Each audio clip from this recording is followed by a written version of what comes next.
Yeah, Yeah, the aim is not to win though. The aim is to make a dent, and the dent is the difference.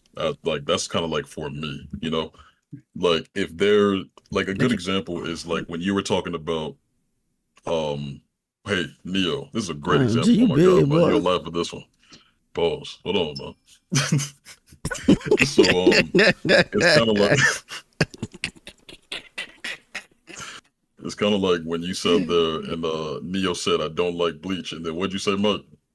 But I said, why don't you why like don't you like Bleach? Bleach? Yeah, There but you go. we were having a conversation on No, Discord. If listen. Ooh, that's no, hold on. perfect. Wait, that's perfect, Mike. If Wait. no, it's not Ooh, perfect. no. I Let me land. I was Let me gonna land. land. You gotta let Let me me No, land. no, Bro. land. Go Let me ahead. no, you're not. I'm land. not Oh letting you my land, bro. I'm not God. letting you land. No, I'm not letting you you don't want land. me to. You don't want me No, to. No, no, you don't because want me it's to. not fair. You You're don't cutting want me me up. to. You You don't need to want let me me That is finish fair, to. first. though. You need to let me finish first. We were Oh having my a God. conversation. You were having a conversation with Neo. He's somebody that you know. He's not a random comment on the internet that is just saying random things. So I Yes, can he sit is. there and talk to him.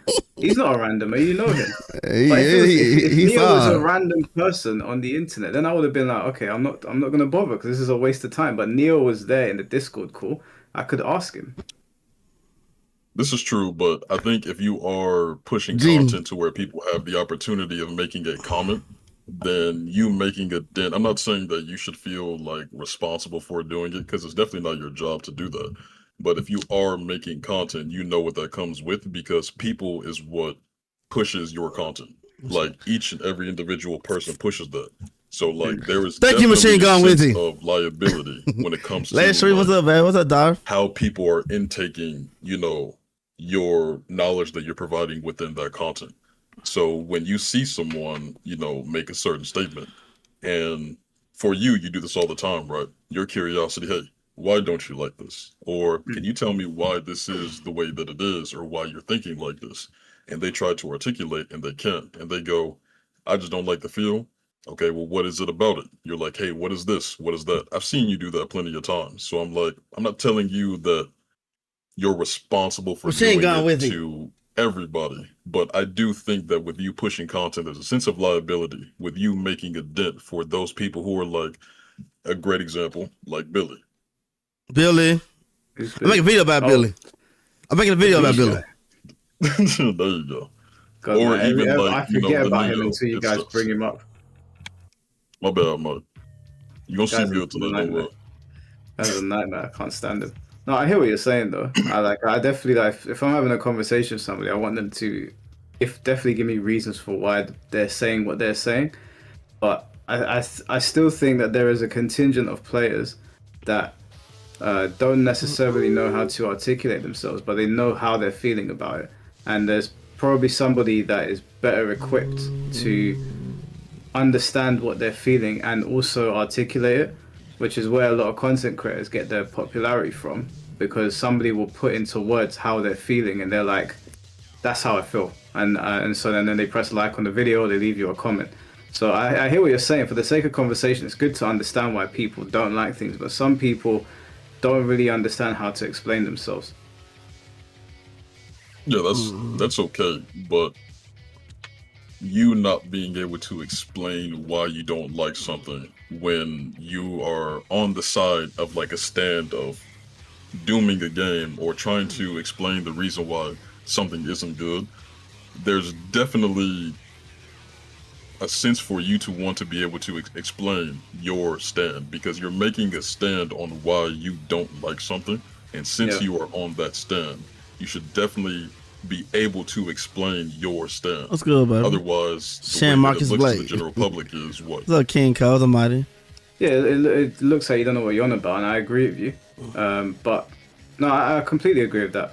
That's why I invite people on when they say stupid things to me on Twitter or anything. I'll say to them, okay, we'll jump on the podcast, let's have the conversation. So I get it because a lot of my podcast is built off the fact that I invite people on to substantiate their points, which is, it's fine. It's fine to do that. I just think that the crusade against everybody might be a bit like you might be fighting a losing battle there. If you go after like a figurehead, someone that represents an entire community, and you pick their points apart, you're probably making a lot more headway doing Yeah. it that way. Because suddenly then that if you cut the snake off the head, you don't necessarily have to go fight the rest of the body, right?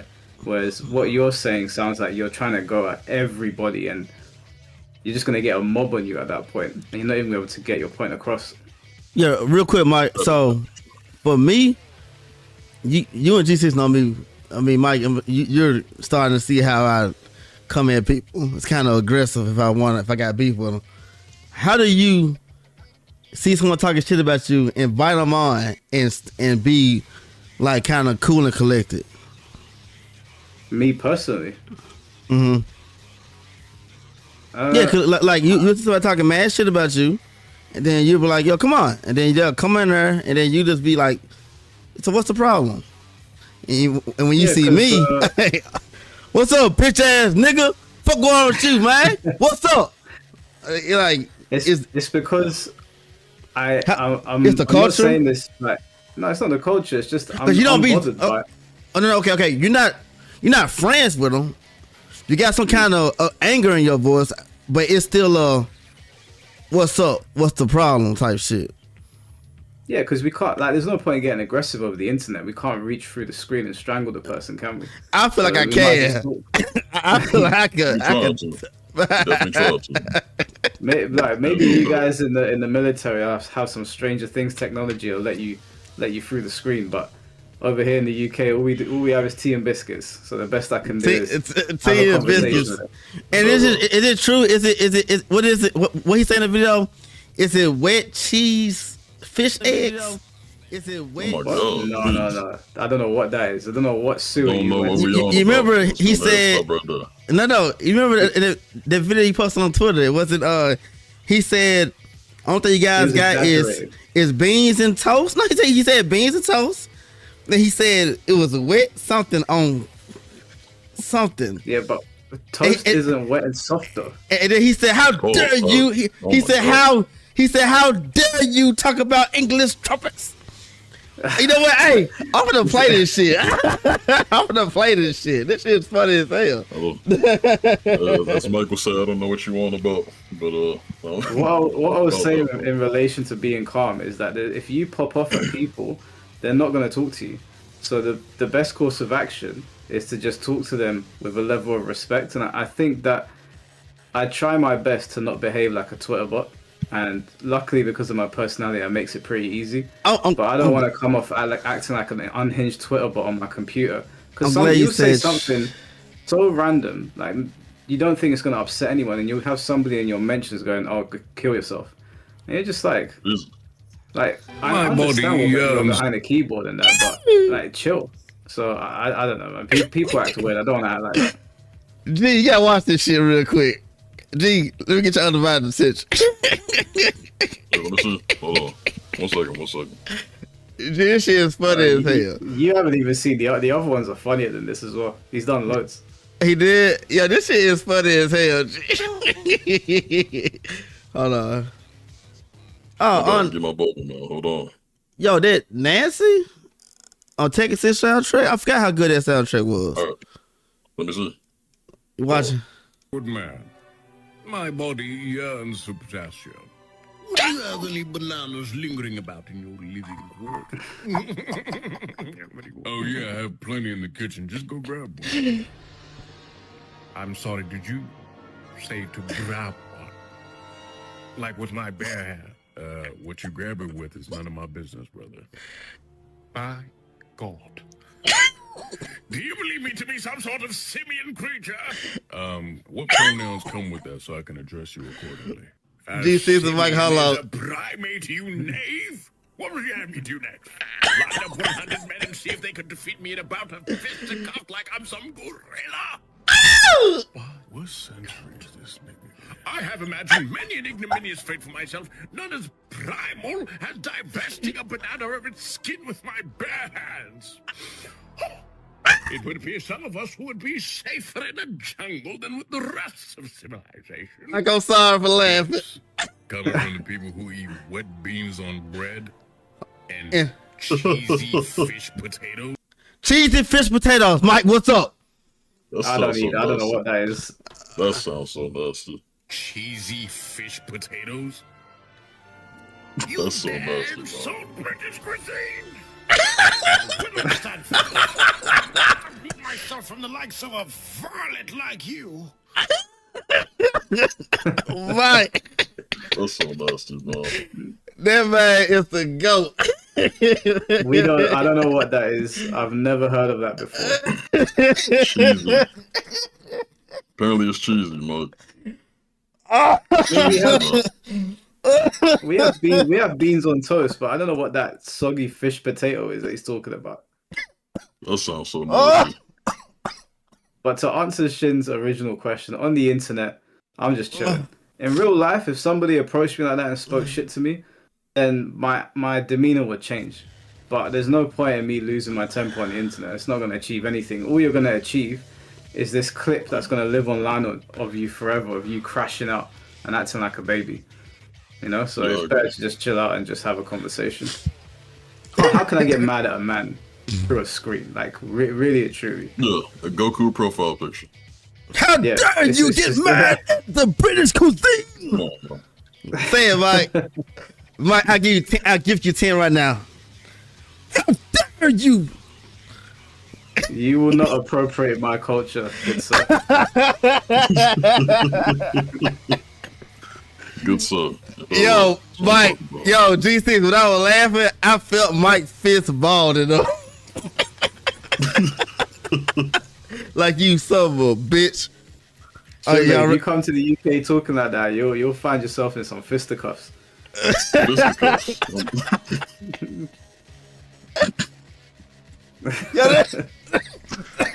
Fisticuffs. Oh my god. Man. That video got me crying, man. That shit is extremely funny, bro. Yes, sir. I want to play it again, but hold on. No, you need to watch his other ones. His other ones on English culture are much funnier. Go to his wait, hold on. What's his page again? I'm going to know. Hold on, I'll send it to you. Moonsault growing up, baby. What's up, Reddit? All right. Mighty Kane. Yo, G, are you streaming? We're gonna start in a minute. I'm not, but I just dropped water all on. Oh my god. And Mike, you want to start your Twitch up, Mike? You can if you want. If I could put us all in a group thing together. Oh no, I'm not gonna stream tonight because it's already late. I'm just getting you his Instagram so you can put it on screen, bro. There's one that's gonna make you die. Moonsault, you are growing. I like it. You hear the saxophones. All right, while we wait, y'all, I gotta play it one more time. I just have to. This shit is hilarious. Fisticuffs.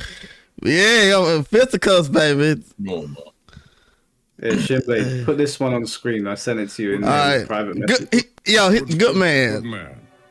My body yearns for potassium. Do you have any bananas lingering about in your living quarters? Oh, yeah, I have plenty in the kitchen. Just go grab one. I'm sorry, did you? I don't know about the fisticuffs. Go, Joe. You need to unlock your ability. Make skits like this. A lot of you guys, turn Tekken off for a second. You guys are talented, man. You know, Caesar Corral, Shinobu Kun throwing up Raven signs in real life. You know, you can make videos. People gonna like seeing that shit. Raven signs. Y'all need to tap into y'all. What's up? Play the one I just sent to you. I sent it to you in Discord on our private chat. All right, real quick. Like with my bare hand, what you grab it with is none of my business, brother. By God. By God. Do you believe me to be some sort of simian creature? What pronouns come with that so I can address it? By God. A simian is a primate, you knave. What would you have me do next? You knave? And see if they could defeat me in a bout of fisticuffs like I'm some good. Mike, you just said fisticuffs. Yeah, man, you got to put your dukes up like this. Yeah. Oh my God. Primal and divesting a banana of its skin with my bare hands. It would appear some of us would be safer in a jungle than with the rest of civilization. This, coming from the people who eat wet beans on bread and cheesy fish potatoes? You I don't even know what fish dare potato is. insult British cuisine! I will not stand for this. I want to beat myself from the likes of a varlet like you. What soundtrack is that? Is that Kingdom Hearts? No. That's I can't remember what that is. It's like it's just been around for years. It might have been Kingdom Hearts. It's really old. I think that's Kingdom Hearts, right? HXX Hunter X Hunter. Possibly, yeah. But I sent you the one in Discord that you should play for the stream. All right, then we're gonna start. G, That shit killed me. get the stream started, G. We can start. I don't know Is how it to fix it with the Hunter? OBS camera though. Like I want to, but I don't know how to like. No, just start your stream and just show my stream, and then we're gonna link it up. Yeah. Oh, I This got it you. right- I got you. this it right That here, makes Mike? sense. I can't see it. It's just my face on screen. No, pause. Is this right here? Is it? Yeah, that one. Yeah, Yeah. pause that, Jesus. This him? Cut it Yeah, just off, play it. Oh Then? shit! Hold on, wait. cut off the other. My good man. Hold on. Oh wait, no, I can't because it's gonna look weird. You gotta zoom in on my face if I do that, Sean. Pause. No, G. Just go to my stream and stream from your stream. No, but I'm using the I'm using the OBS No, like turn off virtual camera thing. your camera on your OBS on your OBS. That makes sense.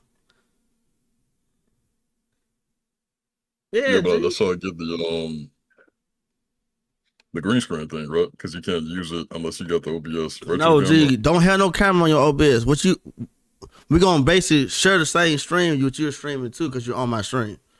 You know what I'm saying? No, I understand that part, but Okay. like on My the body. Ninja thing, I don't think it lets you like use a green screen. Like there's no effect for it. No, I don't need that. It's the- G, all I No, need you to do is hit your live button. That's all I need you to do, G. Hold on. I got you. Hold on. Thanks, sir. All right, And hold then on. look at fisticuffs. I'll be back. Hold on. Let me try to do this. Now, we don't pick it up and peel it like a primate. Instead, we use a knife and You're lying, Mike. Do you? We died. He's taking the piss. Okay. fork. First, going from one end, cut it off, then cut off the other. My good Ouch. man. My body yearns for potassium. Oh wait, no, it's not this one. Do It's you the have same any one. Hold on, it's the bananas other one. lingering about in What's your that? living quarters? It's this one. Oh, yeah. Yeah, Don't- it's the grapes one. Too late. I'm already I watching it. have plenty in the kitchen. Just go grab Hold one. on. It I'm says sorry, this one. did you say to grab one? Hold on. This is the one. Yeah, sorry, they both had the same start, but I ain't signed in. yeah, click on the other one. Yeah, that one there.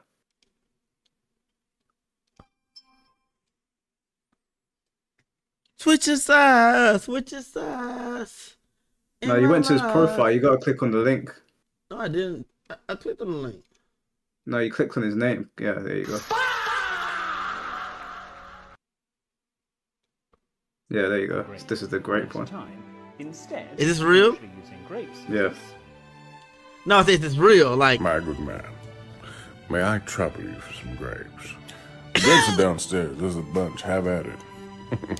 Excellent. Most excellent. And where do you keep your grape scissors? The what?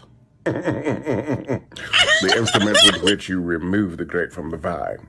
You can possibly have me believe that you eat it with your hands. Yeah, much like with any other human being. You pluck them and you pop them in your mouth like an EDM festival. My God! It would appear that some of us are stuck in the evolution process. You Neanderthal! You have me believe that you play with your very fingers like some foul beast! Oh, you reprobate! Hey, look here, Bridgerton. This ain't the royal family crib, man. Either you go eat them grapes or I will. I can't believe that I was in the midst of its countless whole time.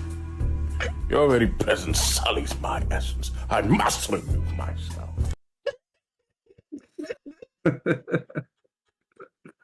Yeah, I love humor, man. Like people that can't. I bet some people hate that he did this shit. Do they? No, we find it funny. No, I'm talking like some extremists. No, I doubt it. I mean, I've never heard of anyone. Man, I'm sure there's always going to be someone that hates you, right? Yeah. I see my mods in your chat going, they're angry that I didn't tell them that I was going to be. Shinblade in the house, Guys. Raid Boss Supreme. Hey, look at this. You see this shit?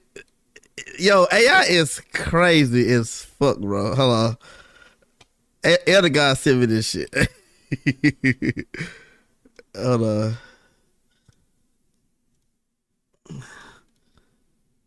Guys, I didn't know I was going to be here. I was at the cinema, and then Shinblade texted me last minute.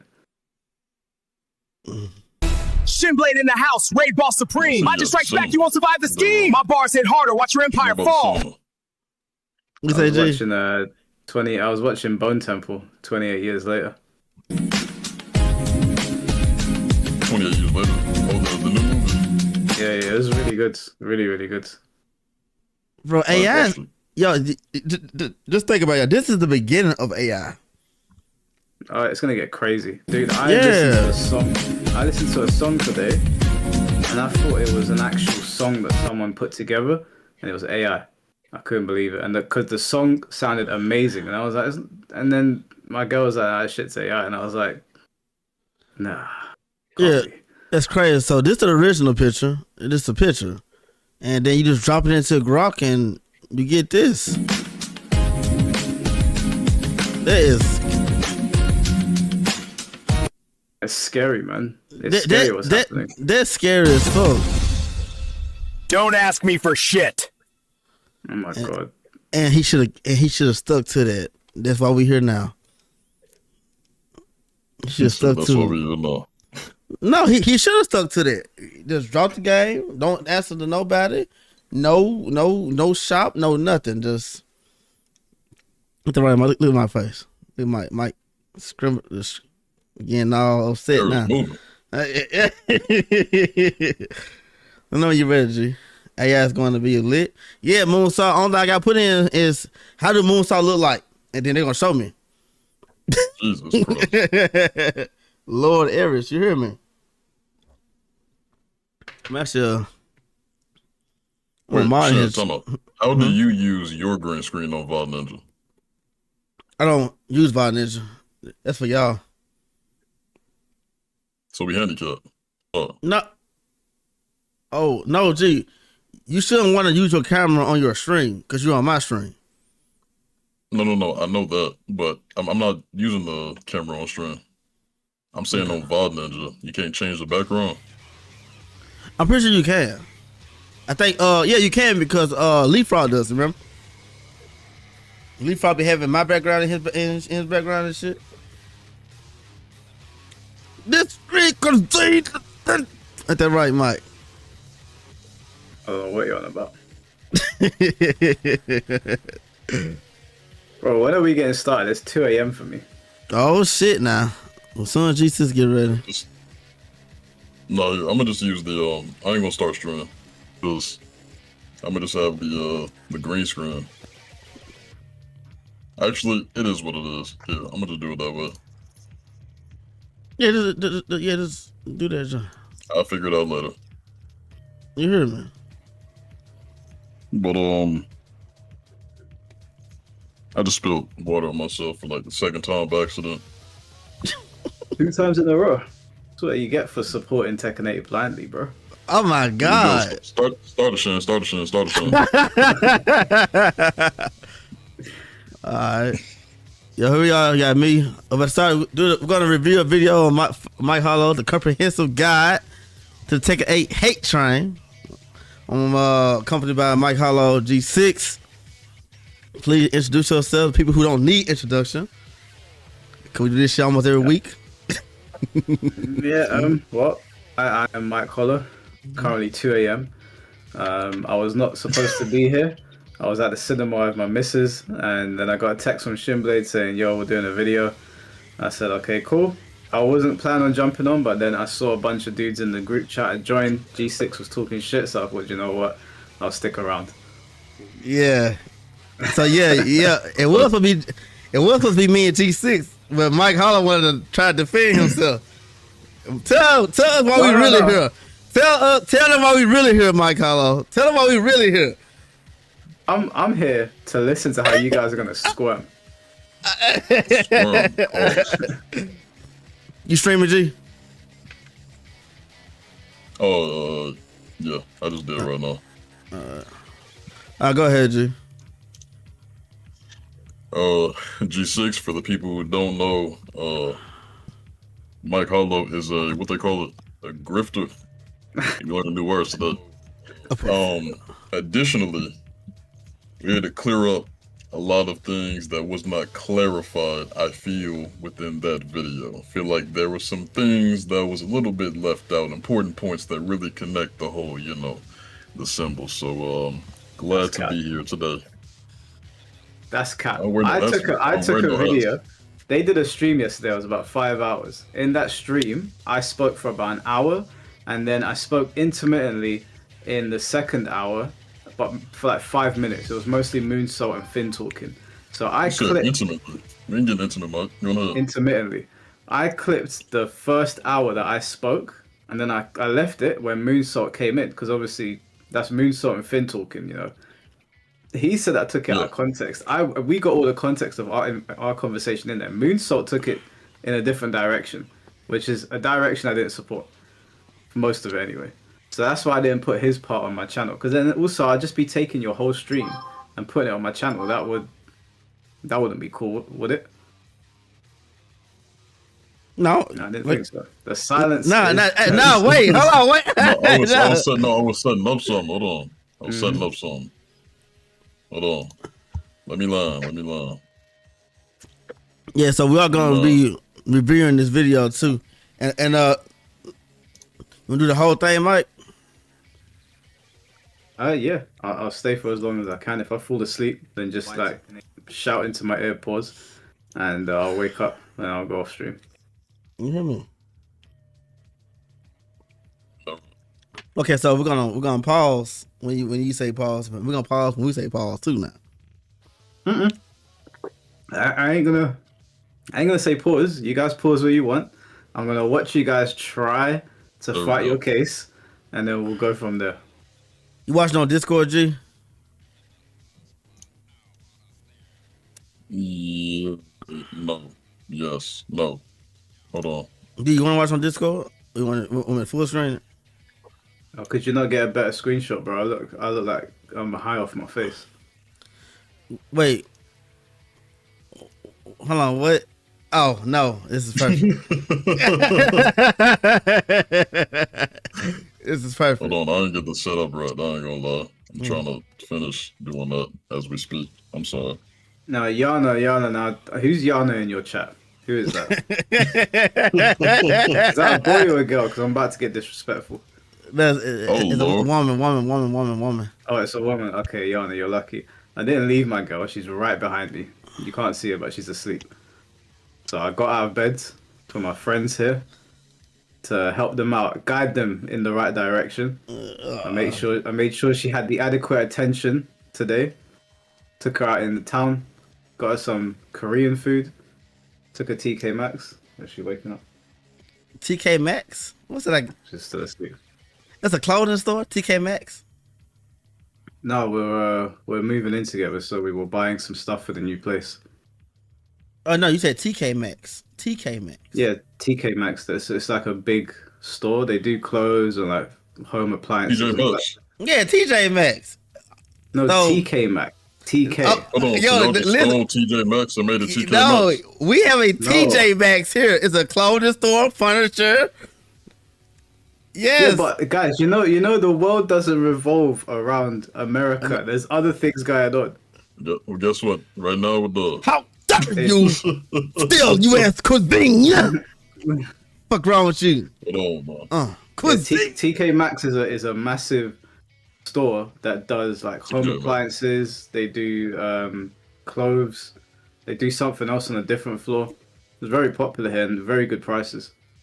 Yeah, TJ Maxx. Very good. Very good price. It's very good prices. We got some real cool shit today for only Didn't even come to £100. 100 pounds, baby. I would love to come fuck some shit up over there, Mike. I would love to come to your city and fuck some shit up. Nah, I don't know about that, man. Different around here. All right, so you ready? You much. Yeah. It's not a good Tekken game. Now the reason I'm doing this. Wait, what you say? Hey guys, so as the title of this video suggests, He's just talking. Let him land. A comprehensive breakdown of why people dislike Tekken 8 so much. Turn it up. When I say people dislike Tekken 8, I'm specifically referring to the Tekken community in the fighting game community, the more hardcore community or the older community that exists on Twitter a lot. You see a lot of conversations coming out of Twitter and of YouTube about why Tekken 8 is not a good Tekken game. Now the reason I'm doing this video is because one of the most reoccurring questions that I get on the channel is why do people hate Tekken so much? And the reason that I get that question a lot is because I do loads of different fighting game content, and every now and then I'll dip into other areas of streaming or just general pop culture, and then people will come to the channel, they'll see a lot of Tekken stuff, then they'll see a lot of hate. Now Tekken has always been highly regarded, very, very highly regarded, especially within the fighting game world. It's had its dips every now and then, most notably Tekken 4 and Tekken Tag 2. Even though many people agreed Tekken Tag 2 is a great fighting game, it just came out at the wrong time, and for whatever reason the stars didn't align. But for the most part, Tekken has been very, very well regarded. So why all of the hate for Tekken 8? Are people jumping on a bandwagon? So fun fact about Tag 2. Do y'all know why Tekken is not a 3 out of 5 game no more? It's because of Tag 2. Do you say 3 out of 5? Tekken's always been a 3 out of 5 game.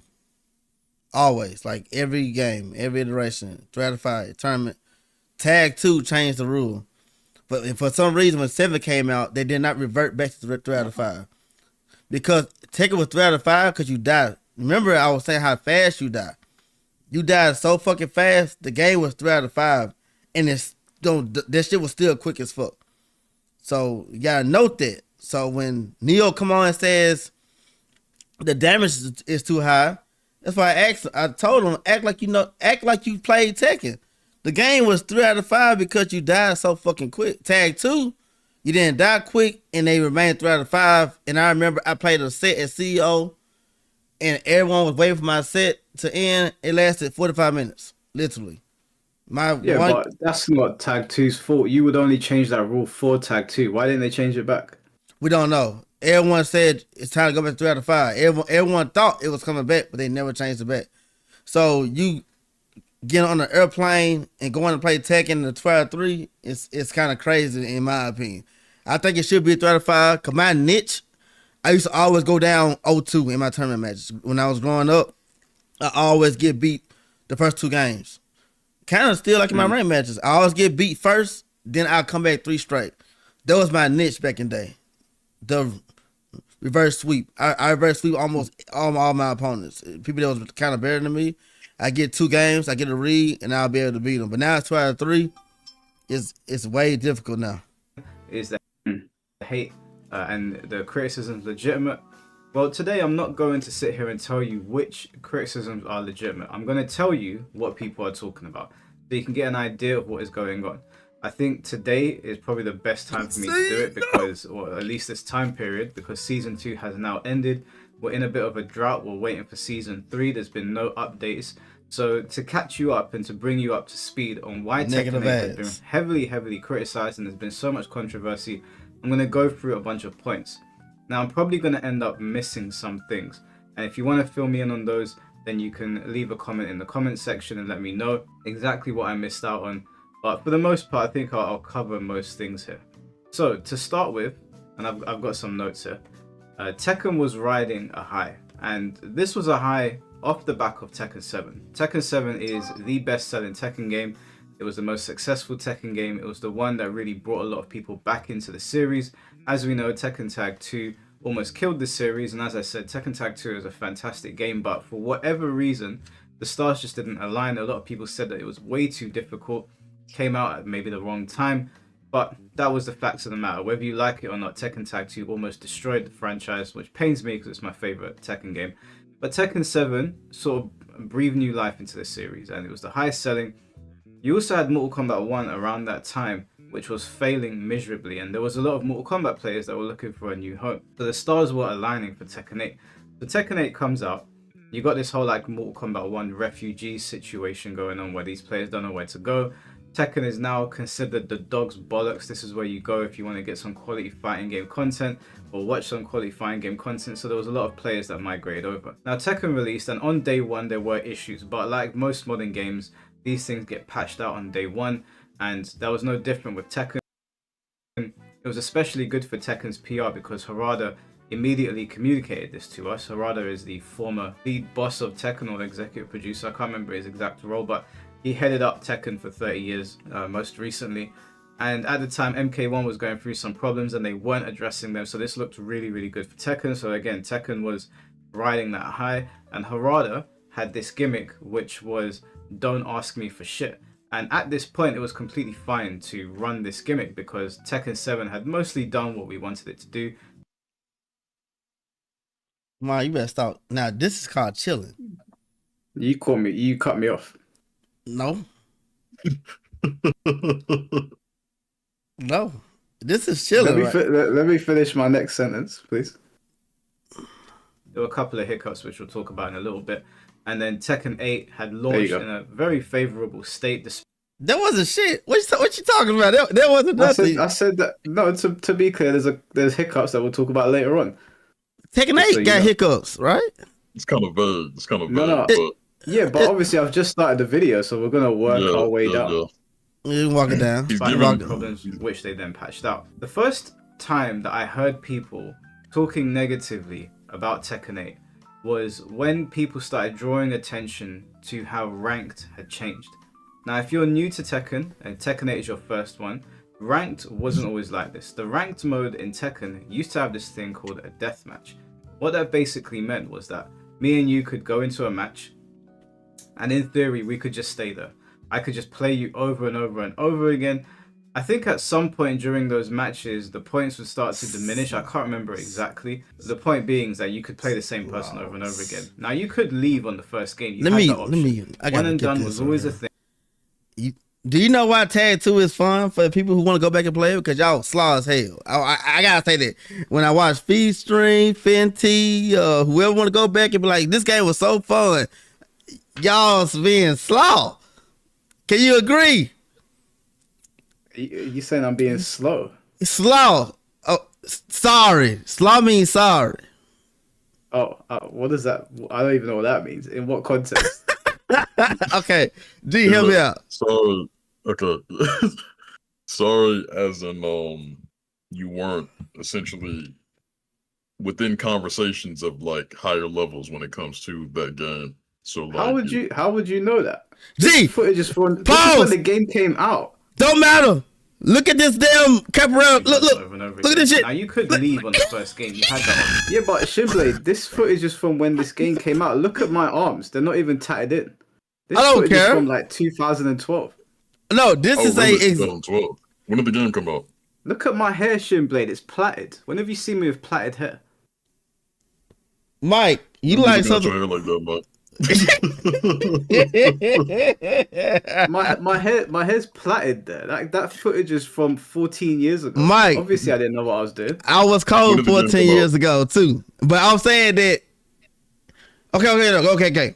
I'm not judging this video. I'm judging like now. When people go back and be like, this game was so good, they're just playing the game. They're not playing the extent of what they're playing Tekken 8 at God Destruction and complaining. They're going back playing this game and being sorry as fuck. Of course it's fun. Because now you're playing Mario. Me, though. No, Mike. The people that be saying this shit, they go back and play these games. They be sorry as fuck in this Mario Party. Anything is fun when you just don't know what the fuck you're doing, what's going on. Yo, okay, what about me, though? I'm saying it. I know how to play Tekken Tag 2. Not right. That's 14-year-old footage. And done was always a thing. Look at your hair. Is your shirt off? No, I've got a military shirt. But because of the culture in Tekken 7, it wasn't as prevalent. At least not in my experience, and a lot of the other people that I speak to in my Discord, people were kind of used to locking into death sets, or first to 10s, or first to 20s, whatever people wants to go to. There's multiple channels that have, recorded content of people just going for long sets. So one and dones were not as prevalent. In Tekken 8, they changed the rank system to first to two, which more closely follows a tournament format. You watch a fighting game tournament, it's usually first to two or first to three, and then you get sent into the losers bracket if you lose, or you get eliminated if you're already in the losers bracket. The problem was with Tekken 8 is that although it tried to replicate the tournament format, it doesn't lock people into a first to two. So after the first game, or even after the second game where it's 1-1, someone can leave. And that started to frustrate people, and we started to see it more and more in Tekken 8. Now, it's fair to say that there's more people playing Tekken 8, so there's going to be more people doing one and dones. There's a newer audience, people that are not as ingrained in the fighting game culture, and so they're going to be more likely to not understand why you stick around and finish the set. For people like myself from like the arcade era, we understand that as long as it's not a thing where there's a long queue and everyone's putting their pounds or their quarters down, whatever you guys have in America, you do a set with somebody, finish the set, and may the best man win. That wasn't the case here. So one and dones were causing a problem. That was the first real hiccup. Real quick, so Fenty was me and Fenty was in the chat late talking, pause, but he said that when me and DeMarcus was talking about a lot of old school stuff, Fenty was like, we don't get to here, so he loved hearing us tell stories.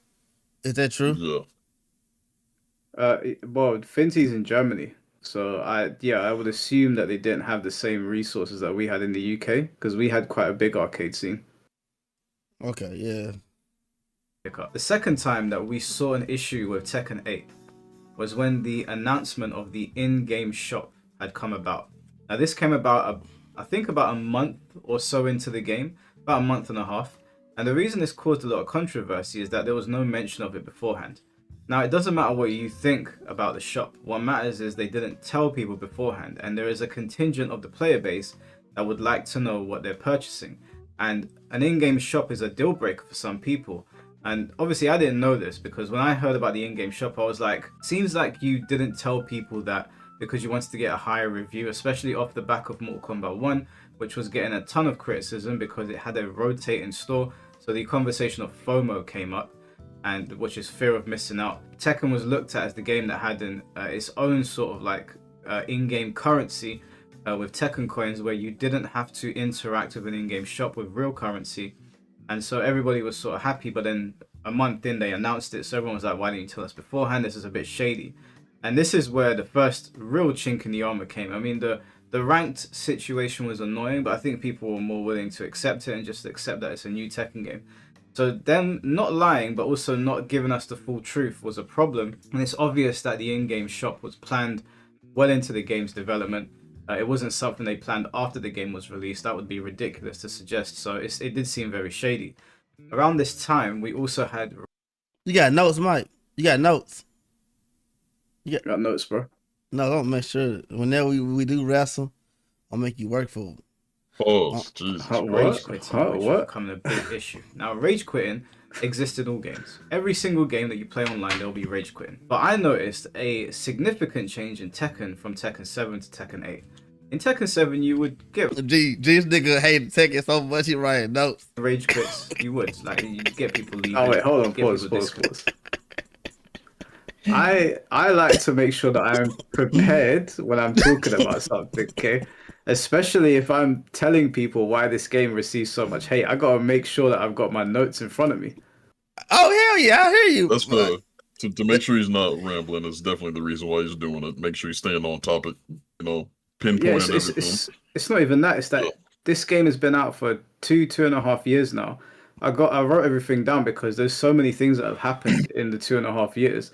I need to make sure that I'm not forgetting any. And I bet you I still forgot stuff, even though this video is 50 minutes. Mm-hmm. And I bet I just want to make a quick point. And I bet you forgot some shit too. But let us know when it's like, well, we should know when it's about to start. This introduction still, right? No, this is the video. No, you said it's introduction. Go ahead, G. Yeah, I just want to make a quick point. I'm not going to dive too much into it. I'll save it for later on. But one thing that I've consistently been hearing, even from you and from majority of the people, and by majority of the people, I mean like majority of the past, is that the past people are also still stuck where I just said, which is the past. Like, it's, hey, I remember when we used to, and back in my day, it's like change happens. And I understand that change, a lot of people don't like change, but I think we're kind of getting to a point with this game to where change is starting to drive hatred. And that's very, very, like disingenuous because when you're having change fuel your hatred, you're not even understanding what's in front of you. You're not giving it a fair chance. But again, we'll dive into that a little bit later on. You can play the video. Well, just before we play the video, do you understand why the MCU has gone backwards now and brought back all the old stuff? 100%. The reason why is because where they was getting the majority of their money, they wanted to please where they were getting their money. As they're moving forward in the MCU, their budget has been the same, but the outcome has been very, very different. What they were getting before, as far as, box office sales, tickets, plushies and toys being sold was at an all-time high during the Avengers, trilogy, or how many movies were the Avengers? How many? 3, 4? Trilogy, right? There was the first one, Age of Ultron, Infinity War, and Endgame. Okay, yeah, so trilogy. So, oh wait, no, my bad. Age of Ultron, Infinity War, then that's 4, my bad, I'm sorry. Yeah, 4. So, during the Avengers, time frame, that was at an all-time high for the MCU. They were selling the most, everybody was hyped for the most. You had, the movies in between, you had the Spider-Man movie, you had Homecoming, you had, the Captain Americas and everything. It's like, it was such a huge build-up during that time. That's the reason why they wanted to go back, but that's mainly because of the sales. The sales for and then real quick, please, and then they end up dropping a movie called New Avengers with the nigga from Stranger Things in it. And who the hell gonna watch that? Who seen it? Raise your hand. Exactly. If you seen the New Avengers with the nigga from Stranger Things imitating Captain America, if you seen that shit, raise your hand right now. Wait, are you talking about Thunderbolts? That's it? Thunderbolts did really well at the box office. Yeah, Thunderbolts did good. Did you see it? Yeah, I watched Thunderbolts. I liked it a lot. Did you see it? I'm not watching that movie. Mike, Thunderbolts is really good. Mike, I'm pretty sure. I seen clips of that movie. I didn't like it. The guy just shooting the guy that couldn't. He was walking towards him. I can't watch this shit. Wait, bro. Wait, hold on a second. Wait. Thunderbolts is a good film. Like, that's them getting back on form. That's not a bad MCU. I definitely heard it was a good movie. I heard the ratings were good. I just haven't gotten a chance to watch it just yet. Are we talking about the same movie, y'all? The guy from Stranger Things? I don't know for y'all. He's not impersonating Captain America. He's the what's it called? The Red Crimson or something like that. Red Crimson, yeah. He's in the Marvel universe. There's several super soldiers. He was a Russian one. Oh, okay. He's not Captain America. He's basically he was Captain Russia basically. So there's Captain Britain. There's Red Crimson or whatever his name is. There's Agent. There's the black super soldier that they did experiments on. I can't remember his name. There's Bucky. So there's loads of different super soldiers. He was just one in Russia. So Red Crimson uses the Russian super serum. So look. I don't know what that means. So this Russia is how we learn. They tried to counter America, and they built their own super serum, and they used it on one of their soldiers, but it's not as effective as the Captain America one. No, he's kind of weak, right? It was like he's not as strong. He's not as cold, though. As Captain. Okay. But hold on, before you, just to address C4's point, that's not the reason why they've gone back. The reason that they've gone back is because after Endgame, there was this push to change the direction of the MCU. There were a lot of directors that came in that tried to push it down this comedic route. There was a lot of characters that they chose and actresses and actors they chose that just didn't hit the mark. They didn't have a lot of smash hits when Endgame ended. They dropped a lot of their famous actors and tried to move on.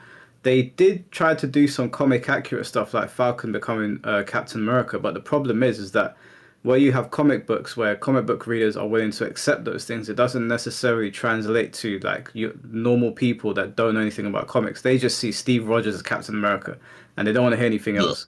And so they didn't understand that when they were bringing out these Marvel films.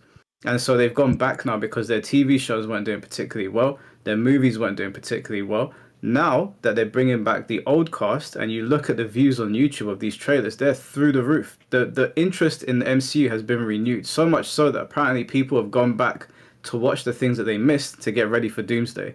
So they fumbled after Endgame. It wasn't that suddenly like things just dried up for no good reason. It's because they had a bunch of plot lines that were terrible and they had a bunch of actors and actresses that didn't hit the mark. I mean, but that's subjective because we haven't even been able to give them the opportunity to do what Avengers did. So, like, here's my thing, right, with that statement. If we start by watching, perfect example. Let's say that we started watching the first ever Marvel movie today. We wouldn't know where that's going to lead up to until we get to that point. We didn't know what Avengers was going to do for us and the movies of Captain America was going to do for us until we got to that point. We didn't have anything really to go off of based on the first ever Marvel movie that we got. We wouldn't have known that it was going to be promising. It'd be hindsight to say that at that point. No, we would have to give them. Oh, let me learn. If we were to give them, if we were to give them the same opportunity of landing that plane like they did with the Avengers and the build-up and the writing and everything of that sort, that's when we'll be able to make that judgment. But again, that comes along with change. I understand that if I put Black Widow on the screen, I know my audience. I know they're going to love seeing Black Widow because of what it's been shown before. It hit the market. It was great. We saw, people have their attachments to it. Same thing with Spider-Man. We had Peter Parker, right? We thought that Peter Parker was the only Spider-Man. Then we had Andrew Garfield. Everybody, oh no, I hate him. Oh wait, hold on. As a matter of fact, now I love him. It was change. I didn't like the change, but now I love him. Tom Holland, I hate him. He's not Peter Parker. He's not Andrew Garfield. Oh, hold on. They sure did. Now I love him. Right? We have to let them land with the things that they do in order to actually give a good judgment. We have to give it a fair chance. Tekken 8 is not supposed to be liked by everybody. Tekken 8. Give them an opportunity. Tekken 8. You will be able to see the outcome. Then we can make a fair judgment. I'm not gonna say you're gonna like it. I'm not gonna say you'll like it or dislike it, but I'm just saying, like, give it time to give judgment. Like, allow it time to give your proper judgment. No, I disagree. The reason I disagree is that there's multiple superhero films that came out where we never knew where they were going, but as standalone films, we appreciated them. So before the Avengers came out, we didn't know. But if you go look at the numbers, because regardless of what people might say, the numbers don't lie. And the Spider-Man films, some of the Thor films, the Captain America films, they all did good numbers. Iron Man, they were all doing solid numbers, even before the MCU came about, and there was no mention of superhero team-ups on screen. The Spider-Man films of Tobey Maguire did perfectly fine, even though the third one was controversial. The Blade films did perfectly fine, even though the third one was controversial. So this idea that we need to give it time, when I pay my money to go watch a film, I'm not paying money for a film that's coming out in 10 years that you're potentially going to build to. I'm paying for you to entertain me now, and if you entertain me now, then I'll want to watch what's coming in the future.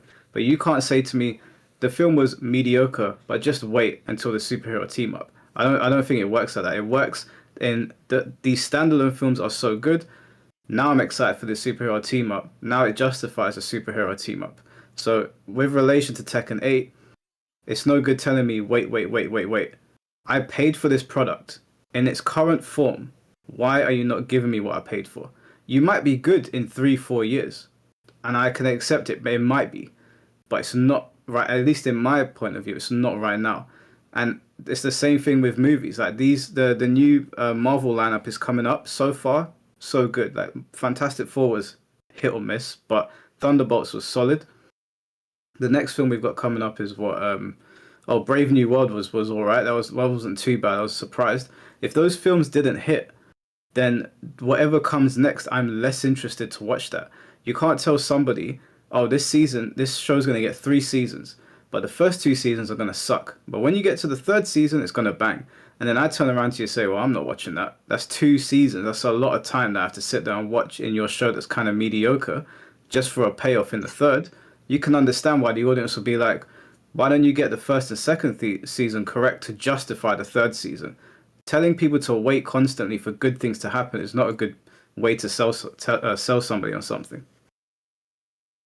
No, I could absolutely 1,000% agree with that.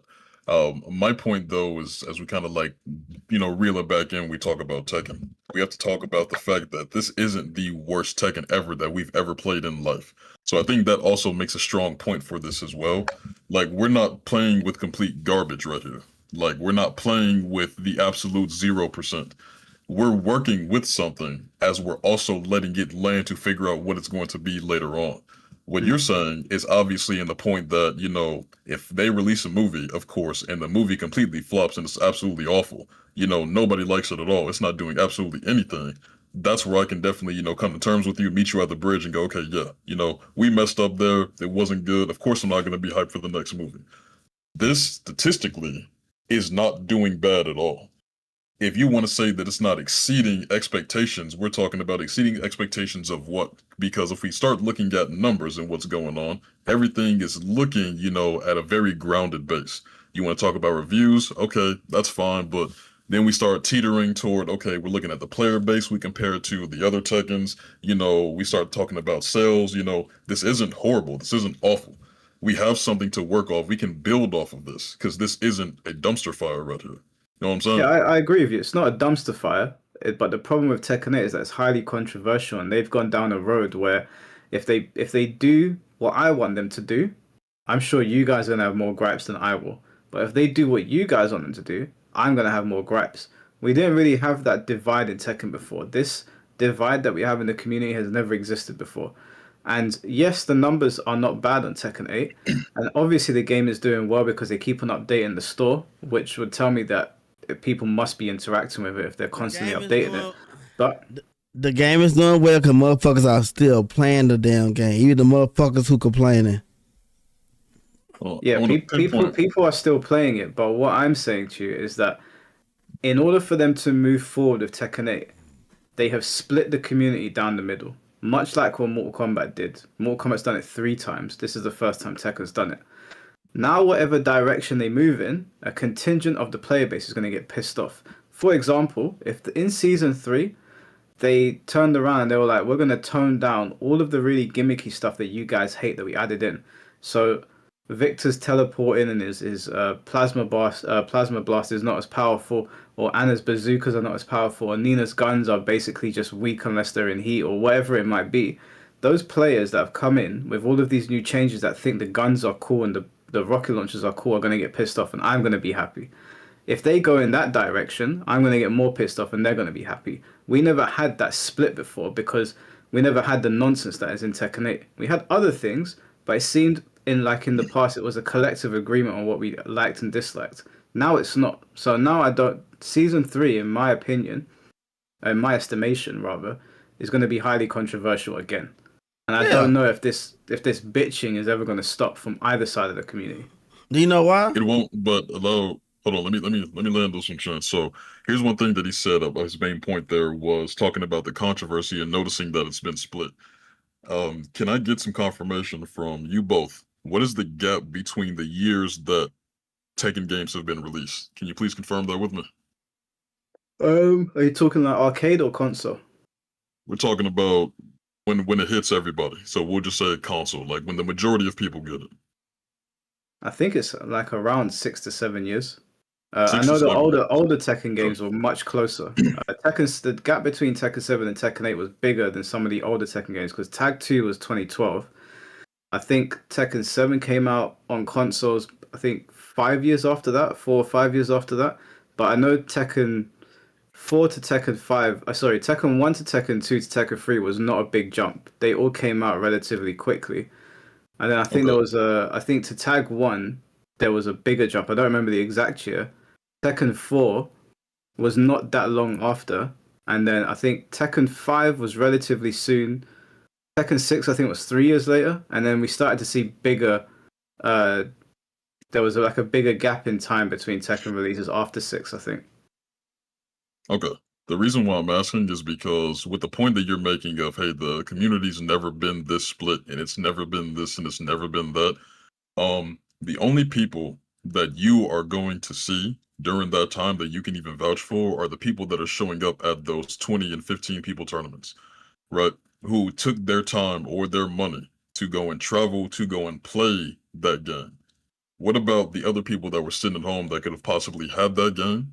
You don't know what they thought about that game. They could have also disliked it. But during those times where the 15 and 20 people tournaments were happening, social media wasn't a worldwide thing. It wasn't, No. as big as it was for everybody to be interactive with each other like it is now today.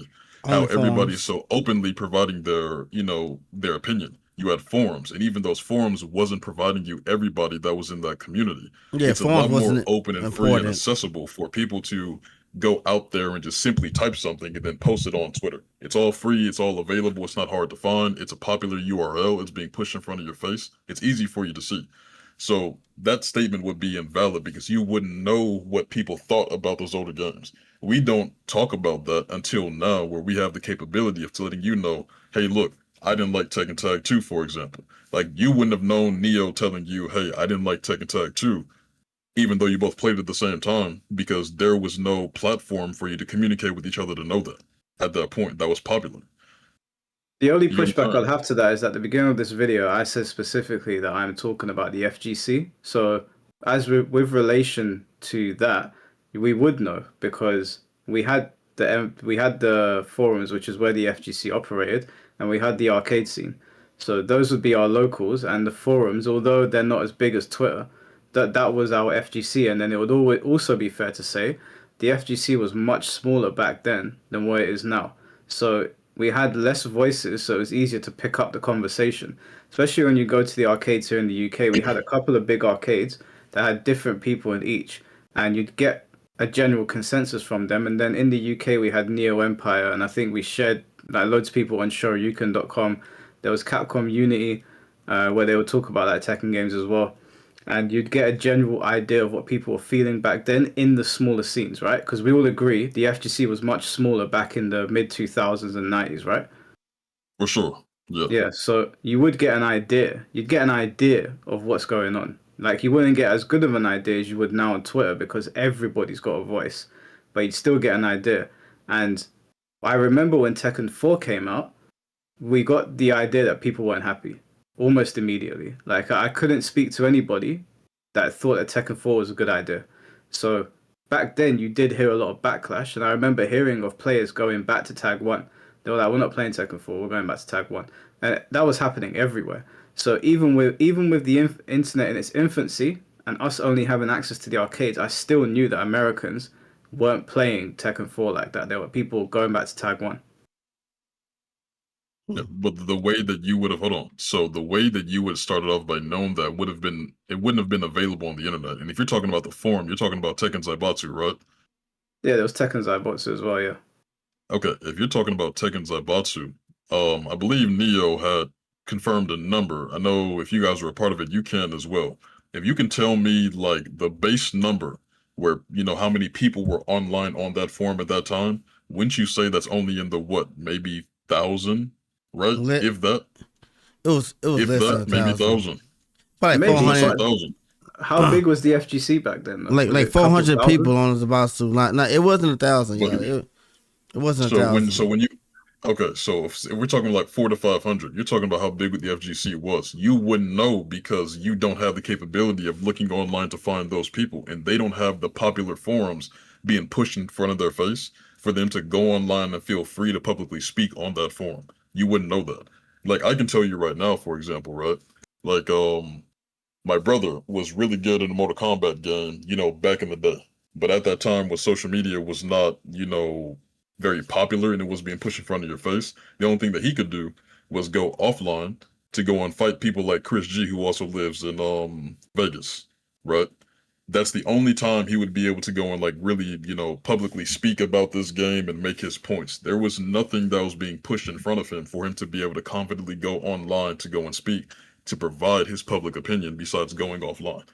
So we wouldn't know that at the end of the day. We're just like, essentially you're saying that me going to this offline and getting the public opinion from these 15 to 20 people at this local, maybe more. And I don't want to be disrespectful, of course, because you said it was smaller. But I'm taking that and then I'm providing the vast assumption that everybody thinks this way by going on a forum where 300 people are and taking, we're not going to say absolutely everybody, we'll just be honest and say, we'll take the 80% or maybe 70% of the people that was responding at that time and go, hey, look, they think this game's probably not that great. Where's the rest of the people, though, that are also actively playing this game that is a part of those sales that you see in the numbers from back then? You don't hear their voices. There's no way for you to do it because you didn't know where to go to hear their voices besides Tekken Zaibatsu, where nobody even was, besides the maybe couple of hundred of people that was there. Well, even if we go with what you're saying, we can still go as far back as Tekken 6, at the very least, and we had the internet then, and we had people talking, and tournaments were a little bit bigger, and we could get a general consensus at least from Tekken 6. Now, I would still argue that with the FGC in its infancy, because it's only the FGC came about like you would say like 1990s sort of. So FGC is not it's not super old. So even in its infancy in a much smaller state, I still think you could get an idea, because even now we would all agree people didn't like Tekken 4 back then, and that's still something that we hold true today. People have warmed up to it now, but we all know back then they didn't like it. So how would we have all gotten that idea if not for us communicating with people on forums or on however we communicate with people back then? It might not be as big as Twitter, and it's going to be harder to get a bigger pool of information, but we still had an idea of what was going on. We were still paying attention to it. I mean, YouTube's been around for a long time now. So even if we cap it at Tekken 6, we can still see what people were saying back then and how they were feeling. And again, I'm being specific here because at the beginning of the video, I did say I'm not talking about the wider player base. I'm talking specifically about the FGC and the more hardcore Tekken community. So obviously I can't talk for worldwide conversations back in the arcade days. It wouldn't be possible. Mm-hmm. No, absolutely. And I think that'll definitely just have to be an agree to disagree for that one, because I definitely respect your point on that. I guess just my only point, though, is just the fact that when you guys are traveling for tournaments, it was known and it was confirmed by, Shin, he was there, you were there, DeMarcus came here, he was there, Poke Chop and everybody else, Neo. Again, you can say it was like a smaller community at that time, but the 15 to 20 people that was there isn't the entirety of the FGC. The FGC is also the people who are at home because either they could not make it to that tournament, or their support on the FGC is communicating frame data in that forum and then going about their day for all you know. But we just know. I'm just going to say this one thing, GC. You keep saying 50 to 20 people. Our arcades were not that small. We had way more people there. And at our tournaments, there were hundreds of people there. I remember going to Super Versus Battle and there were hundreds of people there. And I can get this confirmed as well. Hundreds of people there. So they weren't small like that. Our arcades had a lot of people in them. You to ask anybody about Trocadero Arcade, we had 3 floors and they were packed. Because we had, at the front, we had Tekken. On the left-hand side of Street Fighter, just behind Tekken was Virtua Fighter. Right at the back was Mortal Kombat. On the other side, there was like other obscure fighting games. I think there was a console setup for DOA somewhere in there. And then on the very far end, where HMV Gamerbase was, there was Soul Calibur. And eventually, Marvel vs. Capcom 2 was replaced by Marvel 3. And this place was packed all the time. So it weren't 50 to 20 people. I'm not saying it was thousands in the arcade, but there was a lot of people in there. That is perfectly okay, Mike. But you just explained to me 3 to 4 other games, so we're talking about hardcore Tekken heads, like you said, though. So like, that doesn't change anything. So just because the people were in the venue, they weren't all in. There wasn't hundreds of people in the venue going, "Move out my way, get that Street Fighter off my stage, and move that DOA. I'm here to play what Tekken. Get that out my way." They weren't doing that. That's true, but it weren't 15 to 20. It was definitely more than 30, that. 40. 30. I couldn't give you a number, but it was a lot of people. There was enough people there to get an idea of what like the more hardcore players will think. Yeah, we can go back to the video. We'll go in circles. Yeah. disconnecting. As far back as Street Fighter 4, with the resurgence of the FGC, you'd have people disconnecting.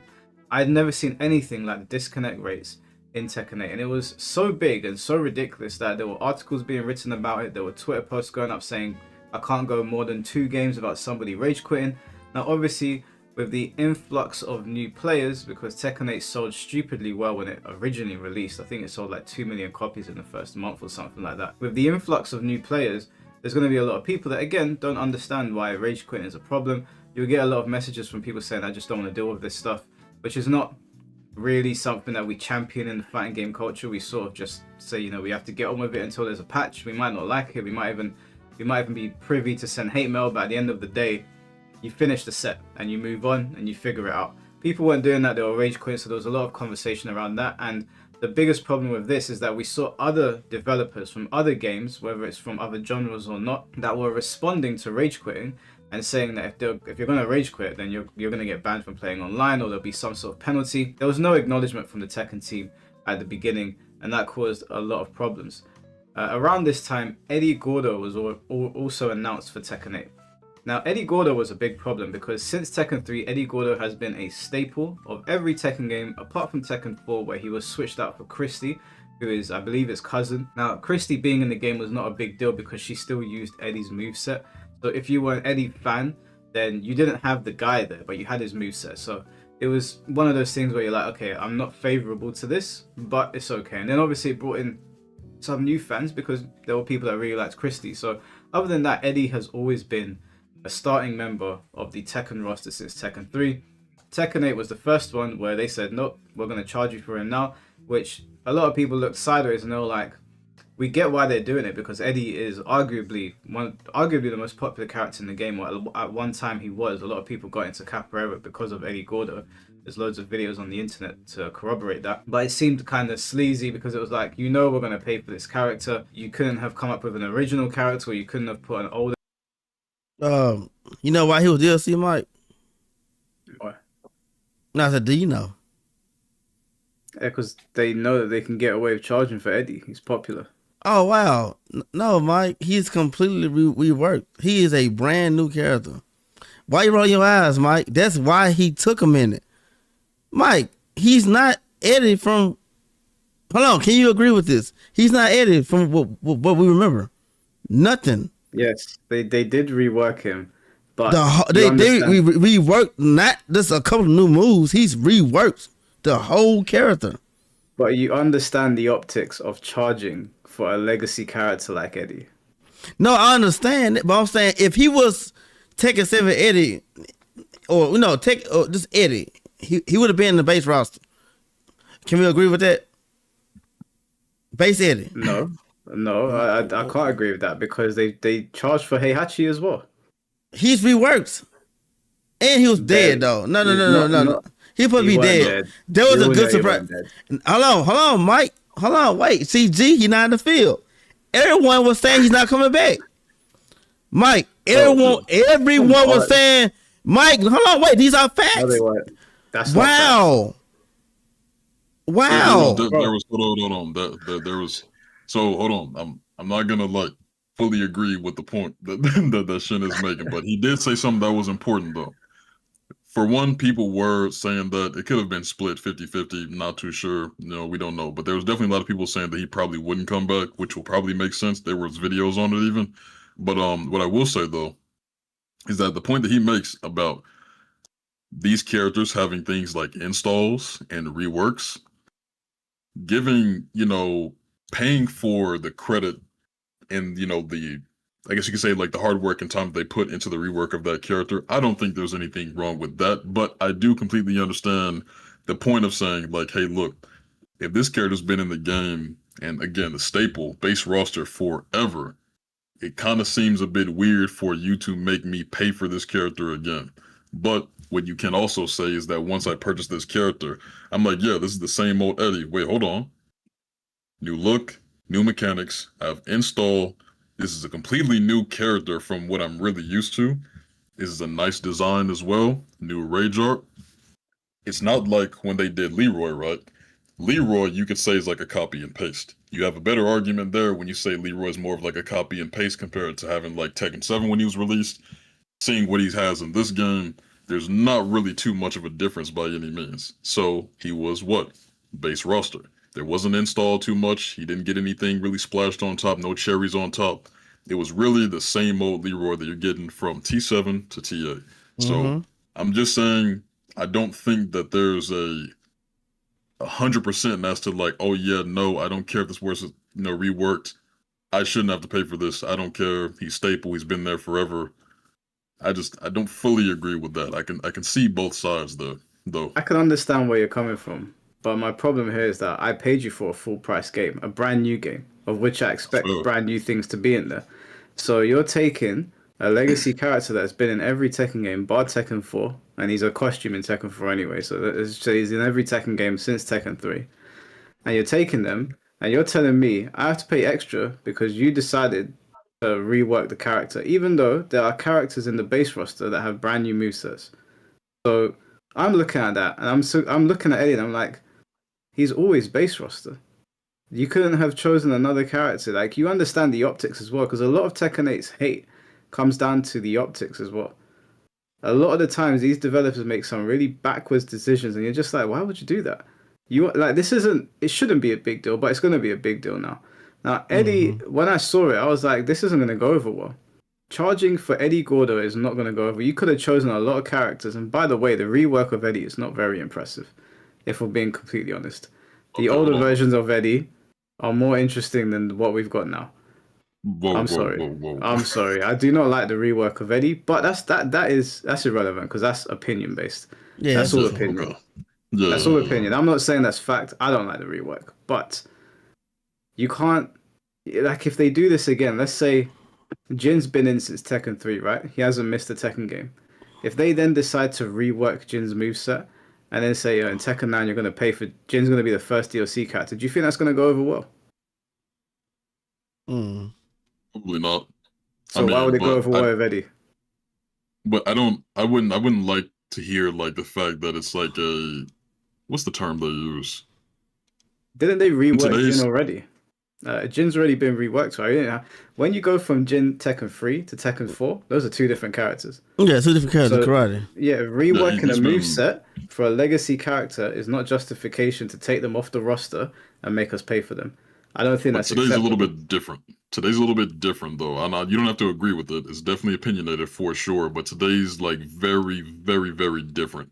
Like every game, every company, don't care who you are, has been majorly just, hey, look, we're gonna apply a battle pass, a shop. Today's a little bit where different. You can get anything included additionally to try and make it. It's a cash grab.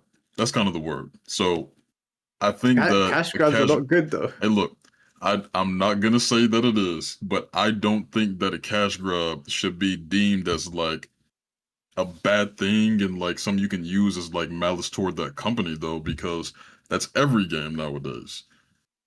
But it depends on what the cash grab is though. Like what I'm saying is that Eddie is not the end of the world, them charging for him. But it doesn't look good, right? We can all agree. Yes. When Eddie got dropped as the first DLC character, obviously it's going to raise questions. It didn't look good. And that's what this video is about. This video is about talking about how Tekken 8 and its reputation went downhill over time. And Eddie being base roster, not being base roster, did not help that at all. Yes, and I'm gonna say okay, that's fair, but that's petty. That's petty though, 100%. there's no. I'm gonna say this right here though. I'm saying this right here though. Kuma and Panda in base roster, not Eddie.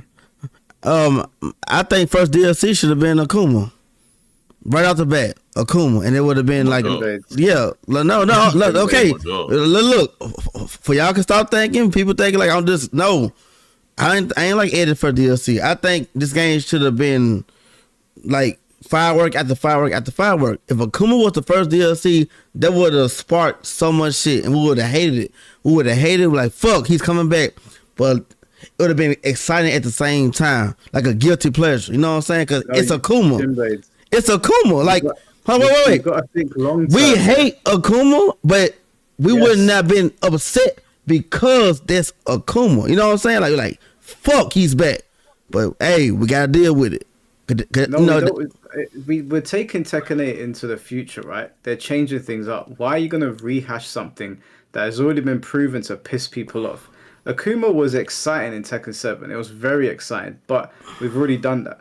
So if you're going to bring out a guest character, bring out someone that's fresh, new, and fits the world. Don't bring in somebody that you know people might bitch about, because Akuma caused a divide in Tekken 7. He's not a guest character though, Mike. You know that, right?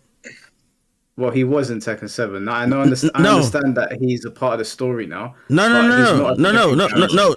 He's officially a Tekken character. He's not a guest character. No, he's a Capcom character that they used. That's fine, but I'm talking about verbally from their mouths, he is not a guest character. He's officially a Tekken character. But they talk shit all the time. They said Heihachi's definitely dead, and he definitely wasn't. Akuma's not a Tekken character; he's a Street Fighter character. He is, but hey, he apparently Mai is in every motherfucking DLC now. Yeah, but Mai is an SNK character. What I'm saying to you is that Akuma is highly controversial. This game is already highly controversial. What was the one thing that people said as soon as Akuma got announced? Why is this guy jumping? Why is he jumping? We don't have anti-airs in Tekken. No, so don't. Already the conversations going down a controversial route. Controversy could potentially lead to negativity. But the point of this video is to talk about how people got from being happy with Tekken 8 to hating it.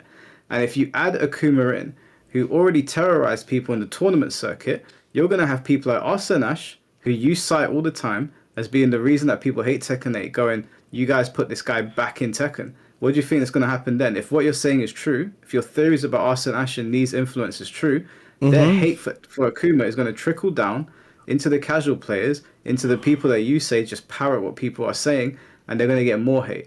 So in the pursuit of trying to get people to not hate this game, you're advocating for a character to come back that people are going to start talking negatively about. Make that make sense. No, that's what people always do though. I already did. They did it anyway. Super chat. But they can give him a Jinrai and Dragon Lash. Now put in Ken and give him Jinrai and Dragon Lash. Ban that person. Oh my god. Yo, that would be so OD. Yo, that would be OD though. If Ken would have came in Tekken and not Fatal Fury, that would have been OD. No, yes. What the fuck is?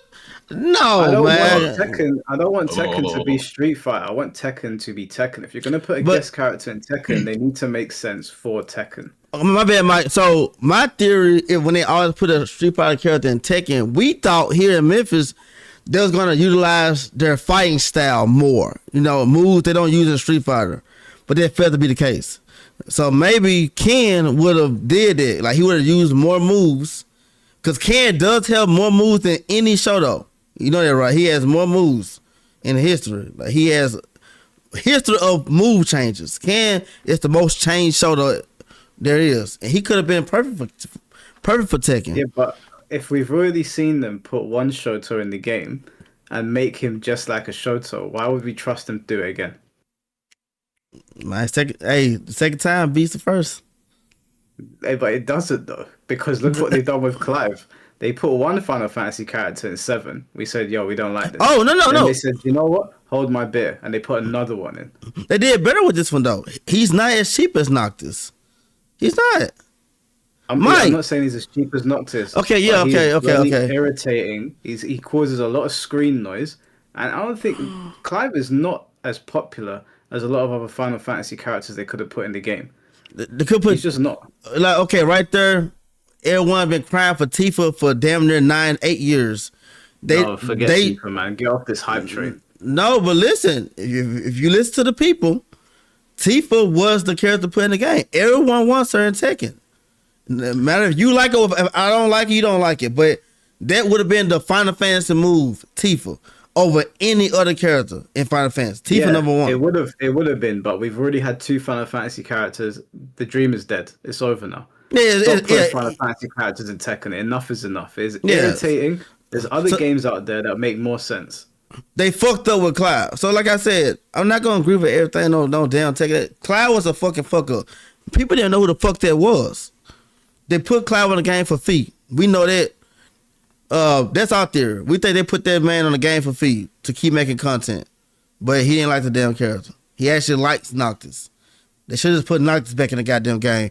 The fucking Noctis, the fucking Noctis that had the fucking beard at the end of fucking Final Fantasy 15 or some bullshit. Yeah, well, they missed their chance. They missed their chance. Tifa, They did. The Tifa train is over. All the characters in there that we hadn't seen for a long time, maybe like Bruce Irvin. You used Eddie Gordo. It felt kind of scummy, so people were a bit not too happy about that. But Tekken was still in people's good graces at this point. But now the conversation started to roll on a little bit, and people weren't as happy. The next point that I really want to touch on is the cheating situation. Now, whilst the cheating situation was being spoken about more, rage quitting was still raging on, and there was no answer to it. Now, cheating in Tekken is not new. We saw people boosting in Tekken 7. We saw people trying to like line up a match with people they know so they could boost artificially on ranks because of death matches. There were multiple ways to cheat. There was people that would make their characters really tiny in Tekken 7 so you couldn't hit them. There were people that could one-hit KO you. So cheating wasn't a new thing. But it was nowhere near as prevalent as what we were seeing in Tekken 8. Now, I don't know the nuances of the tech that is used in cheating. I just knew that I've been playing Tekken since Tekken 1. I've religiously played Tekken since I was a kid. So I know it was more prevalent and people were talking about it more. And obviously with the advent of Twitter, where that wasn't as big back in the day, a lot of people were putting eyes on it. So that conversation started to drum up a little bit. And whilst that conversation was drumming up, there were also pro players, so our very best players, that were questioning how much skill was really required to be good at Tekken. And this sparked a lot of conversations. It's even sparked conversations on this channel where you had a lot of new Tekken players and then older Tekken players clashing. A lot of new Tekken players were saying that this is still a very difficult game, although the common pushback was that you don't have any perspective because you're new. The older Tekken players felt like this game had watered down too many things, streamlined too many things. And in Season 1, it just felt like you were at the mercy of plus frames constantly, which would allow somebody to just do whatever they wanted. Whereas in previous Tekken games, which were historically defensive, it wasn't really like that. You couldn't just mash on somebody because the defense was so good. The Korean backdash was so good, they just wouldn't get away with it. They'd get whiff punished. So the pro players were now starting to question if this was a good Tekken game. Following this, Bandai Namco started going after modders, which was a big problem and a big talking point in the community. So now we are well into the I wouldn't say the downfall of Tekken 8, but certainly the conversation is not on the positive side of things. Modding was a big part of Tekken 7.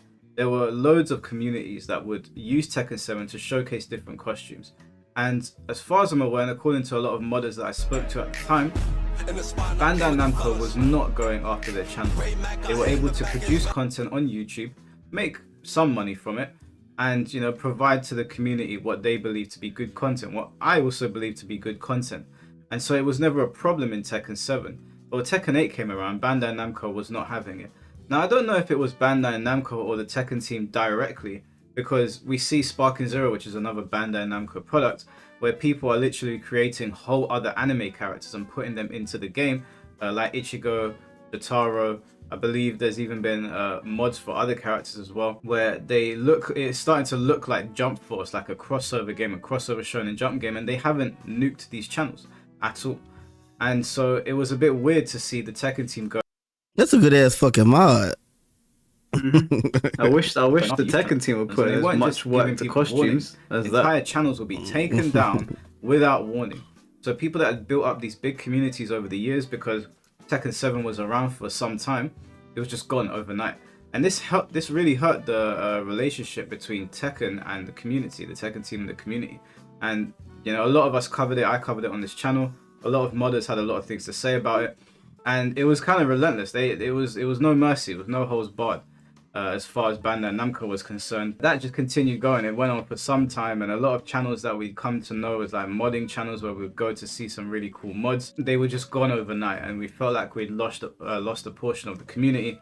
It was also especially annoying because the monetization at this time continued to ramp up. So whilst the modders were being taken away from us, the monetization was being ramped up, but what was being put into this new in-game store was not matching up with what the modders were creating. We've seen a lot of cool mods over the years for Tekken, and the costumes and what we were being given and the price points for them, a lot of people didn't seem very happy about it. Now, you might, watching this video, not care. I'm just telling you what people were unhappy with. Tekken 7, unfortunately, one of the things it did wrong was that it charged for frame data. So when it comes to the monetization of Tekken, there was already a bad taste in people's mouths.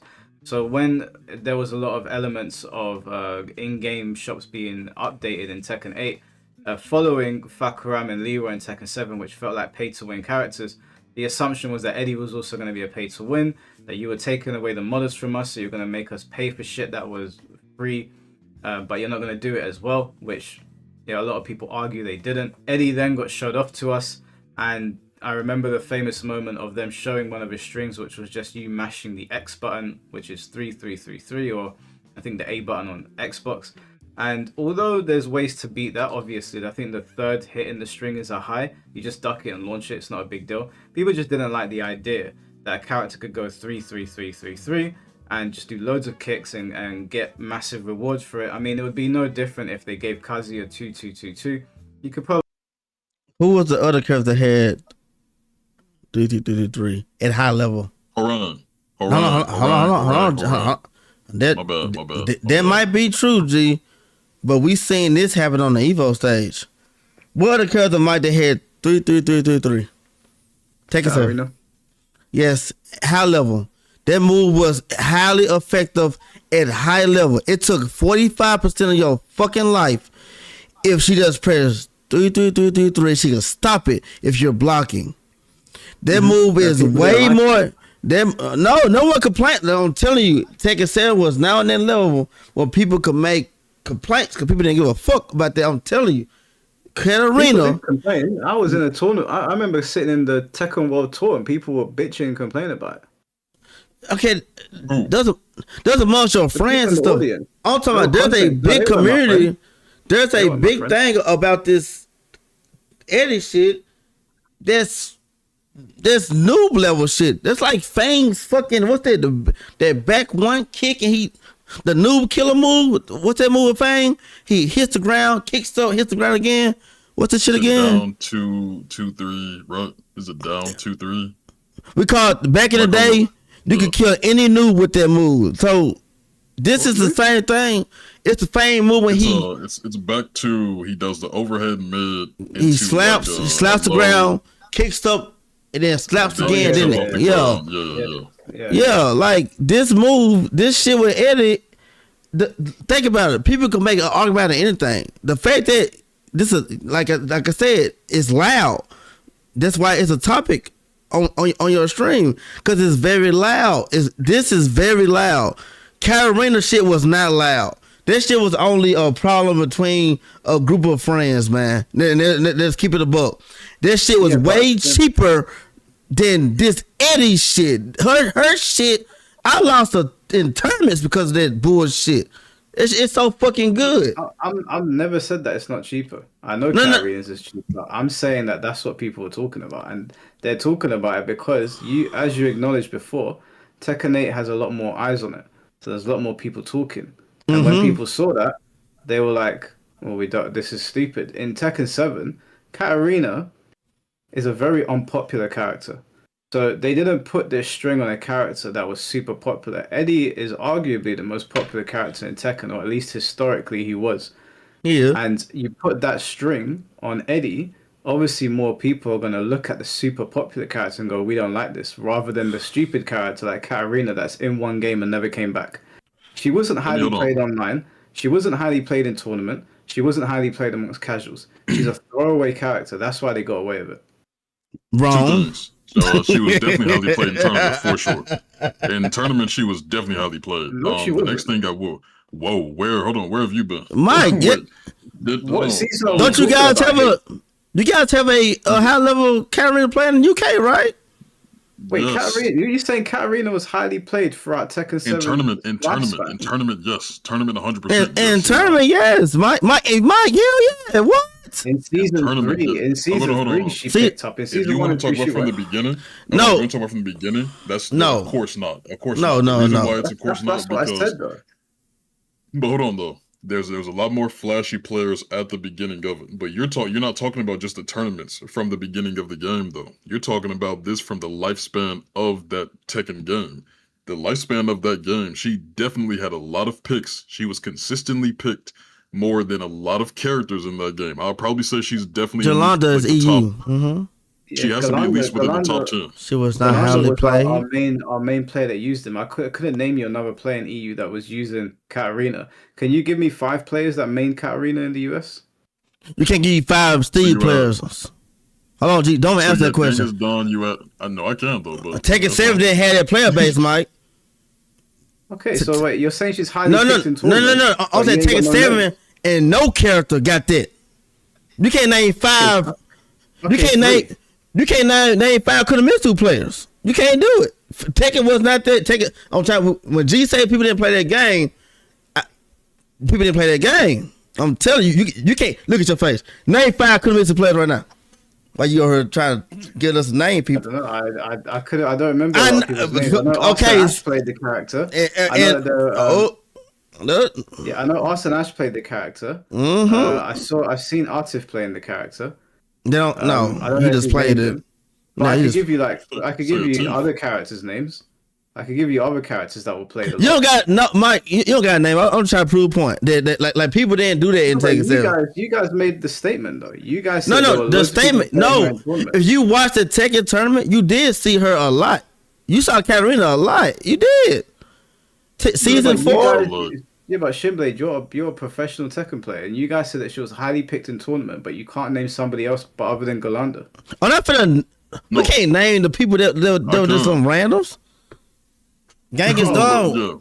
Gang is done. You're talking about like top 8s. You're talking about like top 8s only.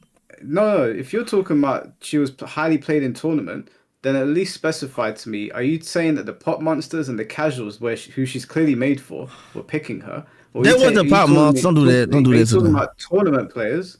Tournament players were picking her, like proper tournament players, not people that just come to fill out the bracket. I mean, we can't do that, Mike. There's definitely people that play her. Matsuba, which is the I can definitely name some, but I think it's Matsuba. He's the the 15 name. What's Matsuba? He's the I was a senior player. He also played Katarina in 7. You also had eventually even Nee was using her in tournaments. If you want to count that, if we're talking about like top 8s and everything.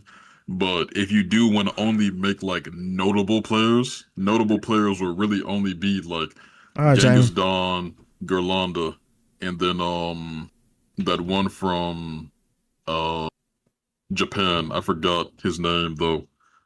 I know the match. But I forgot was Katarina more highly picked than Akuma, Geese, Julia? Of course not. No, I'm just running down a bunch of names. Fine. Akuma, Geese, Julia, was she more picked than Marduk? Definitely not. Was she more picked than Horang? Yes, I think so. That's debatable. It's definitely debatable. Horang was not as popular in 7. Was she more picked than Jin? Jin wasn't as popular either. Not. Okay, was she more picked than Kazuya? 100%. I would say so. Yes, I would definitely say yes. 100%. Kazuya had especially for a tournament. You talking about tournaments? 100%. Yeah. Yes. Okay, so was she a top 10 character or a top 20 character? She was down there on some people's list. Was top 15. Yeah, she was for sure top 10. Top 10. No shit. Not 15. 10. She was 10. Top 10. Yeah, Mike. She was really good. She was extremely good. She like a 13 frame launcher. Was she more picked than Kunimitsu? No, hell no. No, of course not. She's top. That's 7 characters that she's. But hold on. But hold on. Kunimitsu at one point was considered to be like close to the best character in the game, though. So like, I'm just running off characters. Yeah. Was she more picked than Feng Wei? I don't know. No. No. Debatable. Okay, so that's 8. No, that's not that one. I'm gonna be honest about that one. Not Feng. No, I'm saying from my experience, from my looking, it's debatable. Fang was only picked by Kakoma and them and shit. You know what I'm saying? Fang was not. Yeah, hold on. That's true. Hold on. If you say only, because that is true what Shin saying. Like only the people you would see in top 8s were only using him. Yeah, But if Fang you was say, like, not top, a casual. The top 32s and top 64s weren't picking Fang. Like top 32, 64s, you would see Katarina. You wouldn't see Fang. Let's start a movement on people that go to tournaments. We cannot call them casuals. They're considered a participant because they're trying to compete because they got a dream. No, hey, we gotta stop that though. We gotta stop that. If you're a casual, you at the house. We cannot stop somebody trying to book their ticket, get their flight, book their hotel room, pack their sticker controller, and try to come and beat you. I cannot call that person a casual. He's a participant that's trying to take. He's trying to take my head off. He's not a casual. We can't do it no more. We gotta start a movement. We gotta start a movement, Mike. That we cannot call anyone going to a tournament a casual. They gotta be a participant. They gotta be a warrior. We gotta come up with a name. Yeah. You gotta let them land. They can't be a casual no more. They can't. I go to tournaments casually. Man, what the fuck? No, you can't do that. I'm saying like your Timmy with the backpack, with the Power Ranger backpack, saying, "Man, I could do this. I only got $600 in my account. Plane ticket $215, hotel $200. I get there, I might survive off some noodles and some Vienna sausages and some shit." Okay, they get there. Now hold on, guys. Let me land now. Hold on, real quick. I've got someone in the background doing some background checks on the things you guys are saying. It says here that Katarina was the 37th most picked character. What are you talking about, online? Said he just ran it. No. CSB just said he pulled up. It was 14th out of 51 on Tekken 7 data chart. This says 37. CSB, can you send a link to me in Discord? So it's 14th out of 51. Okay, like that's two different polls, y'all. We talking about tournament play, and y'all talking about picked online. That's different. When you watch Tekken 7 tournaments, you saw popularity. Popularity you guys, we're talking about used. Yeah, like y'all cannot disagree. When y'all watch some tournaments, you saw Katarina. Those are facts. It's some characters you never see. Did y'all see Gary you? Did y'all see Gary you? Fuck no. Fuck no. King did play Gary. No. Did you normally see Gary you in tournaments? No, I love Gary you, Mike. If Gary come out right now, he might be my third. Really, I love that character. We didn't see him, but like I said, Mike, you cannot call Timmy with $100 in his name a casual going across the USA to try to take your head off. He's not a casual. Yeah. There's casual gamers, there's hardcore gamers, and then you could say whatever name you want to call the participants that go to the tournaments. But in the U.S., unless you look at them flight prices. Yes. But if you look at them flight prices within the U.S., you are at bare minimum spending $400 to $500. Yes. Unless you have that is near you that is going to be getting there in a cheaper fashion by maneuvering with their vehicle, then you're still going to be paying for wherever you're going to be staying, which is also going to be a couple $100, probably bare minimum $200 to $300. Yes. So like if you're calling those people who are spending like close to, if you count both of those, close to $800 to $1,000 on traveling to a tournament, and we're not even counting whatever you paid for the badge or food or whatever the case may be, that's not a casual player. Yeah, so G6. Let me tell you why you're wrong. Real quick. Oh no! What's up? Go ahead. I'll tell you both why you're wrong. You are pulling at the most extreme examples to make your point. When tournaments are run, when tournaments are run in specific cities, people are going to live in the backyard, so they're going to walk over to the tournament. Same as here. We have some tournaments in London, some in Birmingham, some in Manchester, or some in Scotland or Ireland. Some are going to cost more to go to, and I'll have to book a hotel, and I maybe even have to book a flight to Ireland or Scotland. And some, I'll just be able to jump on the train, pay £2 on the train, and get there. So you guys are talking about the most extreme examples to make your point, and I would agree. If you're paying £500 to go to a tournament, you're probably not a casual. But when your tournament is in Chicago and it's just down the road from you, and you show up to the tournament, you're not breaking your leg to get there. You're paying a couple bills, and you're okay. So I can call you a casual. You might not be, but you might be as well. Mike, if you even spend even $200, man. Think about it. If you $200, you can jump on the train for $5. No. Also, badges are $200 now. If you're paying for that badge to compete, Fuck the travel fee now. Raise your hand right now. I would never call anyone a casual. Even chat, raise your hand. G, raise your hand. We would not consider anyone a casual if they are participating in a tournament to win. I'm not in Let me your help you out. Let me land with this one. Let me help you out, Mike. So Frosty Faustings is going to be happening, and Machine Gun Wizzy lives in Chicago. He's a very notable player, but he lives in Chicago, right? If Wizzy wanted to go to Frosty Fausting, which is a tournament in Chicago, he lives. Maybe he doesn't live like in Chicago, but he's like in the general area. Maybe he could probably say like a 2-hour drive, hour to 2-hour drive, right? Give or take. That badge that me and Shinblade looked at was $150 for us to get a badge to go into Frosty Faustings. $150. Machine Gun Wizzy's in your chat saying them guys are casuals. What you talking about? Isn't that the name you said, Machine Gun Wizzy? Mm-hmm. Yeah, 30-minute drive. 30-minute drive. He said them guys are casuals. In your chat, in Shinblade's chat, sorry. In what context though? It's a little bit different now. It's a different context here. In what context? I'm saying that not all. Okay, let me reiterate. Not all people that go to tournaments are casuals, but some people are. You guys are absolutely saying that anyone that goes to a tournament is not a casual, and I can't agree with that. Any major, and there's no way you're going to a major you're casual. I just can't do it. Everyone who I sat next to. Bro, I've been to versus fighting almost every year since 2012. Mike, you can't. You're not a casual, Mike. I am a casual. Mike, as much as you want to believe that, I sit in my room and I play games. I'm a casual. Mike, I'm a content creator, but I still want to take people's heads off when I get a chance to. It's not an excuse. It says it on your have fun and mingle on the side.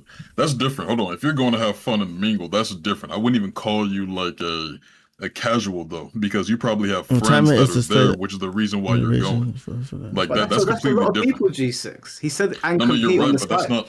Hold on. Yo, Floozy said it best. G category though.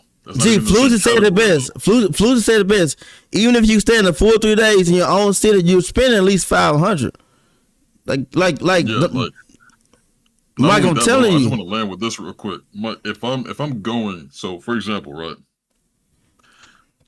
We can say that Evo, for example. This is a great example. Evo.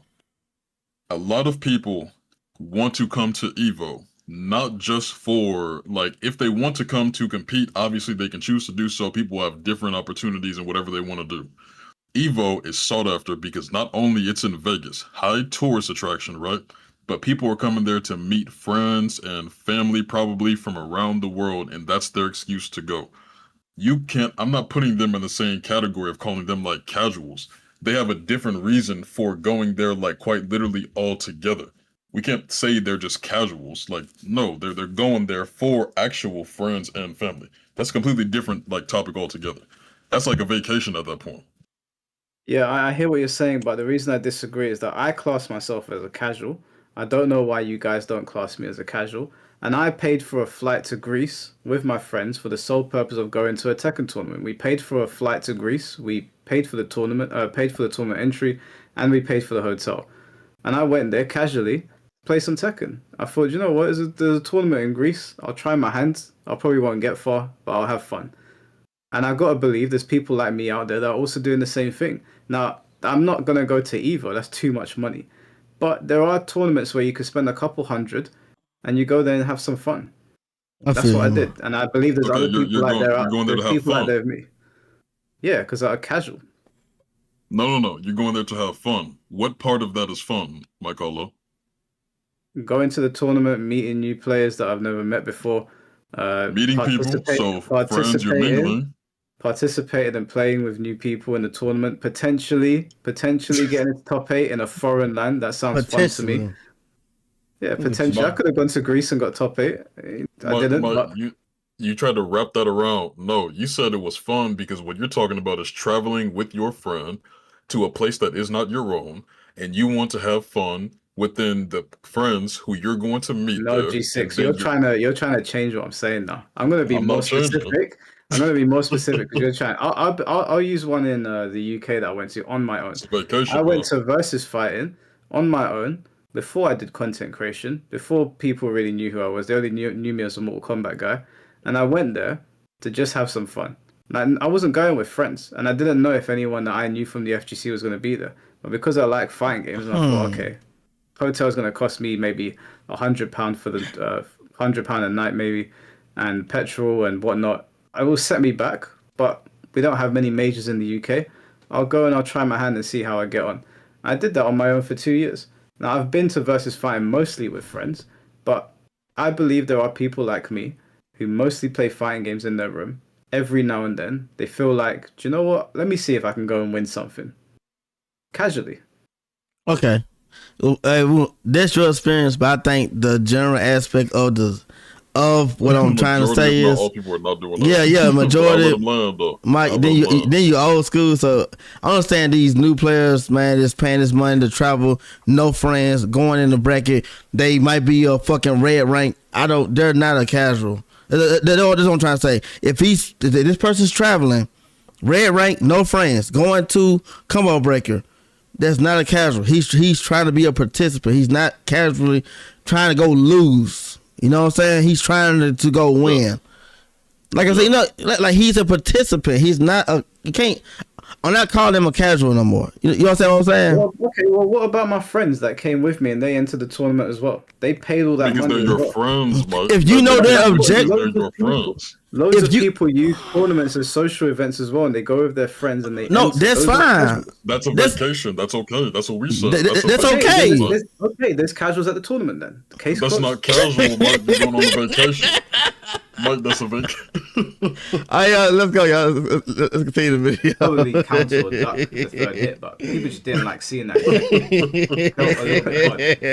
So that was another talking point. A battle pass was introduced to Tekken, which was not positively received initially. I think over time people have just come to accept it, like with most battle passes in most games, but it wasn't positively received, especially because the items in the battle pass were looked at as being absolutely terrible. There was a meme going around of this little white ball that does absolutely nothing in the battle pass, and so it was very confusing, and people were just like, our Tekken is becoming like everything else. Tekken felt like sacred ground for a long time, and although Tekken 7 did tread on people's toes, especially towards the end of the game, it really felt like Tekken 8 was taking it to another level. Around this time in April 2024, poor balance patch came out, a very poor balance patch. I remember covering it on the channel as well, basically saying they broke the game. Now they did address this fairly quickly, and they fixed a lot of the issues with this balance patch, but you can understand how the conversation is now in the mud because there's so many things happening. Then a balance patch comes out and it's kind of starting to feel like, can these guys do anything properly? So the balance patch came out, it broke the game, and then obviously because that happened, there's usually a ripple effect, and pro players then started saying that Tekken 8 is not Tekken. This famously came from very, very high level players. I won't name anyone specifically because there were so many people saying it in the high level community that it would be unfair for me to just single people out. But for any of you that were around at that time, you know exactly what I'm talking about. But the names aren't necessarily important. It's just the fact that a lot of high level players and even very well respected content creators were saying it as well. This further caused a rift between the newer players and the older players, because the newer players just... Mm-hmm. I'm reading your chat, yeah. I want to respond to a few people in there. They're saying to me that I can't be a casual and get to God 1. You can. Okay? Tekken 8's not that hard to play. Mike, stop. Yeah, I'm telling you. Okay, listen. I can stop being brawling for one. Let him land. Let me land. Okay, let me land. I've been playing fighting games for a long time. I know when something is hard to rank up in and when it isn't. Now, it took me 2-3 days to get to God of Destruction, and I don't lab this game at all. I don't put in any time. I don't sit there streaming it for hours on end on my own. And I got to God of Destruction. So how can I get to God of Destruction if the game isn't piss easy? I got you. That doesn't make me a hardcore player. These two are hardcore players. These are Tekken 8 strongest soldiers here. I'm not one of them. Hey, Mike. Hold on. G6. I'm gonna ask him a real question real quick. Mike, do you think I'm a hardcore Tekken 8 player? Yes. How do you hold on, Mike? Do you know me? You probably share the same aspects on how we play this game. We just play, right? That's all you do, right? You just play. Yeah. No practice mode. Mm-hmm. Mike, I'm still punching with 112. What's -14, 112, -15, 112. If I was in my prime, I'm killing you. I'm doing what you're doing. We're just naturally good at the game. We've been playing so long. So, like I said, yeah. He said that already, y'all. You're not listening. He said that, how am I able to get God, or this Tekken is easy? I'm able to get this. All you got to do is what? How am I able to do this? Is easy game. He said one key thing, y'all. Before he started talking, he said, I've been playing Tekken for a long time. And he used to also compete in this game, y'all. Come on, man. Yeah, but my brother's been playing Tekken for a long time as well with me. He still can't get out of it. He got training partner. He got a fucking training partner. He got training partner. That's no training partner, okay? I might as well be in training mode on my own. My point is that you can just be sorry. We talking about that moonsault though, Mike. Hold on now. You can just be sorry. That's a player thing. That's not a game thing. You can't say the game is harder. I can still be casual. I can still be casual. Like I play Formula 1 games. You competed before though. You talking about achieving a rank in a game that you've been playing for a long time. In your history of playing this game, you competed. You're not a casual, Mike. No. Okay, wait, hold on just a second. I competed at a high level on Mortal Kombat and Soul Calibur. I never went to tournaments like that for Tekken. I would go to the arcade stuff because it was just in the arcade, but I wasn't traveling for Tekken. Not like that. The tournaments I was talking to you guys about just now were for MK and Soul Calibur. They weren't for Tekken. So I wasn't competing for Tekken like that. Playing a game for a long time does not disqualify you from being a casual player. Because like I've been playing racing games for a long time. I'd still say I'm a casual at Gran Turismo, even though I've played it for a long time and I'm good at it. That doesn't make me not a casual. That's fine, Mike. So let me ask you a question. In the history of you playing Tekken, were you a competitor? What, if I went to one tournament, does that make me a competitor? No, stop, Mike. You know what? I'm just asking the question. In the history of you playing Tekken, were you a competitor? Meaning that you were playing to win, meaning that if you lose, you would be upset at you losing. Especially if you were also trying to go to tournaments. Hold on. Especially if you were going to tournaments for the game. I'm just asking, were you, within your history of playing Tekken, was your objective at ever in any point in time frame to be a competitor? Not to be a competitor, no. But if I did go to compete in something, I aimed to win. So you went from casually picking up this game and playing it with your brother, right? Mm. And then you eventually got to a point to where you just decided out of the blue that you wanted to go to a tournament to do what? It got to a point where we would hear rumblings of tournaments, and I was like, do you know, why don't we try our hand at it and see how we do? Mike, he dancing. I know you dancing real good, Mike. Hold on, wait. Just let me one more time. I got you. Hold on. So you started off casually playing with your brother. Hey, look, me too. My brother, you seen him. Shin just showed you earlier. I started off casually playing against my brother. I got to a point that I eventually went to a tournament to do what? To compete. Because you were a competitor. That is what's up. There you go. There is full circle. That clapping on the stream, I thought there was someone behind me. Come on, man. People who have not been playing this game for a long time to be able to hit that GOD like that. You got history with the game and you used to be a competitor. Hold on. Wait. Listen, hold on. I got a better story. Me and my brother and a friend played. You go at the house. Just playing, you go. I'm beating their ass. Hey, there's a tournament up the street at Toys R Us. I could probably take it. What am I now? Am I still a casual? Oh, you a competitor, man. And I went there with my black light deck and won every tournament. That's how it works, Mike. People, you sit at the house, you display your skill, like, damn, I'm kind of good. Let me take my talents to South Beach. You hear me? Come on now, Mike. Yeah, but if you do it once, if you do it once, like I went to one serious Smash tournament just to see how I would do, and I did that once. It doesn't make me a Smash Bros competitor. That's you are a competitor though. Even if you are not currently anymore, you have the history of being a competitor. Okay, so then for the game. does that mean that I can no longer call myself a casual because I went to one tournament?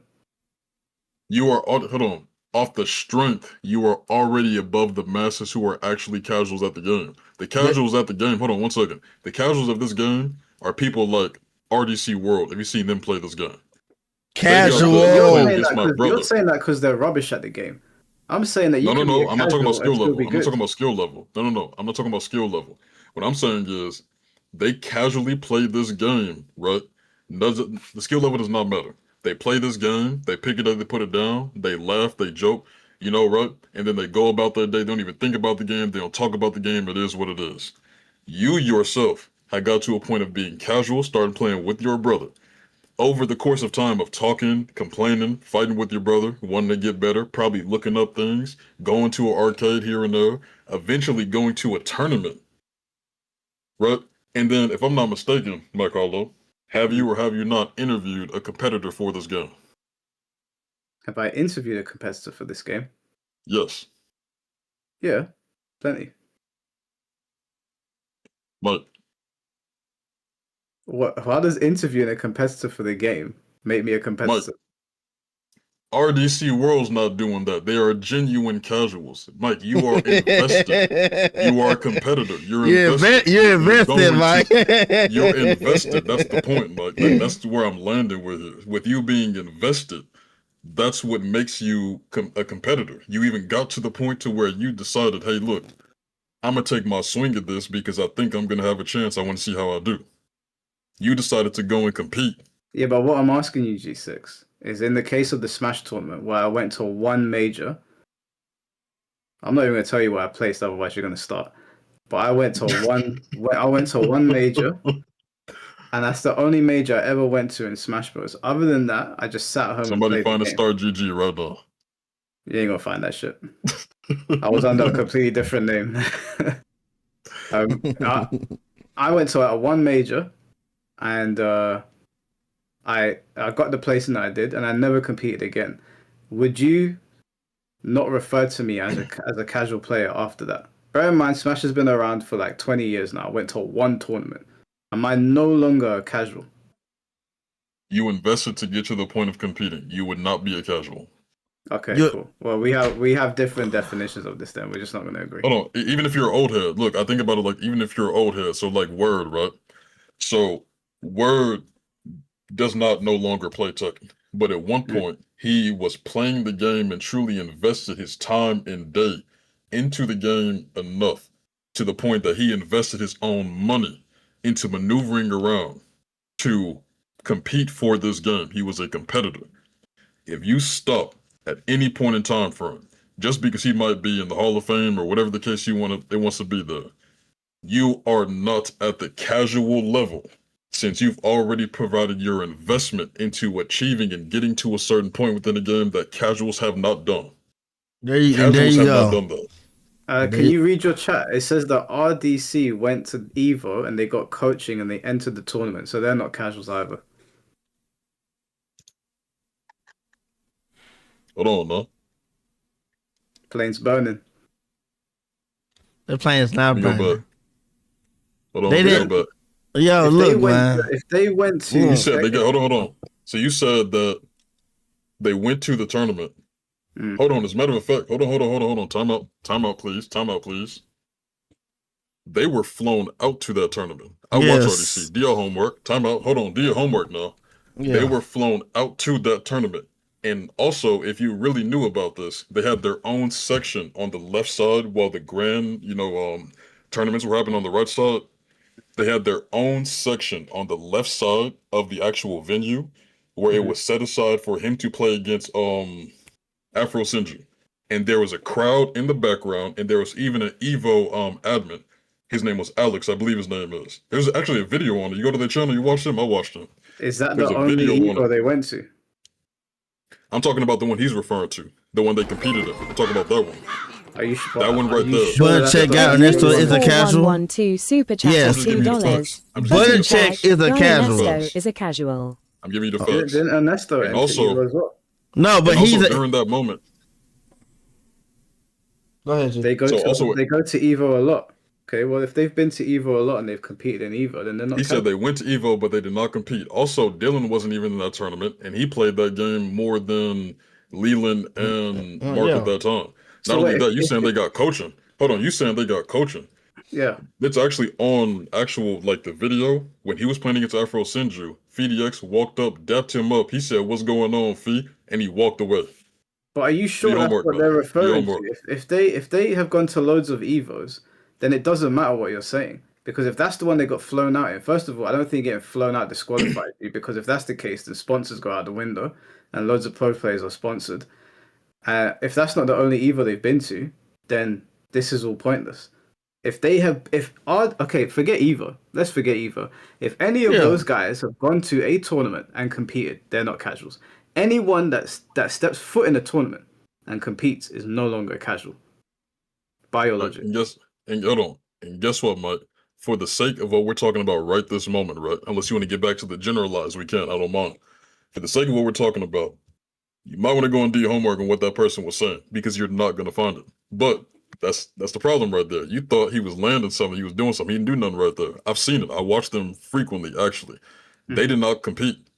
And not only that, when they were on the side playing, they didn't receive the coaching that he's referring to. Fee dapped him up and walked away. That was not a thing. Let's have a look.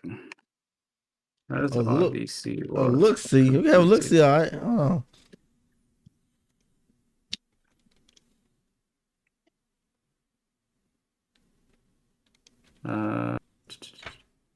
So they have competed at DreamCon. He said the coaching was on stream. Yeah, you're talking about when they were teaching them the game. Yes, when they were being taught the game. Wait, does and they were being hold on. They were being taught the game. Hey, hold on. You're right. Go ahead. Go ahead and say it. I got you, man. If you get coaching from FeeDX on YouTube and you're getting private coaching from FeeDX, are you still a casual? Record like this is a 100% you are. Let me tell you why. Let me tell you why. I gotta lock in. Because what was his goal? Pause. Go ahead and pause that video, Sean. You see it right there? Mm-hmm. This was them on stage. You had a crowd behind them and everything. This was not even a part of the tournament at all. This was a sponsor thing. They wanted to do this. They were pushing the game. This was helping for content to help promote their game. Even the admin, I think his name was Alex, he was standing behind them as they were playing. There was like a viral clip about what he said and everything. So I do have something to say about that. Their goal was not to go and win Evo. Their goal was not to go and see how high they can place and I can beat this person. I want to lab this character. No. Their goal was to beat literally a fellow content creator, not within the tournament. Because this match right here wasn't within the tournament. Are they a competitor? No, they're a casual. But it says that they've competed at DreamCon, and I understand that that's their event. But they've also competed. That's their event. Okay, hold on. They've also competed in Multiverses. They've competed in Super Smash Bros. Ultimate, Jump Force, Naruto games, and other fighting games. So if they've been to a tournament at any point in their lives and they've competed, they're not a casual anymore. Within that realm, for sure. Leland himself, for example, he is they say he's like one of the better players for like Smash. He's competed in Smash. He's actually trained with better people in Smash to try and get better. He's played with them as well. That he's not a casual at that point. Leland would not be a casual Smash player at all. He would definitely be a competitor. That's different. He's trained actually with a pro, like in matches. He's played in an actual tournament. Like he's done that actually consistently. He's not a casual at that point. This person right here, right, which is Mark. It was Mark against Afro Sinju. They weren't training to go and beat a Teeth and Arslan and try to fight Knee and try to learn high damage combos because that's what they wanted to do. They were literally playing against each other like two brothers in a living room. Mm-hmm. Yeah, we can move on from this. I don't agree with what you're saying about what a competitor is. I don't believe that if you go to one tournament after playing a game for years, there wasn't an argument though. That's what I brought up with Smash Brothers, and you guys were saying that I'm a competitor on Smash Brothers. So. Mike, what you do is try to move the goalposts every time. No, it's not. I addressed your point. I said I'm not a competitor on Smash Bros. You guys said I am. We'll agree to disagree. I said if you that person who wants to compete in that game and you got dreams and you book your ticket to go fight, You are no longer casual. Not just Yes, I'm gonna lock. obviously, Shin, if you've got dreams, obviously. That's what. That's what I said. So, Yeah, like I but said, I don't you have moved. dreams. You took that gold post and tore that bitch down. No, I didn't. I already told you at the beginning of the conversation, you guys use very extreme points to make your point. I'm telling you that people go to tournaments for a multitude of reasons, and simply competing in a tournament, whether you're good at the game or not, does not automatically make you a competitor. Okay, I want to clarify this. I ain't gonna drag it. What Mike is referring to, by the way, when he said an extreme point, I'm only using my experience within the U.S. when I make this statement. For anybody in the chat that lives in the U.S., you know what flight ticket prices look like for us. They're not the same as they are in like the UK to go and get on a ferry to go and maneuver somewhere. For us, we're looking at bare minimum hundreds. 400. 300, 400. So that is also the reason why a lot of our players aren't really sponsored, because these sponsors are looking at our ticket prices going, hey, look, if I want to send Joe Crush, for example, to Evo Las Vegas, they're charging me $300 for a ticket, and his flight from Texas to go to Vegas is $400 or $500. Okay, all right. To end the conversation, basically what you're saying is that your criteria is different because of the ramifications that could come financially from traveling, whereas we don't have those issues in the UK because we're on a much smaller island. So my classification of what casual is not going to fit yours because you guys live in a big place. It's harder for you to get around. If you're going somewhere, you're probably committed to it. Whereas if I'm going somewhere in the UK, whether it's 3 hours away or what, the financial burden is not that bad, which is why I could still refer to myself as such. Can we agree on that? Yeah. No. So okay, no, let's move on. Wait, hold on. It's because hold on. I don't put it in a box. I'm not saying that is the only reason why. I was only pinpointing the reason why you had said, hey, he's making, extreme, that's not extreme. That's just our reality over here. So that's why I had made that experience for people who live here.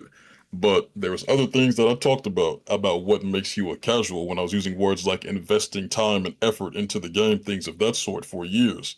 That's different. That's also within the same realm of conversation. So I was only responding to the other thing that you said, not the entirety. I want to make that clear. Yeah, just to make it clear to your chat, I'm not flying out. We can drive to everywhere in the UK. Just get on a ferry or whatever. It's not that big of a deal out here. That's crazy. Yeah, I don't really have to. I don't even have to fly to Scotland. I can drive there. It'll take long. See, now you showboating. You showboating. I live on a small island. Shit, exactly. So that is nice though. That is nice. Like if it's a tournament, because I would love to go. Just to go. I'll go. Okay, I see. Let's get it. Couldn't adapt, and the older players felt like the newer players were being given everything on like a silver platter. They don't have to work for anything. At this time, of course, Bandai Namco was continuing their efforts to rid YouTube of any modding communities, and so that continued to hurt community sentiments. Also around this time, Nee famously tweeted out that Tekken 8 is not fun to play. Now, I believe that he retracted this and he apologized, and I believe Austin Ash did. Too late. You can't apologize for that. Once you do that, it's over. It's you know that, right? Once you do that, it's over. There's no going back. Even if you say I'm liking Tekken, even if he says I'm liking Tekken 8 now, they don't care because they're still losing. Nee, you're winning. Good for you. But my sour ass was still losing. So I'm gonna keep this Tekken 8 train, hate train going. Mike, I don't know why you don't believe that, but this what's going on. It's too late. Once he made this fucking tweet, it's over. You a face of Tekken. Literally called the GOATs. He was being called a GOAT when he was losing. So he's like he's the LeBron of Tekken. If he says this, think about it. What Street Fighter player that's saying some shit like that? Takedo. No, he got $1 million office. What? Mongo. Like any third class Street Fighter player not even saying shit like this. The reason I'm so passionate about it because I play a lot of games. I'm in a lot of shit. They don't talk like when they said shit like this, I knew it was over. I got 1.3 million views. Oh my god. Yeah, it was actually higher. It was actually higher than that. No, when I saw this, I said that's it. That's insane. That's it. Yeah, but Shinblade, that was how he felt at the time. You can't discredit what he felt. He took that down. You're not because it went understanding. No, I am understanding. You can't say that's it. So first of all, it's just a video game, and gamers tend to get emotional. Hold on, Mike, what the Shinblade. Let me fuck? land. Let him Let me land, let him land. land. Let me land my helicopter. Okay. Gamers tend to get angry, and they tweet out crazy shit. Nee is not exempt from this. Nee took that tweet down True. most likely because his sponsor was like, we obviously no one expects a tweet about Tekken to get millions of views, but it did. His sponsor probably thought we don't need this negative attention. Please remove that tweet. Because after you removed that tweet, he tweeted more bad things about Tekken 8, probably in more frustration. But that's how he felt at the time. But he is allowed to take it down and say sorry. You're not exempt. It's not like he punched a baby. He said a mean thing about Tekken 8. We could forgive the man for that. Yeah, that's true, but it's about what it does, though. It's about like what it does when he is the LeBron. Like if LeBron said, "Hey y'all, I no longer like steak. We only eating chicken from now on." There's gonna be, a flux of people going to stores and now buying chicken and no longer buying steak. That's just kind of like the way that it goes because he's the LeBron. That's tough. That is tough. If his opinion is that Tekken 8 is not fun, merely because he's the greatest player of all time, does not mean he has to keep his mouth shut. Because if he felt it was fun, you guys would be like, well, why can't he say it's fun? If he doesn't think it's fun and he has a lot of eyes, that is tough shit. You're absolutely right, but so I just want to make this known. Everybody's entitled to the way that they feel. Don't ever let nobody tell you that the way you feel is invalid. It's always valid, especially from whatever's going on. The way you choose to accept it, that's on you, but you're valid in the way that you feel. What we're saying is with his position and their stance within this community that we're in, X out the rest of the world, within this community, this stance with who he is LeBron. If LeBron goes and says those things, regardless of what you may think, what I may think, what Shin may think, he could make everybody go and play Jin tomorrow. If he said, "Hey, I think we should all go play Jin," and I have seen it happen. It will be a spike in the rank play queue.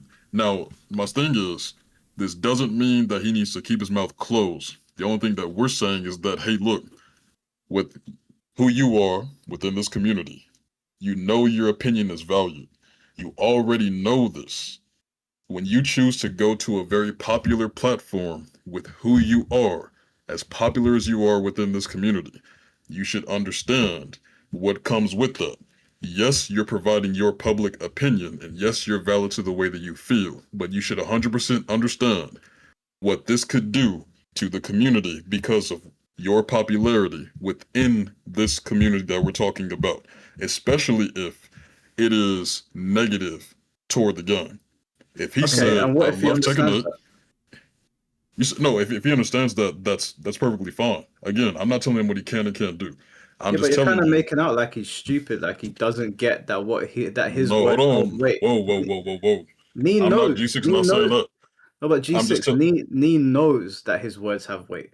Like he knows that. We know that. There's no way Nee was under the impression that his voice in the Tekken community didn't hold weight. So he knew that when he was tweeting this. So he doesn't need to be told, you need to understand what you might do to the community. He already knows. As a grown man that has operated at the highest level for a long time with his influence, he knew that. And he still made the tweet. Yeah, but I'm gonna tell you this. Hold on, you're losing. If he knew it, if he knows this, right, and he was completely aware of this, and he did not care about any repercussions, that tweet would have still been up there. But why was it taken down?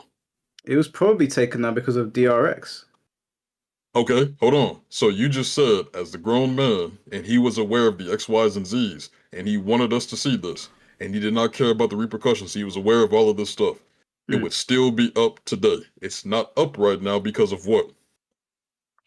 It's not up likely because of his sponsor, but that's not because he doesn't understand the gravity of his words. No, it's because he was hurt at that time. So he was, okay, like we said, there's feelings involved, right? He was hurt at that time. You can feel valid in the way that you're feeling. He was losing. Hold on. We don't know. Okay, that's an assumption, first of all. He was losing. You're right. Hold on. You're right. It's an assumption. It is an assumption. We don't know what was going through his head when he tweeted this. He could have literally been playing the game at home in training mode and thought to himself, you know what, I don't like this shit. You don't know. You're right, but that's hold on. You're right. That's also an assumption as well. That's just to go on and say that we don't know it all. We don't know at all. The only thing that we know is what you said is that you don't think him as a grown man with who he is today, with his staple within this community, he went and made a tweet. And you said that he was thinking about all of the repercussions and the consequences and everything, but he didn't care, right? With his stance, that's what you said. No, I didn't say that. I didn't say that. Okay. Except the last part. I'll put it Yeah. on record. Except the last part there. Okay. We're just saying that he's a grown man. He's aware of what he's typing and the platform that he's on, right? We'll say that. Yeah. Understandable. Okay, with that being said, if he did not believe, right? Like if he believed that him doing that was completely okay and he did not care about any repercussions or anything of the sort, and you're saying that he was thinking about that probably, or making the assumption that he was thinking about that tweet would still be up today. The reason why it's not is because at that moment, whatever he could have possibly been feeling or whatever he thought that he was doing, he thought, right? No, I think what happened here is that Nee understood the weight of his words, but he didn't understand that he would have to be a shill. Because in order for him to put out his opinion faithfully and truthfully, he would probably not be affiliated to a sponsor. When you've got sponsors, obviously there's going to come certain obligations, and if they're affiliated to Tekken and you're putting out a tweet like that, the assumption here with his sponsor taking it down is that you can't say bad things about this game publicly because you're Nee, and what you say has a real effect. But if you want to talk positively about the game, go ahead. This is what happens. This is how people end up in getting called shills. When you get censored and everybody else is looking at you, because why else was this taken down? It wasn't taken down because Nee suddenly started loving the game, because he was with King J in Korea just the other day calling the game shit. So we know that Nee doesn't like this game. This tweet was taken down because it was going to hurt his bag. Not because of people getting upset in the comment section or saying, hey man, you should only be saying this game is fun.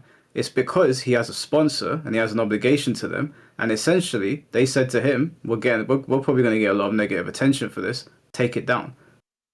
That's why it was taken down. Because he's still calling the game shit. He called the game shit like a month ago on camera. We're agreeing here, Mike. That's kind of what we're saying. It's like he was not clearly aware of everything that would do, and he was clearly just publicly speaking his mind, which he has the right to do, because he's valid in any way that he chooses to feel. Nobody's ever saying that he should not be, and he should be able to say and do whatever he wants. I'm agreeing with you here. We're agreeing on the same thing, the fact that the reason why it was taken down, because what you were saying is that him and his stance, like, he's aware of this and that. He clearly was not. Otherwise, the tweet would still be up today. If he was demanded on standing as 10 toes as he was when he released that tweet, it would still be up today. But he clearly was not. And that's the reason why it was taken down. That's the only reason why I was saying we're agreeing here. Yeah, from a monetary standpoint, I agree with you. He probably, in that regard, he probably wasn't thinking to himself that he would be censored. But in terms of like understanding his weight amongst us, like the community, away from sponsors, away from pay, I think he understands that, and I think that's probably why he put it out, because he wanted everyone to know how he feels about this game. But the unfortunate reality is that, as we've seen with Tekken 8, as it pertains to Arslan, Nee, and some other top players, they have tweeted things out and they've mysteriously disappeared, only for that top player to no longer have a sponsor or no longer be affiliated to certain brands and start suddenly calling the game shit again. So we know that behind the scenes something is going on. People are telling them, yo. And as a matter of fact, can't say who it is, but I know someone that was called by someone in Bandai Namco who is right at the top and told them, take that shit down. And that is hand on my heart. I was told that, and it's someone that we all know. And they said, take that shit down. So we know it's happening. Yeah, take it down, because you play Tekken 24/7, but you constantly trying to ride on this hate, on the hate train. No. Yeah, take that bullshit down. Tell people that you don't like something. You can, but if you're like, man, come on, it's clean as day, man. We ain't gonna sit here and act like it's not happening. It's people that actually enjoy playing the game, but they see there's a squad to hate the game that's more popular in their benefit. Do you agree with that? Player. He lives to play Tekken. Oh yeah, they live to play Tekken. Actually, I want to show a clip after this shit. This shit ain't make no damn sense. But hold on. But what I was trying to say about this Nee tweet is, when he tweeted this, I don't know if you've been keeping up, but after this tweet, don't forget, when he was winning, when his brand was on crack, he tweeted positive shit. Then when he saw losers again, the King J interview came on, the game was shit again. They're just human. Their lose is shit. Austin won Evo. He made a positive tweet. Thank you, everybody. Believe my dreams. I'm now understanding Tekken. Lost at EWC. Man, fuck this shit. They're human. That timeline of events is not entirely true because Nee has been more consistent with shit on the game. Wait, Mike. He's been more consistent with shit on the game. He shits on the game constantly. 1 or 2 positive tweets here or there does not suddenly take away everything that he said. But understand that I'm not making this shit up. I follow their actions. I follow the actions. Okay, you know what? We're gonna start doing this shit, G6. He don't believe this shit. When they lose, they get in their feelings. That's why. Mike. That's definitely natural. And that's definitely natural. And again, they can be valid within the salt, and that's why they do that. But yes, again, the main point of it. They got to know who they are. Like DeMarcus was saying yesterday, they got to conduct themselves a certain way, which they should. Like I said, this should be a conversation between your friends. No, you should tell the truth to the people. That's not the truth because he keeps playing and traveling for it. Because he's paid. No, look. You ain't doing it no more. I'm not gonna let you do it no more. We have seen paid players who get paid to play Tekken stop. They stop. When they don't like the game, they stop. Yeah, but how much is Nee getting paid? I'm sure Nee's not getting paid the same as some other pro player. Money talks, Shinblade. Mike, if they just getting paid, like I said, I knew Justin Wong. Money's the reason he took down that tweet. yeah, there you go. Hold on. Justin Wong wasn't too savvy of Street Fighter 5. He got paid, went to tournaments, and he just got you saw that Justin Wong was not as Justin Wong as he should be. He thought Street Fighter 5 was no, listen, he could have trained to be good, but he didn't want to. But he was paid to still go to listen. He was paid just to go to the tournaments, probably like Nee is now. You don't have to train. You don't have to stop, Mike. You don't have to go to this mental damn exercise that this game suck. I can't get it. No, just continue being DRX. Continue being Chanel. Continue going to tournaments and just losing. You don't have to take yourself through the fucking through the trenches. You don't have to sit at the house. So hold on, wait. You don't have to sit at the house and play for 8 hours a day. You don't. DRX is not gonna drop you. Nick could go to every tournament and drown in pools and still be DRX for the next 10 years. Say I'm lying. How do you know that? Have you seen his contract? He's not gonna get. That's the GOAT, Mike. What the hell are you talking about? Sonic Fox got dropped, and he's the GOAT of his games. Where have you read that he? Sonic Fox left. Sonic Fox left. He didn't want to make. I ain't put a personal business out there. He left, Mike. Listen to me. He left. But where have you seen in Nee's contract that he can just drown in pools and he's never going to be unemployed? Okay, Mike, you're being too literal right now. I'm telling you, we have. Wait. For example, ain't Chanel still DRX? Pull me. Hold on, wait. Let me see Chanel top 8 last 2 years. Show me right now. Chanel. He's still DRX. He's not even close to. He's not even close. Stop, Mike. He's not even close to knee status. He been losing. Contracts created the same for everyone. Are we saying that DRX has similar contracts for every single player? Mike, what I'm trying to tell you is Nee does not different, but they do got the money though. That's yes, Nee is not going to drown. Look, Nee is not going to drown no matter what. But he don't have to do as good as he is now. He can still be DRX. He don't have to play Tekken 8 like that. That's all I'm saying. I told you that. Mike, listen to me. You're making listen to me. I can't work on assumptions. What you? Okay, no, hold on. I got you. I'm watching Chanel. Connected, G. I got you. So, kind of what we're saying is like, if LeBron stopped playing basketball today, LeBron would still be LeBron.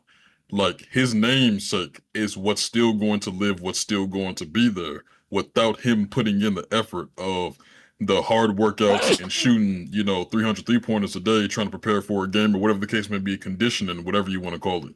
His name value, what he did, is still going to be there enough for him to be connected to a sponsor for his name value only. Nee has definitely achieved that within the FGC. He is a living legend within the community, for sure, within the FGC. Yeah. People are aware of him. They know him. If he were to say tomorrow, hey, look, I'm no longer competing, there is definitely going to be people. Let's just say DRX was like, hey, look, you're no longer competing, so we're just going to drop you now because we're only sponsoring competitors, and Chanel, even though he's not getting top 8, we're going to keep him here too. That's not what they're saying. If they did do that, there would be somebody hitting his line tomorrow. Hey, look, we got this new drink coming out, these new paddles, hey, this new fighting stick. Can we put your name on it? Let's work out a deal, let's work out a contract. Because of the name value alone. So that's kind of like what he's saying there, by the way. Go ahead, Sean. Yeah, that's perfectly said. We're gonna continue. Yeah, but okay, wait, hold on. The LeBron comparison to a Tekken player doesn't work. I understand what you're going for, but the name and the value doesn't match up at all. Nee has not brought that much value compared to LeBron. You could try to compare him to other fighting game players, but you can't really bring the NBA into it. It's two different worlds and what they bring. Nee cannot. I do not believe that Nee would be able to just drown in pools for the rest of time and be sponsored. At some point, the sponsor's going to go, we need results. Because if the problem is with a fighting game player, someone that's dedicated to fighting games, if all you're doing is drowning in pools and you're also a content creator, they're not going to be watching your videos anymore. People don't watch Nee necessarily because he's a personality or he's like an heiress or something like that. They watch him because he's sick at Tekken. If he suddenly starts getting shit, that will translate to his YouTube and Twitch. That will translate to his sponsor. So you saying that he can do whatever he wants and forever be sponsored is a crazy assumption, and I just do not believe that is a thing. With relation to Justin Wong had a huge YouTube channel, so Justin Wong could afford to walk away from competing. Now, I don't know how much he was getting paid to play SF5, but he has decided to no longer compete like that, and he does his vlogs and his YouTube channel. But some of these people don't have YouTube channels, and they don't have personalities, and they're not as a big a name as Justin Wong. They can't just keep doing that. And I don't think Nee could get away with that. And I don't think there's any proof to corroborate that. If Nee keeps on drowning in pools, I do not think he will be sponsored forever. Nee got a big YouTube channel? So, yeah, he has a big YouTube channel, like, for one. And then for two, like, again, people, I'm not sure if you go and, like, watch other people's, like, videos often where Nee's in it. But Nee just talking about Tekken in general, if Nee decided to talk about the history of Tekken, the video's getting over 10,000 views, bare minimum. People ask him questions about the game, and it's getting viewership. So to say that you believe that he wouldn't succeed based on that, there's even... The only reason I use the analogy for...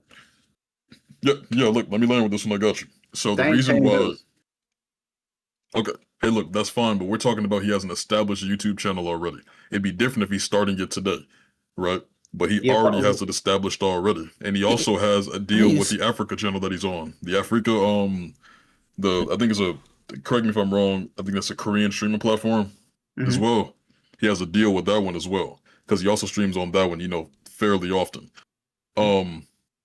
With that being said, and then Soup, right? Is it Soup? SOOP, right? Mm-hmm. What's that? A tournament. Isn't that like something they're doing out there as well? He's like, they also like that's going through Nee's as a matter of fact, hold on, time out. Nee actually made a tournament. Was that Soup? Is that Soup's? No. And DRX actually helped back the money behind it, but that was actually Nee's making. He started wanting to do that back in T7 with the ATL tournaments. So back then, he actually used to do them online. I'm not sure if you're aware, but he used to host his own online where he was actually helping commentate. Eventually, he started going to the cafes where they were doing like the locals, and he was commentating while the people were playing as well. I believe, if I'm not mistaken, please confirm, let me know if I'm wrong. He's now gotten to the point to where he made that an actual local thing for them to do consistently.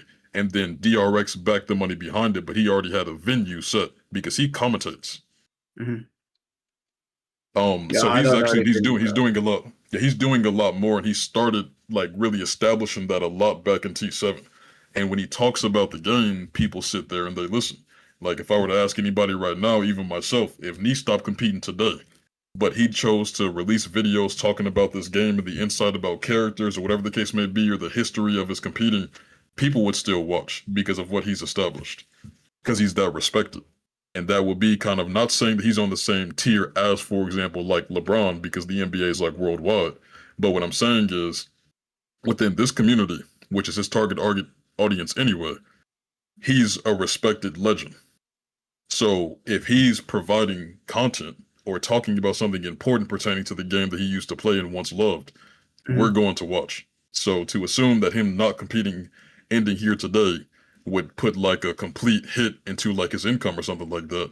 This man has sponsorships going crazy, not just for competing. No, I didn't say that it would put a hit on his income. No, it's when you said that he could put in 10,000 views. Like 10,000 views is not going to save you. If he's pulling in 500,000, 300,000, then okay, I can understand why that. He is do a mukbang on someone else's channel and get over 10,000 views. Mike, he gets over 300 a month. If you see, he has not stopped. He is consistent with 10. Hold on, Shin, is that Poppy Playtime right there? Hold on. Yeah, yes, G. Poppy Playtime with 29,000 views. Come on. Yes, he has views. He does. Yeah, like I said, I'm going based off what you said. You said he pulls in 10K. So when you said that, I was like, well, that's not going to save you. If he's pulling in 93K, that's a different story. I'm going off based off the number that you gave in the beginning. I know. I'm just saying that like he's still gonna get over that number regardless, which like that's still a significant amount. And then for him to stay as consistent as he is only going to continue to grow more. So like, because if he stops competing, he'll be able to venture out, have more time to do other pieces of content. You know what I'm saying? Yeah, well, this is a different case. Like I wasn't even aware of Nee's YouTube channel. I thought that Nee was just a competitor. So if he's really don't know. Stuff, no, I don't. Oh, really okay. I don't want. I mean, it's all in Korean as well. So if he's got all of this shit going on outside of it, then obviously he'll be okay. But if he was just a competitor, which is what I was saying in the beginning, if he's just losing constantly, I don't think a sponsor's going to keep you. But if you're like a hot commodity in several areas, then yeah, you've got more staying power. Yes. Yeah, yes. I got you. To give you better context for that too, like where it really popped off for him is when he was kind of like, like Blackheart's doing right now, right? Like getting every character to like the God 1, God 2, God 3 or whatever. That's what Nee did with TGO, or TGP is where it started. Then he got everybody TGO. That's what he did in T7, and he put that on YouTube for everybody to see. So that was very impressive to a lot of people, obviously, even myself. And that's where a lot of people were like, oh, this is amazing. Even if you didn't know who he was, you knew now, because now you're getting insight about your character from a top level player on how to use your character, which ways he can be effective. So that was like where it really started skyrocketing for his YouTube channel. All right, that's what's up. Well, like I said, I'm glad we're doing this. Mike, you teach me stuff, and I'll be like, okay, I got it, like earlier. And then we teach you stuff. This is fun.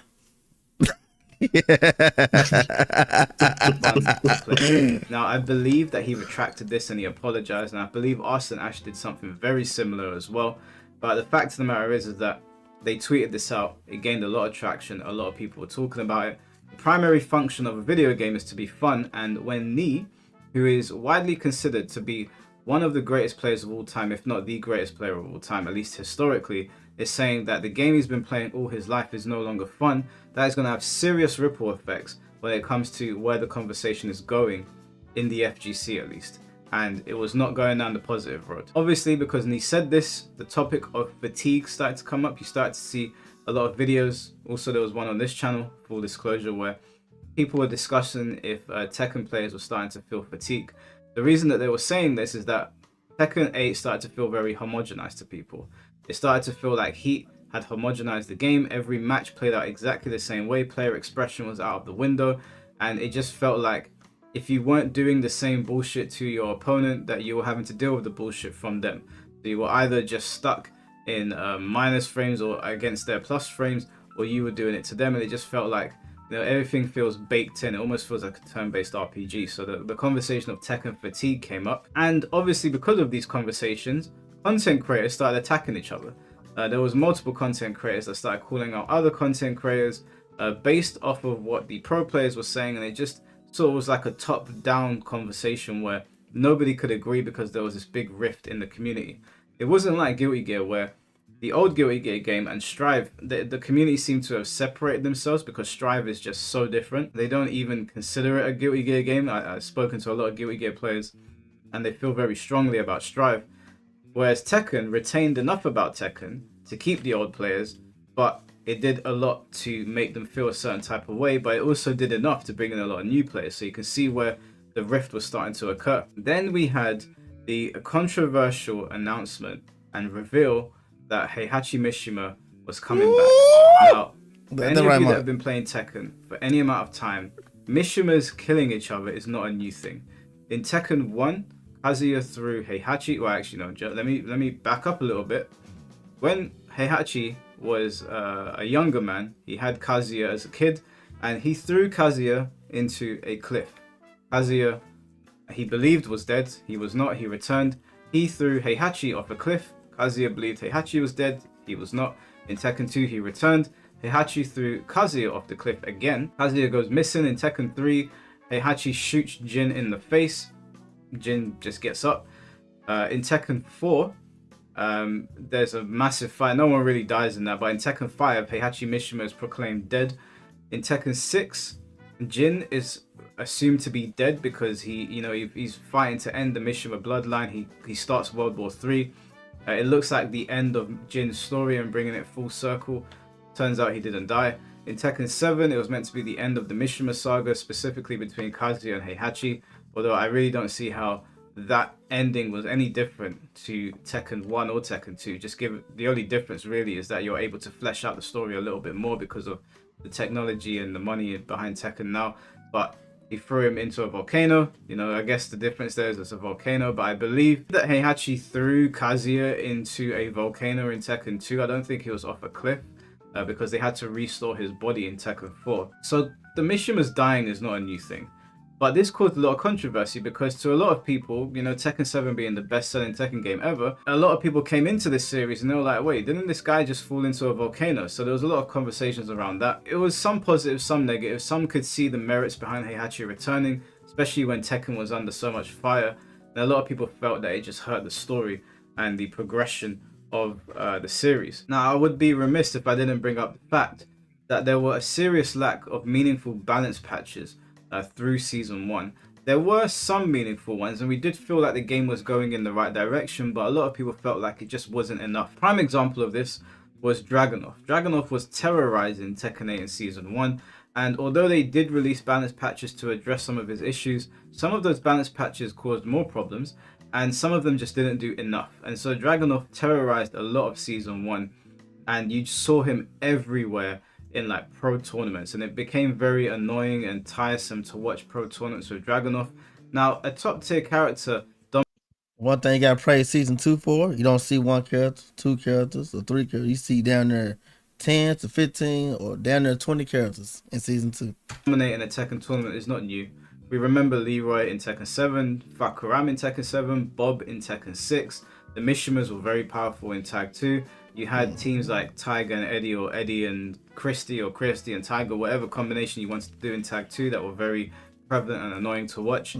But it seemed especially annoying in Tekken 8 because, again, the game felt very homogenized. So every match, it just felt like you were seeing back 4-3 from Dragunov into Heat Engager, launch, you're at the wall, you're dead. It felt very, very irritating to watch, and a lot of people just wanted to tune out. There were other top tiers at that time as well that were dominating the tournaments. We saw a lot of Jin at this time, and people were just getting sick of it. So there were not enough meaningful patches and a lot of conversations around what can be done about Dragunov and some of the other top tiers. The Tekken store continued to update with lackluster content, and modders continued to be shut down, so that was still ongoing at this time. So that conversation was also happening in the back. There was an abundance of Twitter posts saying they were done with Tekken 8. So because of all of the stuff that was happening in tournament, all of the pro players complaining, there were tweets that were going out, basically being spread around the community in Tekken Discords and in Tekken forums and on Reddit, where they were saying that they're done with the game. Sentiments were very, very low. And then there was kind of a big thing dropped on the Tekken community. Following the release of Heihachi Mishima, there was a stage that was put into the game called Gen Magi. And this was dubbed the Gen Magi Gate. The problem was that this stage was charged to people where people believed that it was going to be free.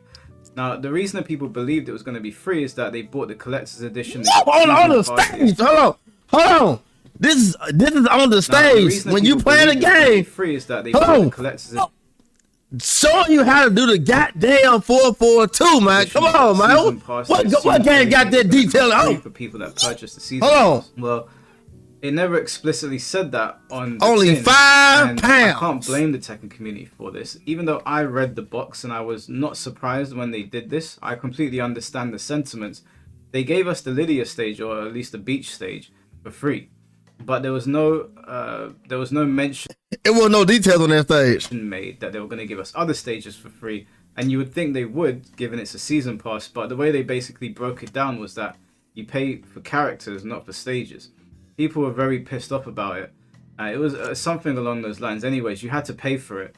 It was dubbed again Magigate. People were very, very annoyed, and the Tekken team had to issue an apology. They issued an apology, and the compensation was like Tekken coins that you could use to buy stuff in the store. Some people thought that it was okay that they did this, that it's very rare for Japanese developers to apologize for things. Other people just thought, this isn't good enough, I'm not happy about this.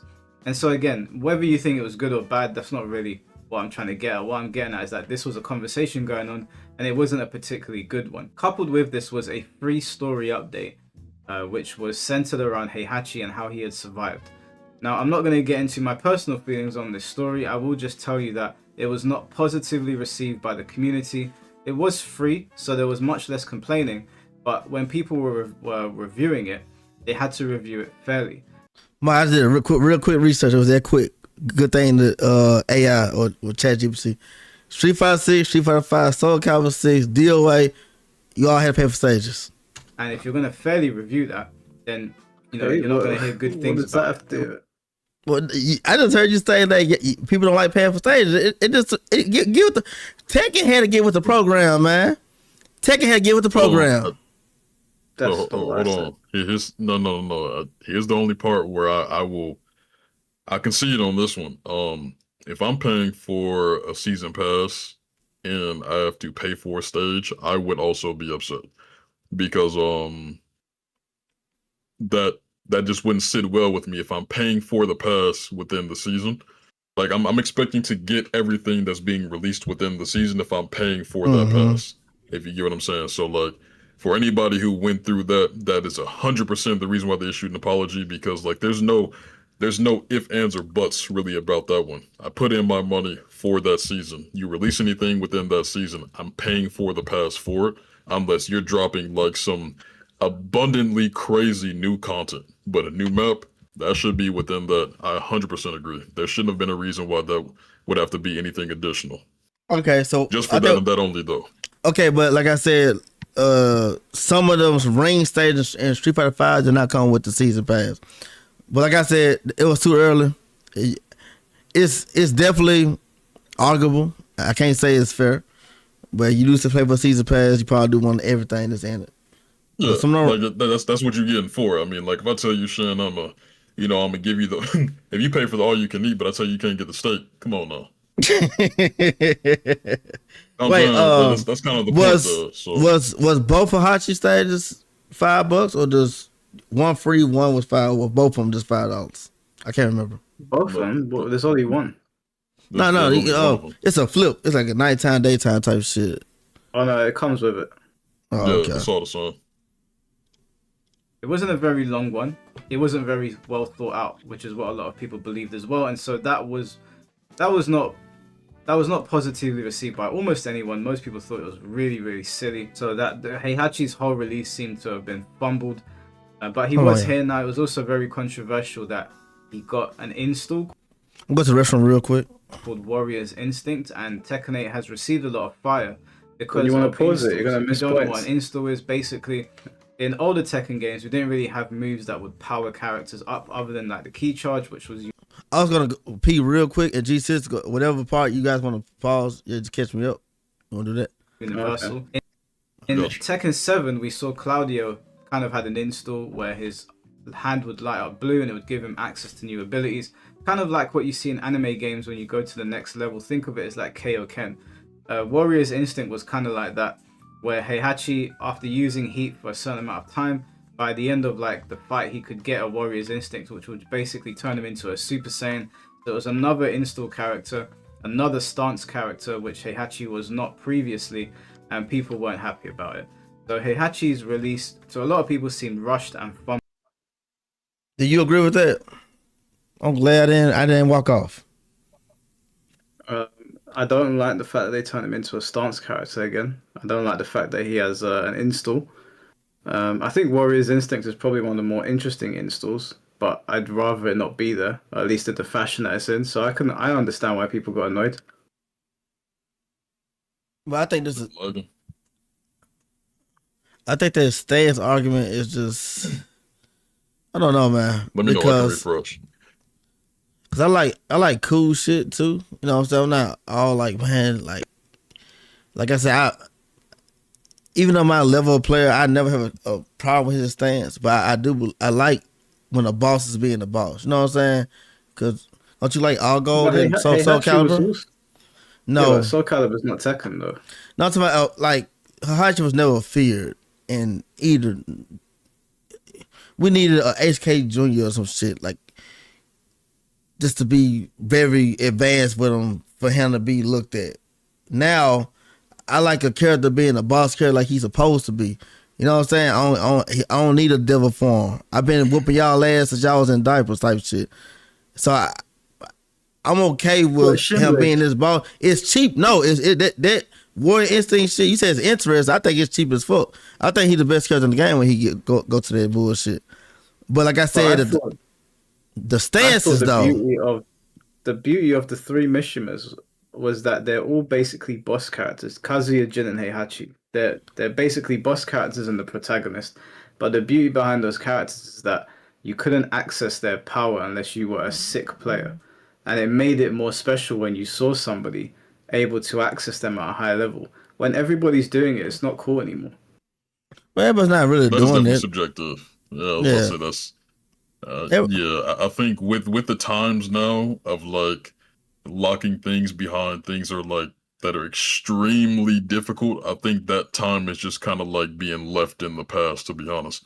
Now you can definitely just say, hey, I just don't like the way this is kind of going, but then we just be going into a completely different type of conversation. I think they just came with the times of like, hey, look, we want to make this accessible so a lot more people can feel cool besides only the one or two people on the arcade stick who practice it for hours and hours a day can only feel cool. Now, of course, your argument is going to be, and this is why it's like 50-50, it is what it is like, okay, well, but then the person who's spending all that time feels less value for spending all that time to learn it.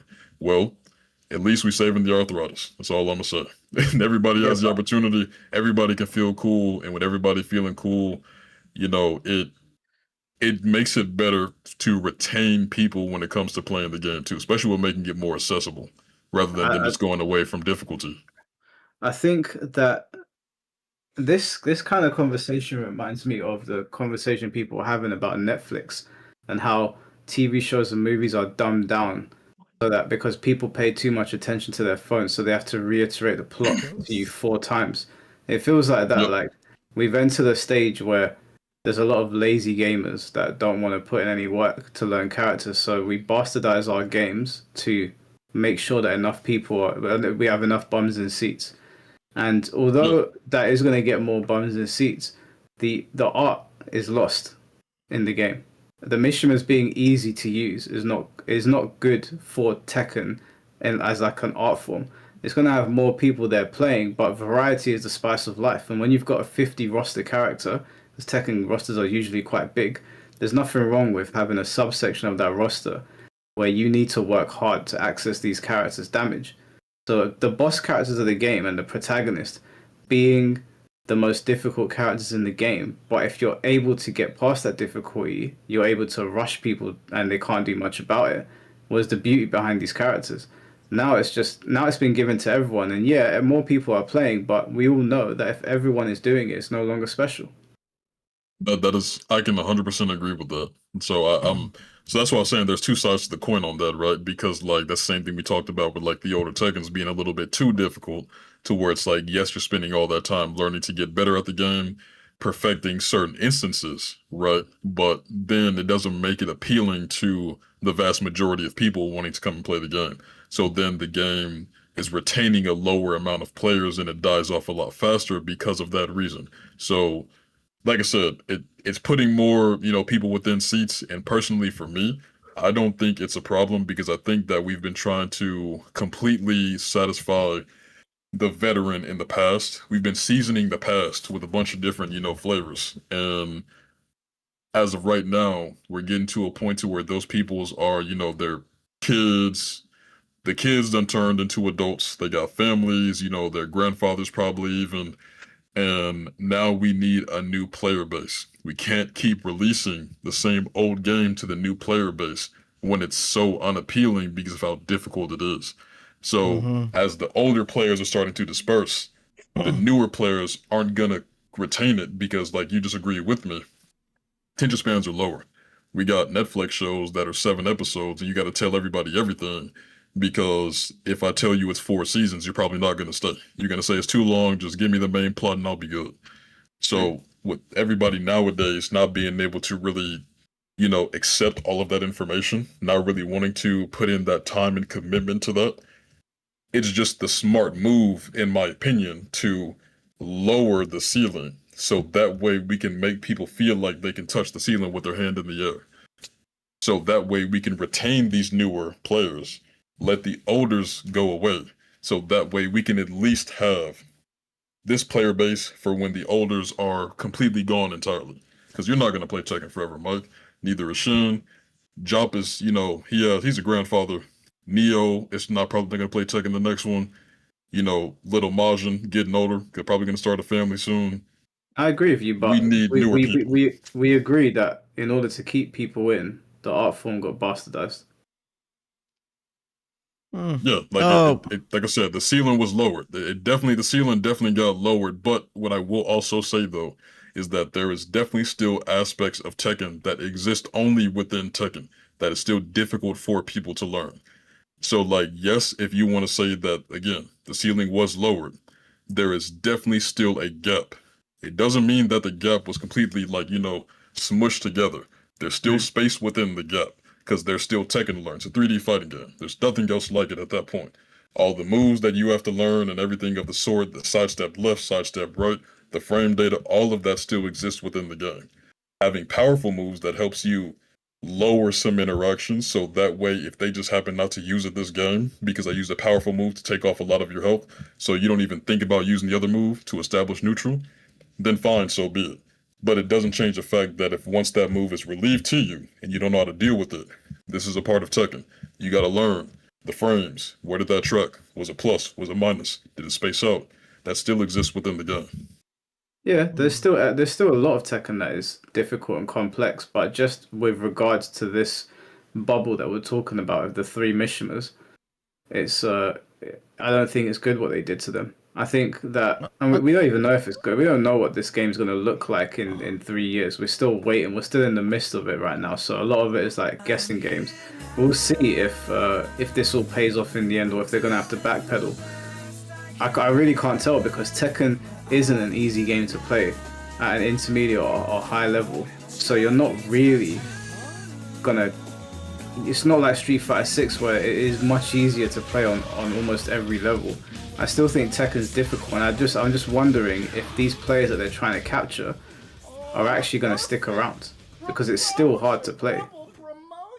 You're right, and we're not going to know until we allow it to land. So it's still flying right now. So far, we see that it is doing well, which is a good thing because we're seeing better numbers of retained than before. So that should be a good thing for us to look at it and go, hey, look, so far, based on who's playing the game, so far consistently, this is looking good for the retained players. And I do like this because that means I have a better opportunity seeing all of these different, versions of where you want to call it talent or personalities within this community.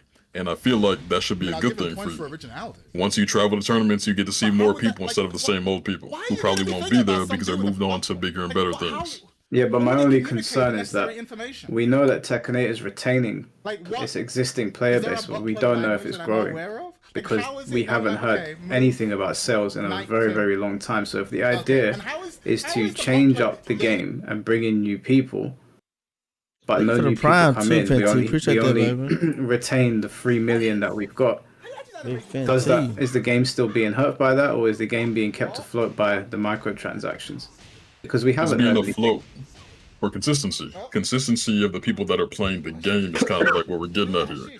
So the consistency of the people playing the game on a daily basis is better than the old. So even though you may look at it and go, hey, look, the game's not selling as much, that's not only because of just the game itself. We've moved on from consoles entirely. You got to remember that when we were in COVID, the prices of PCs were skyrocketing. Like, everybody was on console, because at that time, in order for you to really like cross-play effectively or get on like the same, platform as somebody, people were really, drifting toward PCs in general. They just cost a lot more money. We get past COVID. Now that lowers the cost as we're getting past COVID. The prices, parts are starting to lower a bit before they obviously recently started, going back up. But they were lowering.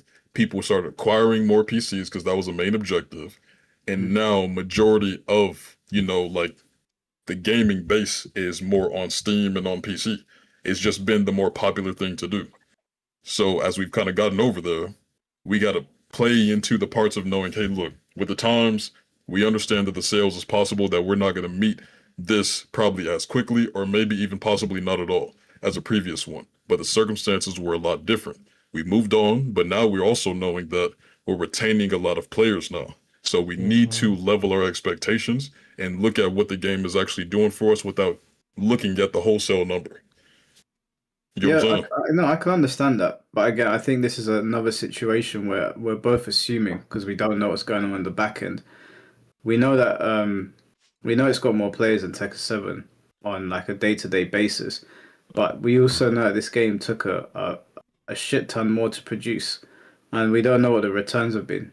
They said it themselves. It cost like 3-4 times to produce than Tekken 7, so I don't know what the returns have been like for this game. I don't know if it's being seen as a financial success. We're not going to know until later down the line. I can only look at what is going on now. I agree with you. They're maintaining players and they're updating the store, so I've got to imagine it's making them money.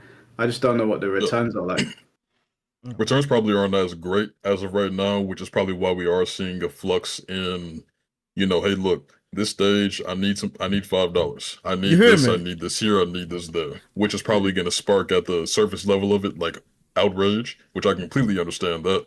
But I think that's also kind of maneuvering and kind of like removing the space, smushing it together. We're getting with the times at this point. We understand that we're not going to sell us. I think that's where we're at right now. I get that. I just think people overlook production costs a lot. And if this game cost like hand over foot to make, I don't know how much it is, but Harada said something crazy like one stage can cost £300,000 or some shit like that. I was like, well, if that's the case, and you're putting in that much money, it's the same with movies. Like they have a budget for the movie, and then they have a budget for marketing, but we don't know what the returns are. Some movies don't break even if people even if a certain amount of people are gonna watch it. Like Black Adam was a good example of that. Black Adam, they just about broke even. And I'm wondering, is that the case with Tekken? Like this game cost a fuck ton of money to make. Are they making their money back?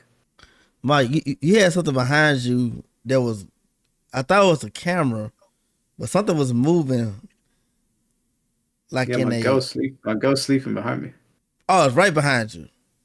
Yeah, she's behind me. Like okay, I thought I saw something like, bro, I was about to say, you saw a ghost or something? Man, I was about to say, my God, you got something in your room. No, she's right behind me. We're okay today. We're good. Okay. Yeah, but you can continue with the video. Actually, I think we landed with that point. Let him land. There was an incident around this time with Chinese and Russian players being disqualified in tournaments because of political reasons. Obviously, the war in Ukraine with Russia and then the Chinese government and the CCP. The players unfortunately got caught in that crossfire and they were being disqualified. So the community were basically saying they've got nothing to do with a regime in a particular country or a war. Why are you punishing them? So that conversation was going on. Whether you think they should be banned or not, again, is besides the point. The point here is that was a conversation and it wasn't a particularly positive one. Not one that you really want to have centered around a video game. Then you had, famously, pro players dubbing Tekken 8 a casino fighter, saying that it has forced 50-50s. And this is a conversation that still rages on today. People are still talking about the fact that Tekken 8 is a casino fighter and that you're basically rolling the dice every time you start the match. And it confused a lot of people because in a lot of fighting games with so many options, it would seem like you're in a constant flux of 50-50s. But the way Tekken 8 employed them was very different. And it started this very, very long conversation where people disagreed and agreed. And again, it's just more arguing things that you don't really want around your game. And this was not helped by the fact that there was tournament footage of Kuma, who was being used by Nino, I believe. I think he was a German player. Correct me if I'm wrong. I apologize. And he was going up against Joker's Feng Wei. Joker is widely regarded to be like the best Feng in Europe, or at least one of them. And the thing that really pissed people off about this was that Joker was correctly guessing but being punished for it. And the reason that's happening is because Tekken 8 controversially added chip damage to the game, which was something that we didn't really ever see in Tekken. The only time we would see it is if key charges were employed or if people were shooting fireballs. And even then it was very, very minuscule. In Tekken 8 they really ramped up to the next level, especially in Season 1. And Kuma could basically take... Look at Mike complaining on the live video. Yeah, bro, this is diabolical. We're not defending this chip damage, right? Oh, That's Season 1. Hold on, wait, whoa. Season 1 lovers. It's some Season 1 lovers out there. Talk to them. This is what I was doing with drugs. The people who call us... The people who call us Tekken 8 soldiers are the Season 1 was better. Season 1 was our gem and shit. Yeah. Mike, you don't know who... Well, you got the craziest people on your side now. No, that's cap. We all hated Kuma in Season 1. We thought his chip damage was absolutely diabolical. Season 1 was better. Let's come on now. Look at this shit. Take all of your health without ever actually landing a clean hit on you, and that's what we were seeing him do. That was the first clean hit right there. That was the first all this chip. Without ever actually landing a clean hit on you. And that's what we were seeing him do against Joker's Feng.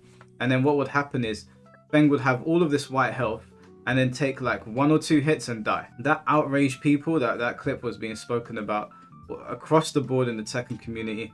And even though Joker basically said that it was his fault, we could all basically see that he was just being gracious and the system needed serious changes, which, to be fair to them, they did change. The chip damage was reduced over time, but once again, it's another conversation that you don't really want around your game. Then, around this time, I will have to invoke myself in this one, because there was a very big controversy that went on. Myself and Blackheart discovered a cheaters Discord. Now, like I said at the early part of the video, cheating was always prevalent in Tekken, but it wasn't as widespread as it is in Tekken 8. And we hadn't had any responses from the Tekken team. So myself and Blackheart exposed this cheating Discord, which had over 500 members. I believe it's got more now, and it has spawned loads more. There are so many cheating Discords, where basically there are people that are designing scripts for Tekken and then selling it to people. We just saw Joe Budden expose a cheater. We've seen Shinblade expose cheaters. These are Tekken players if you're not privy to Tekken, the Tekken community. We've seen Moonsault Slayer expose cheaters, and once again myself and Blackheart originally really kicked off this conversation in a big way, because when we did the posts on it, both on Twitter and on YouTube, altogether they accumulated about 1 million views. And Harada and Michael Murray are very, at least they were very active on social media. They would reply to people that had no viewership or no following, which is completely fine. I don't think you have to respond to people just because they have a big following. But when there's a big controversy going on, and there's a big following behind it, and a lot of people are talking about it, and it's got 1 million views, you would think they would acknowledge it. They didn't, and the cheating Discords just grew. And actually what ended up happening is, because we exposed it, we let so many other people... Yo, Mike, you know that guy streams? Yeah, I've seen them. Yeah, he ain't doing shit about it. He is still streaming. No, like I said, it had almost 1 million views.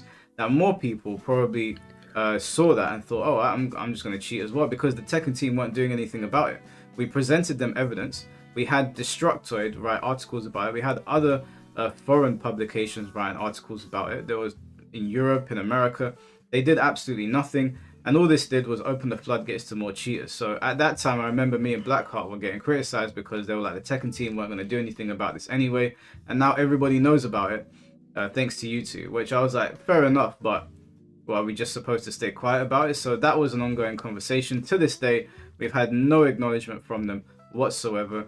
We've tried to get their attention. They've even streamed a couple of times with the comment section on, I believe, and people have been talking about it in there. And we know that they read the comment section because we've seen Murray directly respond to them, but they just ignored it. So the cheating situation remains very big.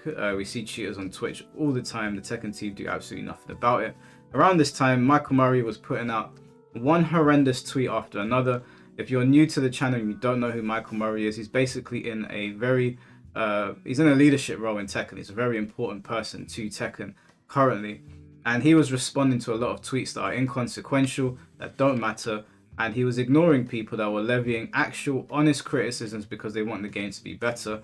And then he, for some reason, before I get there, actually, he was at a tournament. Somebody walked up to him and said, "Fix Kazuya N-word." And so he didn't appreciate that. So he went to Twitter and he said, "Don't walk up to me and say, fix Kazuya N-word." And he typed out the whole N-word. Now I, as somebody that's half black, did not get upset when I read this. I kind of laughed and said, "Oh boy, can you not read the room?" And when I say that, I mean, there's so many people that are hating on your game right now, that are bringing a lot of negative attention to it, and some of it rightfully so. And you don't understand that they're going to take this and they're going to run with it, whether or not you're just trying to convey a message. And so he had to put out an apology tweet for that, and then, change it or take it down or something like that. And then whilst all of this was going on, there were issues of Tekken 8. People were tweeting him saying, "Hey, these are the criticisms that we have. You guys did ask for criticisms. You said it on your live streams. If you have criticisms for us, let us know." And when people in the community let you know, you blocked them. You didn't block people that were being nasty or they were saying weird things to you. Instead, you would respond to them. You blocked the people that champion your game. And this really pissed people off. And that situation pissed people off, especially because they blocked a very prominent content creator that goes by the name Mrs. Playstuff. Now, Mrs. Playstuff is very well respected in the Tekken community. As far as I'm aware, she doesn't really have beef with anybody. And all she did was levy some criticisms against the game. Michael Murray blocked her, so obviously the whole Tekken community was like, "What the hell are you doing?" Even people that might not have liked her would probably look at that and go, "Why would you do that? It doesn't make any sense. She didn't say anything rude to you." And so that conversation kept going, which I guess has had some sort of ripple effect because, if you go over to Mrs. Playstuff's channel now, and even some other content creators that used to previously exclusively do Tekken, they're not Tekken content creators anymore. So it was kind of disheartening for a lot of people to see a person in leadership like Michael Murray do something like that. And around this time, Harada was also responding to very stupid tweets. I remember there was a tweet that Harada responded to that got a lot of criticism because the guy was complaining that he didn't want to see Fakaram's face on the loading screen before he gets to a match. When you turn on Tekken, you see a character's face. That's what he was complaining about. Meanwhile, there were people that were literally levying honest criticisms about the game. Harada ignored them and responded to this, and we were just kind of watching like, what are you doing? It was really starting to wind people up. So that was again something that got people talking. And then we had an absolute nuke. And then before I get there, we had the Game Awards or the Tokyo Game Show, one of them. Clive from Final Fantasy was revealed. Final Fantasy 16 was revealed to be the first guest character. I say first because I doubt he's going to be the only one to be in Tekken 8. And this caused a lot of problems. Now, there were a lot of people that were happy to see Clive because there's a lot of new players that like the direction that Tekken's going in. And it's not just new players. Let me not be unfair to the older players. There's some older players that really like the direction Tekken's going in, but there are a lot of people that don't. Clive represented a type of character that maybe some of the more old school heads didn't like. The conversation was martial arts versus magic. Clive is a sword user. He uses magic. And a lot of the time, people want to see guest characters come into this game that are going to be using a particular type of fighting style, like taijutsu, let's say. They weren't getting that. There was a lot of Final Fantasy people that were saying, "Why are you guys complaining? This is good. Final Fantasy people will play your game." We all knew that most people that play Final Fantasy are not going to stick around. They're going to play him for like 2 weeks and they're going to go back to doing what they were doing, which seems to be what happened because the numbers didn't change that much. If anything, they spiked and then went down, and they went down because season 2 dropped. Season 2 is So instead of Clive, who you think that would have been a better pick? I know you said the guy from Yakuza. yeah, Kiryu would have been a great pick, but that's not going to happen now. If you wanted to pick an anime character, I would have picked Baki or Yujiro or Oma from Kengan Ashura. It would have been perfect to pick Baki too because Baki, because Baki, you know, at first people probably didn't know what the fuck Baki was, but he's like real big on Netflix now. I'm pretty sure a lot of people know what it is. And I know you said that misplaced stuff. I think we went over that before. It was blocked for no reason. I believe she was only blocked because I think Maka Murray was like a regular viewer, and I think she was added on and poking fun into Tekken, and she was making those little videos, the little funny skits. And I think she was doing it at the wrong time. That's ridiculous, though, bro. Like you can't have people have a sense of humor. That she didn't say anything rude.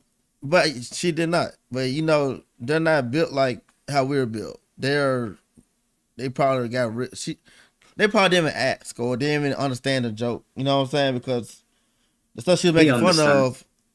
You think so? Because what you're saying is that Michael Murray is stupid. Then, if you didn't understand, guys' feelings hurt. Cause like remember I said he was a regular viewer. Like he was probably in her channel every time she streamed type shit. And then he got hurt when she started making fun of the beginning of season 2 with the videos. Yeah, I think that's just ridiculous. Like all she did was do these harmless skits, and most of them were about the community, not really about the game. So for Michael Murray to go into her streams constantly and then get criticized, not even directly, just about a game that you work on, and you block her over that, I think, do you know what it sounds to me? What? I'm speculating. If he was in her streams all the time, and she said something disparaging about his game, he got his feelings hurt, not because it's about the game, it's because his favorite streamer, yes, his favorite streamer, yes, you hear me? Said something, he was like, and then maybe Mirio walked on screen and she was like, yeah, there you go. Why is she dating a black guy?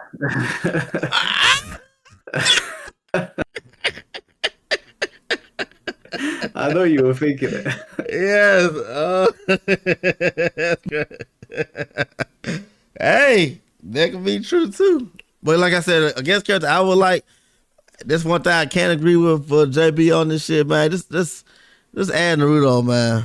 Not Goku. Add Naruto. Come on. Add Naruto. Like, come on, bro.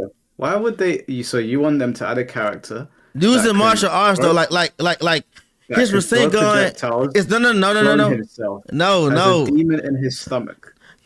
Those are grabs in his rage art, but his fight style is nothing but like martial arts. He grab you, Rasengan, back side grab, shadow clone shit, rage art, the sage mode. But when he's fighting, it's straight. It's fighting. Come on, we got Miyamoto in the game. It ain't too far fetched. The shit he could probably do. You know what I'm saying? Like, so what you're saying at this point, like I think they need to make a desperate move, especially the way where it's headed. I don't think no character can really. Hold on now. You're saying Tekken 8's doing well. Why would they need to make a desperate move? What are you doing well? No, also like the way like the mob is. Well, every fucking where we look. Why? I just showed you right now. Why is Tekken 8 hated? I'm talking to throw this shit out the window to get people to stop being followers and shit. Tekken need to make a desperate move. I personally don't think nothing wrong with the game. Who would work then? I don't think Baki would work. Naruto would be too controversial because he uses too many abilities that don't fit into Tekken. Dumb motherfucker would be fapping. If you relegate his abilities to just grabs, like grab animations, I'm not sure people are going to feel satisfied using Naruto because Naruto, the character, uses a lot of special techniques. And if you just remove those and only make them cutscene moves, then people are like, you might as well just put a Tekken character in here. What's the difference? He's just playing like Tekken. So that would be too controversial to do. You should just have somebody come in that uses grounded martial arts. You could even have Yagami from the Judgment series come in. He's just a cop that uses martial arts. People like him. I don't think you should bring in these characters that are like they've got demons in them, and he's throwing Rasen Shurikens, and he's shadow cloning himself, and he's got a Sage mode. It's too messy. Too messy. It is, but man, we need something, Mike. It's widely regarded as the biggest disaster that has ever plagued Tekken. In all iterations of Tekken, Season 2 was a disaster. Season 2 is widely regarded as the biggest disaster that has ever plagued Tekken. In all iterations of Tekken, Season 2 was an absolute unmitigated disaster. Now, if you're not like blind to this, there was also a disaster patch in 7. You remember that one? I remember that, but it wasn't as bad as this. This was another level, bro. Come on, don't defend what happened at the beginning of Season 2. That was terrible. Lars had an 11 frame launcher. What are we talking about? Shinde, we're not doing this. We're not doing this. We're not doing. Yeah, I'm not saying that Tekken 7's one wasn't bad. It was really bad. Tekken 8's was worse. I'm gonna let you land. Then you would probably agree, have to even let if me you're land. diehard for this game and you think it can do no wrong. Season 2 obviously pissed off everybody, and it pissed people off so much that the developers had to issue an apology and do an emergency patch after emergency patch. The big problem here is that previously they said to us that this was going to be a defensive update, that we're going to improve defense. All this did was ramp We can't teach you nothing, Mike. up offense. Now, to their credit, they did improve sidestepping, but because the tracking problems in Tekken 8 are so bad and it became 10 times worse in Season 2, it made no difference. So it's like you fixed the sidestepping like this, but the tracking problems went up like that. So people were very critical and they put out apologies. They tried to fix as many things as they could, but there's so many things that have been left in the game that people aren't happy about, especially new moves. People were very, very quick to push back on that because they were saying there's already so many problems of the existing moves. We don't need new moves in the game. There were other people saying, no, of course we need new moves. We need to update the game for Season 2. Ultimately, it was just more negative attention to Tekken. The people weren't happy about that, and we're still waiting for changes. I think the last meaningful change we got was like 8 months ago. So that has been a conversation piece for some time. There was also a situation with the commentators. Now, because of Season 2's disastrous launch, it didn't matter if you were on payroll or not. Everybody could see it and nobody could.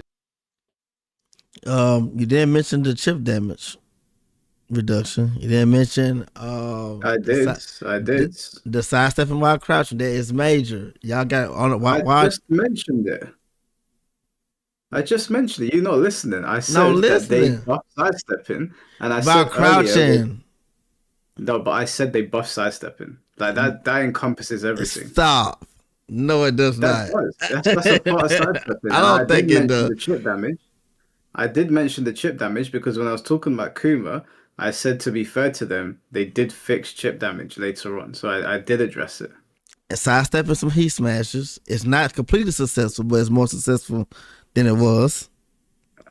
I said they improved sidestepping. That encompasses everything. But then you say tracking has improved. Yes, the tracking got worse, so it made the sidestepping inconsequential. I know Fenty said something in Tekken 7 you can sidestep and something in 8 you can't. But that's only one situation. But overall, you can sidestep better in this game. Do you agree?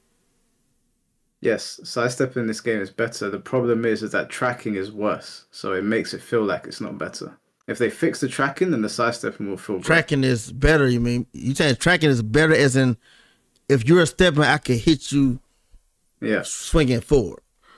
Yeah. So, okay. No. What? No. Literally, Finty posted a video today of it happening. No, I know what you're talking about, but that's been happening though. Like that never changed from Tekken 7. Like it's no.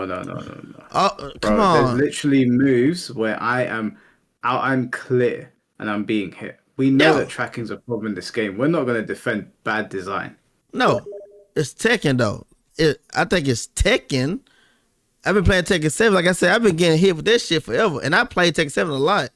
The tracking was bad. Shinbei. No. You can't do this, Marduk player. It's almost 5 See, a.m. Okay, I got you. It's a Murdoch player. Yeah, he playing Marduk, man. Listen, I'm not saying that tracking has been perfect before. I'm saying it's worse in Tekken 8, and it is.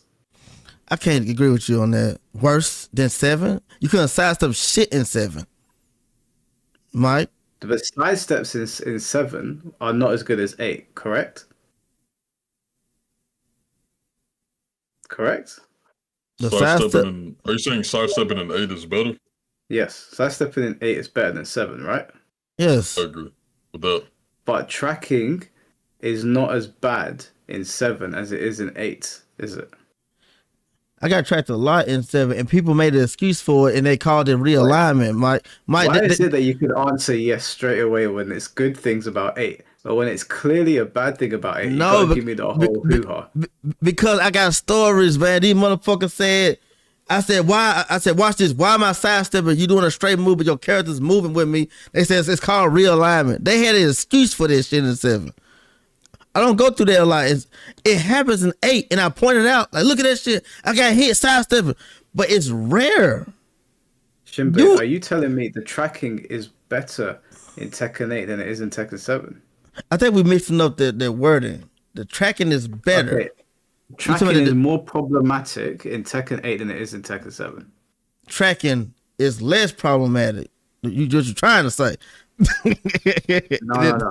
I'm saying that tracking is a problem in Tekken 8. It's always been a problem, but it's the biggest problem it's ever been. Hold on. Are you saying that yes, the stepping is better in 8, but are you also saying that they just buffed the tracking ability also in 8? Is that what you're saying? Yes. Yeah, what he's saying, G, but I'm looking at him like, no. I think like I don't think so, in my opinion. But again, that comes from me. Like, movement has been my biggest thing when it comes to like even learning it in 7 and also using it in 8. And I feel like I have the capability of maneuvering a lot more consistent in 8 than 7. I do feel like there was a lot more personal experience, by the way. This is just me. Yeah, but objectively speaking, the system in 8 has failed in tracking. Like, the tracking is really bad, and there's so many instances of it. There's so many videos out online of them showing how bad tracking is. In my head, when you say the tracking is bad, that's a good thing. That means I'm trying to track you, but it's not hit. The tracking is bad. What are you saying? No, you're trying to say the tracking is like speaking. I'm not speaking Swahili. I'm speaking English. Yes, you are. You say the tracking is good. What you saying, Mike? Listen. I know you sleeping. I changed the word. I think one of us are asleep right now. It ain't me. Yeah, I think it's changed you. The word. Tekken 8's tracking is more of a problem than Tekken 7's. No. Yeah, I don't see that. I think the reason why it was kind of being masked a bit is because there was less interactions, to be honest. Like, I think in 7, the game plan was kind of for you to be like more like distance play with the movement, right? What was that? I don't know what that was. Can you hear that? That's Joe Budden crazy ass, man. What the fuck Joe Budden doing, man? he calling me. Is he trying to get in the car or something? What's going on? But oh my god. Joe Budden, just join the chat, man. Join the general chat. We can drag you in. I thought that was contact. Join the general chat. I'm gonna add you on Discord. On Discord. Join my Discord. Join Discord. Join the regular VC. Jesus Christ, that scared the fuck out of me, though. That scared me too, man. Before you come in here, though, I'm gonna just make it real, like, quick. We can follow it up later, I guess. But okay. I think because there was less interactions in 7, it was masked a lot better. Because I think in this game you are definitely forced to see more interaction with the gameplay. So you're seeing I don't want to call it an issue, but like, you have a better sample size in this game because of the amount of interactions. In 7, the start of the game, especially for me, was backdash and assess. How good is your movement? Can you backdash? Do you step? what's your button timing, what character you use, and how far do you backdash, what range and spacing, what moves can I use at this moment, and then I kind of go in from there. But there wasn't like a button to button to button to button interaction in 7. So yeah, I do definitely think, for me personally, with Drag, who has very good movement, especially in 7, there was a lot of things that I feel like I should have maneuvered away from, and there was things that was just like, I feel like I was on the side of you, and I was still getting hit. I still remember, I got clips actually of it, which is funny. I got the proof. I was hit by a down 3 from Lee, and I was behind him. Stuff like that, when I moved like completely behind the character, and I got hit by a down 3 with Lee. I remember the down forward 1 from Zafina hitting me when I was at a completely like side of her. Like, she's in front of me, I'm on the side, I'm being hit, things like that. But like I said, it's because those interactions, when it does happen, they were definitely being like, oh my god, why did that hit me? And then an 8 bigger sample size, you're looking at it like, oh my god, why did that hit me? Why did this hit me like more times? But 7 definitely had that problem, for sure. Even Brian's 4-3. I disagree, but you're kind of making my point from earlier, like when I said that Tekken 8 has an interaction problem, where you're just stuck either watching yourself suspended in the air for extended periods of time, or you're stuck in block stun. You're like, why is that hitting me? Why is that hitting me? Why is that hitting me? Or I'm trying to block and move away, I can't. So I still 100% say that Tekken 8's tracking system is levels worse. But you've also made the point that there's an interaction problem as well. There's a serious interaction problem, which is not fun. Nobody wants to play a game where it feels like a turn-based RPG. And that's basically what you were saying just now. Like, you're just stuck there dealing with more shit. No, that's not what I was saying. It sounds to me that you're saying that. Are you saying that it doesn't have an interaction problem? No, I don't think it's an interaction problem at all. I think having more interaction is fine because it's more exciting to play, and it showcases, in my opinion, a lot more skill for quick thinking. It's like speed chess, in my opinion, for sure. Rather than me sitting at distance, right, in more of a spacing gameplay, picking one button that's a safe counter hit launcher, and then backing up or establishing a one jab, then maneuvering away, and everything of that sort. I think it's better to see people's problem-solving skills at a faster pace within this game with Tekken 8, for sure. Seeing how your defense really is, rather than me backdashing, claiming I have good defense, because blocking is very easy for me to do, and it's very overpowered in that game. Compared to this game, I have things that can put me in range to make you choose your options on defense. Yeah, we can move on from it. We're going to agree to disagree on this. I think it would be hard to get people to see from your side of things. The thing is, I acknowledge that Tekken 7 had a tracking problem. There were tracking issues in Tekken 6 as well. But I've never seen it this bad before. I've never seen it this bad. We gotta move on from now. I'll be there all day. I ain't gonna lie. I got too many clips. Shinblade? Yeah, like I said, Tekken 7. I got plenty of clips of like I'm catching like big launchers, sidestepping. I don't when folks go for big launchers in 8, I'm stepping them, and I've seen more backs in Tekken 8 than I count on one hand in Tekken 7. You couldn't get to nobody back in Tekken 7. You sidestep, they're turning. When they're missing, they're turning, keeping the eye on you. We actually had a joke about that. Like, I'm keeping my eye on you, I'm keeping my eye on you. Like, we made this shit into a joke. Like, it wasn't even serious. Oh, wait, doesn't Tekken 8 have a realigning issue? Like, they no. They still have it, but it's not as bad as 7. It improved.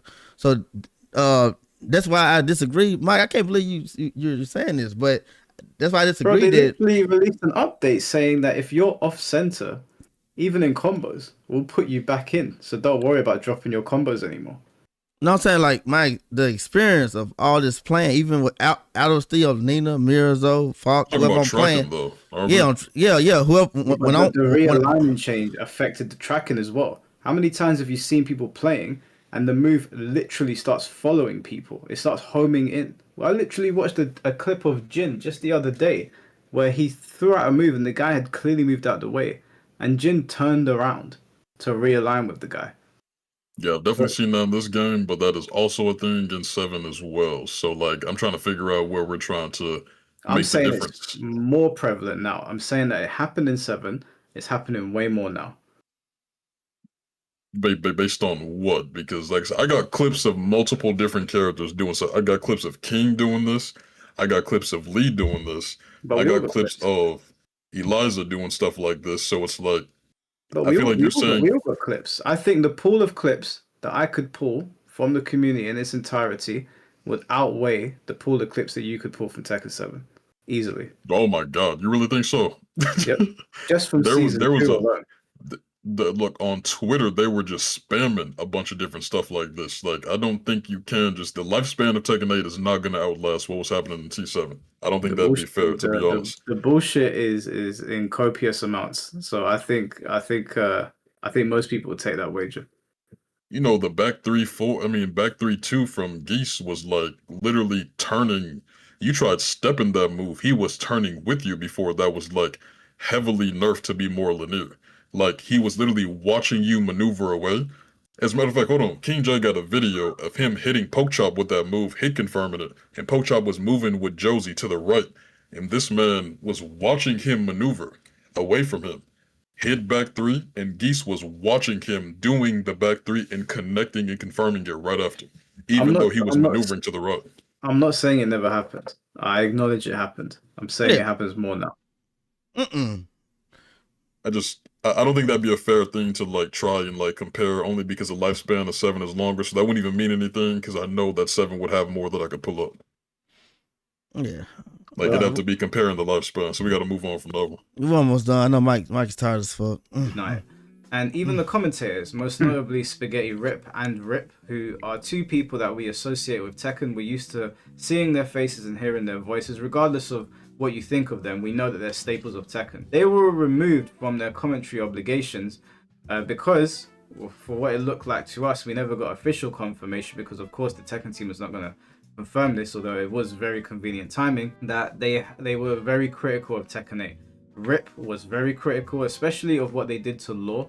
Law's a character that was severely dumbed down from what he was previously, and Spaghetti Rip would have people on Heat Speak, which was his podcast, and the pro players would speak very negatively about Tekken 8. Now, they didn't speak negatively and lie, they were telling the truth. It's just that obviously Bandai Namco and the Tekken team didn't think that this was appropriate. I guess they never officially told us, although, you know, you know what 1 + 1. One fact, I got point. Law's dumbed down, but just like Steve and Law and Hwang lacked players playing with them. So these Law players saying the dragon shit is nerfed, that's completely like, they're just sidebar, man. Like they wasn't no fucking Law players. So many people complain about this shit. You know what I'm saying? So I don't understand shit like that. They made DS easier, big whoop. Like, no one was even playing the motherfucker. You know what I'm saying? Now we got plenty of Law players now. So Law was the 20th most used character in Tekken 7, and there's 51 characters. So he's in the upper echelon of characters being used. So that's not true, Shinblade.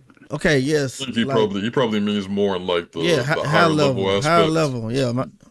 He's used by everybody. He's like a Bruce Lee character. He's gonna be used by everybody. He's Bruce Lee. I'm saying like higher level, like people said the DS. No one was doing while standing for DS fucking 3+4. Like Shiro. They took Shiro away. No one was doing Shiro, not even Knee. Lowhow was doing it. Okay, so how does this make any sense then? No, I'm saying the game people complain about DS being easier. They wasn't using the DSS the way they're complaining, like Shiro. Like, listen, Mike, they're saying Rip was not using while standing for DS 3+4. Only one person did that shit was double. There's only one player doing that. Mike, no one was doing that. It's not the point. It's the philosophy behind the character. Rip probably enjoyed the fact that there was always something to work towards with his character. Now there's not. and you guys acknowledge that they Now- changed this game. They changed this game to appeal to more casuals. That's what we were talking about, the missions, right? Put more bums in seats. But there were already bums in seats for Law. People were already playing him at a very high rate in Tekken 7, DSS or not. So you changed the game to benefit nobody, because I don't believe that Law's in the top 20 of the character usage, and all it did was piss off the people that were really invested in him. So how does that make any sense? Okay, listen, what I'm saying is their arguments is what I don't agree with. I understand that you're gonna work for something hard. Yes, I understand it. But when I see their arguments, like y'all, this is easier to do now. I can do what I'm standing for. You wasn't doing that shit at first. I need something better than that. I need you to say what you work for, which they wasn't doing anyway. They're saying the shit they was never doing is now easier. That's what I'm talking about. Those are arguments that they bring to me and what I see. I understand what you're saying. If I'm using a difficult character and I can't do something, it might still mean that I get enjoyment from knowing that there's more things to work towards with my character. So him not being able to do something with his character is not justification to nerf the character. You call it a nerf? No. In design, we derail on there. In design, that the character with what he was, they've dumbed him down. So it's not a nerf in terms of like balance. Did that to everybody. Yeah, to everyone. Yeah, but obviously it's more noticeable with some. Like being able to do electrics without any execution and heat is a very noticeable change. Changing Law's DSS is extremely noticeable than, I don't know, maybe dumbing down Lars a little bit. He was already a dumb character. I mean, I don't think DSS would be like more prevalent than like some things that Lee could do, right? For like quote unquote just frame things. But I do think when you make a statement regarding like the electrics, that's probably the most known and noticeable thing for sure. But I know you were just kind of making like going based off of what Rip was saying. So long story short, though, Shin, it's just the fact that generally across the board, everybody was made a bit easier as far as execution goes. So it's like that part is true. Like there's no really debating that, but that is okay. I don't think there's a problem with that. That's pretty much it. Listen, I agree with Mike, but I'm saying Mike don't see their complaints.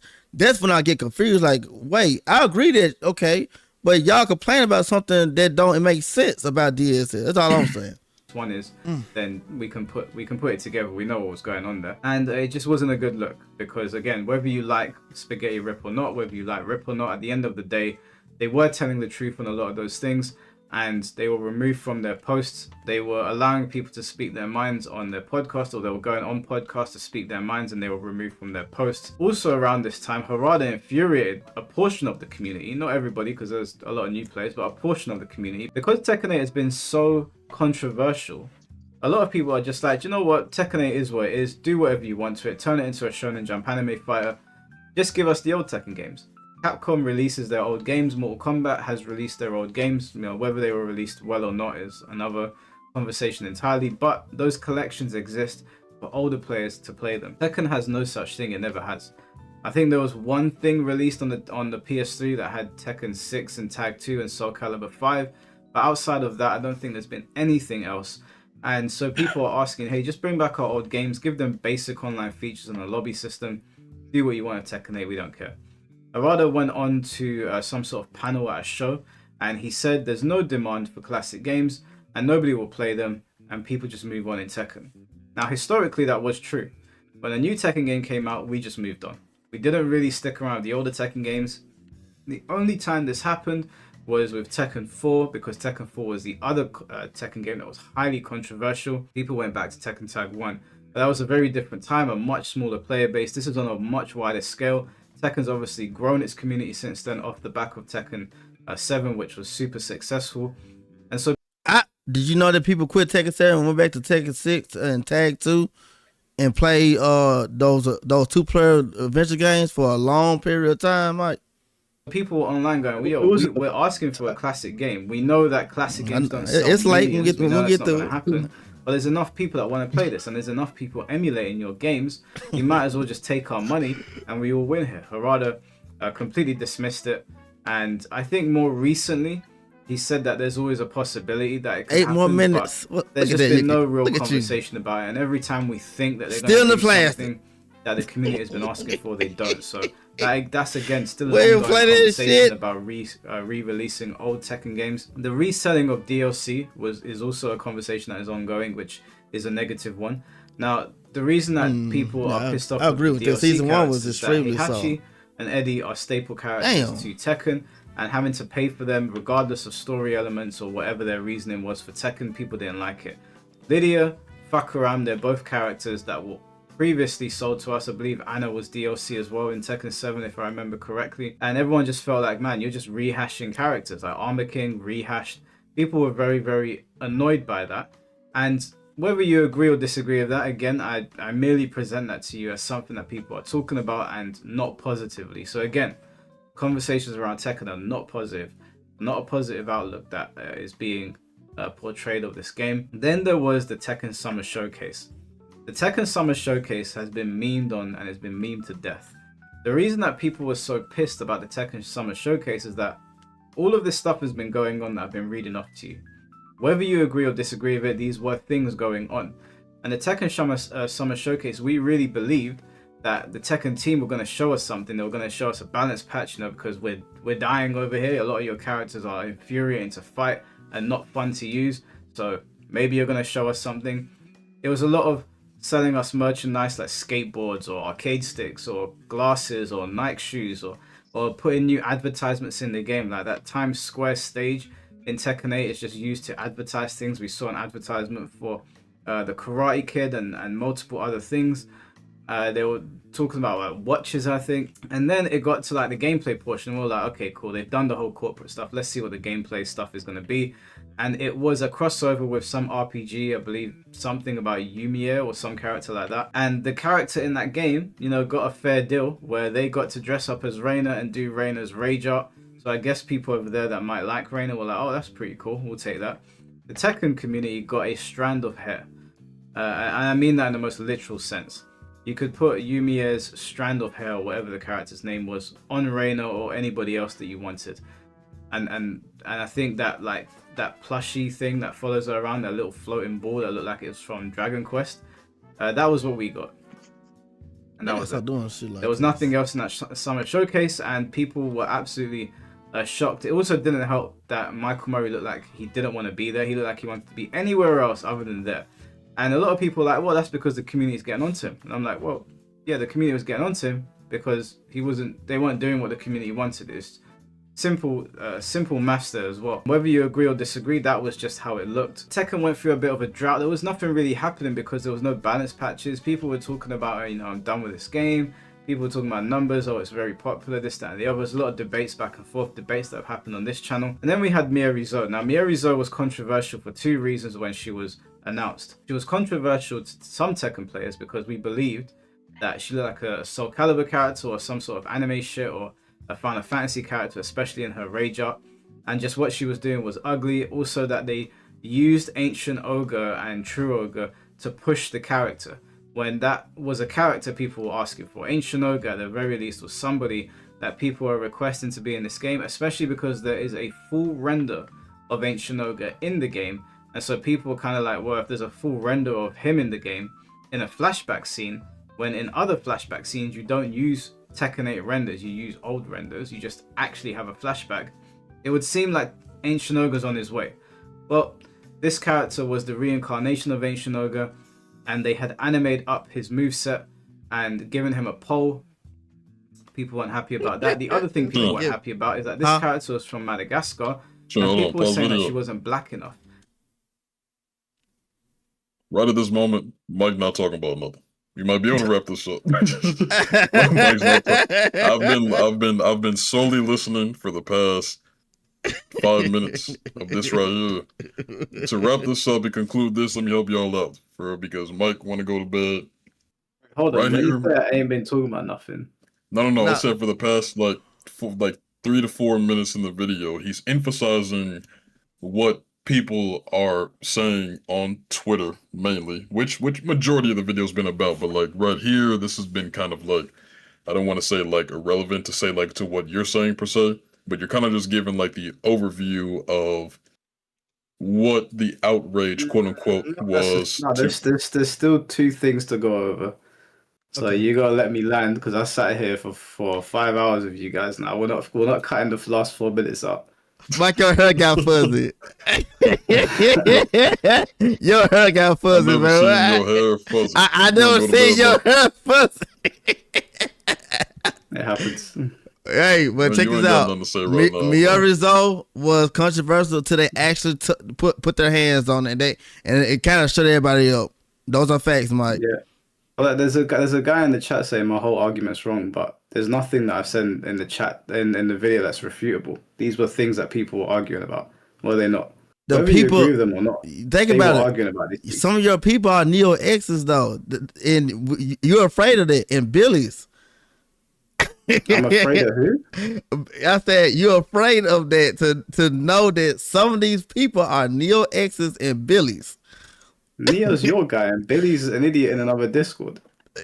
Yeah, I'm talking like that. They're just saying shit, Mike. They're just not saying literally. Shit. He's saying like figuratively. Yeah, figuratively. Yeah, but what I'm saying is that this video has not got my opinions in it. This video is simply pointing out what they were talking about, right? Yeah, that's what I was saying. Yeah, he's just overviewing that. Continue the video, Sean. And this was the main talking point around the main talk. Let's get it, Mike. Controversial. Harada even had to address it. There was a lot of debates around why she was changed from the artwork, and the debates raged on so much so that she was updated to reflect, I guess, more African features or people that live in Madagascar. There was a lot of debate around that. Obviously, Madagascar is a country with like 20 different ethnic backgrounds, I believe, and loads of different mixes in there. So there was a lot of conversation around that.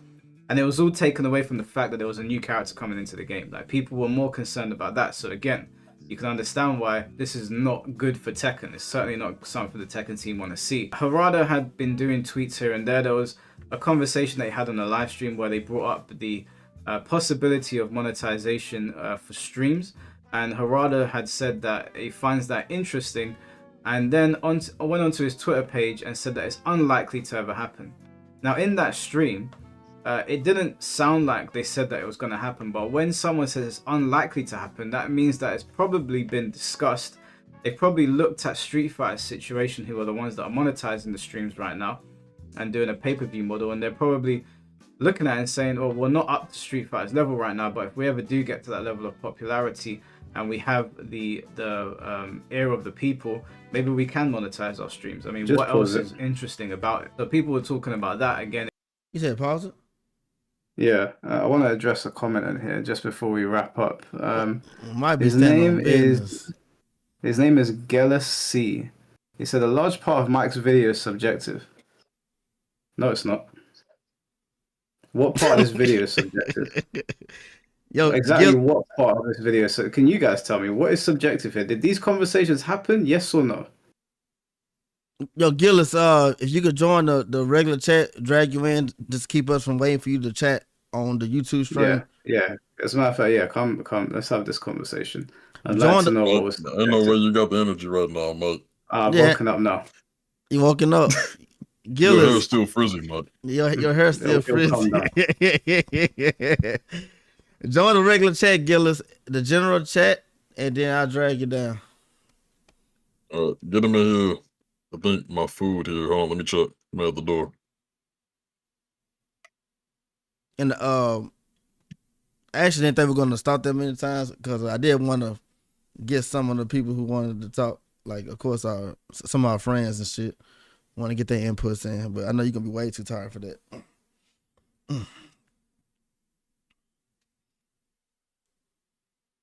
What Gillis say? I'm speaking on his answers to the video. Are you able to talk to him, Gillis? Or you don't want to? That's not what his comment said. He said a large portion of Mike's video is subjective. This is a live stream. We're reacting to a video. So now you're changing it. Unless you just misspoke. If you misspoke, then it's fine. I can piss now. Let me go piss. Now you guys are stuck with me. I'm very tired. I did get something cool today, actually. A little bit off topic. I bought the first Dragon Ball anniversary set. Do you know how cool this is? This has got a bunch of reprinted rare cards. Very, very cool stuff.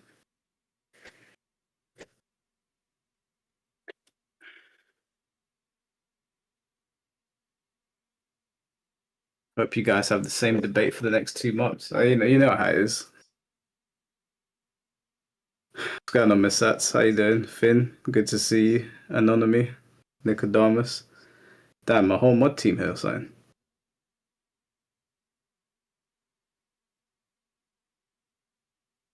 It's just that Geller said that my video was subjective.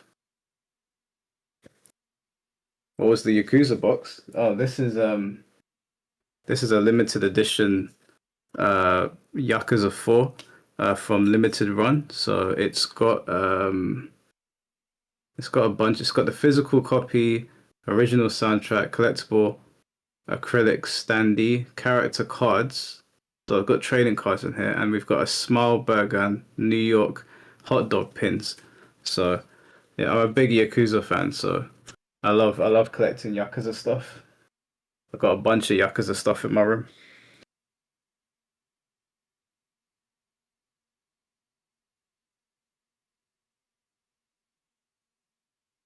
You wasn't expecting to see me. I wasn't expecting to be on the podcast. I was supposed to be in bed right now. I just have a different view about the situation. Yeah, but Gallus, the problem is that my video is not subjective because my video doesn't have my opinions in it. My video is literally me telling people who are not aware of Tekken 8 what has been happening in Tekken 8. That's it. So it's not subjective. Head, boy. Hell was that? What was that? What's up? Oh, I heard somebody talking. Oh no, I was talking to the chat. I was just saying that like this video that I've made that we've been going over is not subjective. There's nothing subjective in here. Maybe what we've been talking about in response to the video, you could say, but not the video itself. The video is just pointing out what's been going on. Let's go. Did G6 got your food? Am I doing anything later on? Yeah, I'm taking my go out. So we got like 2 minutes left. Like G's land real quick. I heard someone's talking shit about me and Joe Budden stream. Joe Budden? Yeah, it's this gym player named Avery. I wonder why he's talking shit about me. We have no type of history. Joe Budden brings the worst out of people. And I'm telling you right now, if he's on a certain level, he's not going to like what I'm going to have to say to him. Why is he talking shit about you? I have no idea. Joe Budden brings very mysterious things out of people. He make them... Do you know what? I will say this, though. I do get really pissed off at the community when, like, we're friends, right? We're having a discussion and we don't agree. But I would never attack you over your opinions on Tekken. Never. Yeah. I don't like the fact that like I post a video to my YouTube channel, and to me it's like we're having a funny back and forth. It's not serious. Like we're just talking about Tekken, and there's people in there being like really vitriolic and rude. And I'm just like, is this how you talk to people in real life? And like when I go on live stream, I call out my own community. I'm like, don't talk to people like that. Just because we're talking about a game and you disagree with what someone's into, they're like, oh, does Shinblade have CTE? Or Michael, you're retarded. I'm just like, if you talk like that over a game, you have failed in life. Okay, let me make it perfectly clear. If you talk to another grown man because of his takes on a video game, and you're calling them names over that, something's gone wrong. Something happened. Mm-hmm. Yeah. I can't stand that shit. Talk to people online the way you would talk in real life. That's it. If you're stand on business and you call me a retard to my face, then fine. But I don't think most people talk like that in real life. Not because you're afraid of getting beaten up or some shit. It's just people don't talk like that. I'm sure your mother's raised you better than that. Talking like that to people that, like, especially because you come to my streams and you interact with a lot of the people there, and then because they don't agree with you, they start insulting you. I'm just like, come on, man, what are we doing?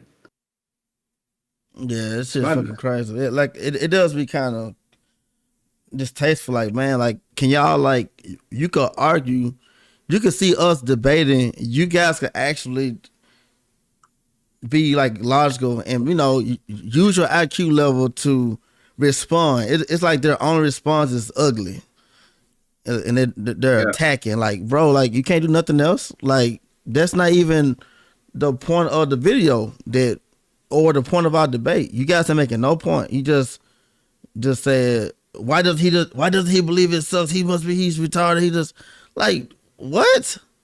That don't make no fucking sense. I can't stand it when people do that shit. Like we're talking about games here, guys. I'm talking to my own community as well. Just chill. Like this is the problem. Like I'm not asking for anyone to come to my defense at any point. But it's very difficult for me to defend people when they go into my comment section and they see people from my own community going nuts, saying crazy shit over a game. It's like, oh, come on, man. I thought we were better than this. Yeah. Let's not behave like Twitter bots, okay? Don't behave like Billy. That moron Billy going around telling people I'm taking steroids. I'm making a video on him. Like, I'm saying, I'm just thinking about like that one moment or just meeting you fucked up his whole image. Think about it, because his friend said, we never seen this. You know what I'm saying? Think about it. His own friend said he's a good person. So him just meeting you made him almost commit like one of those people that love their celebrity so much they want to harm them type shit.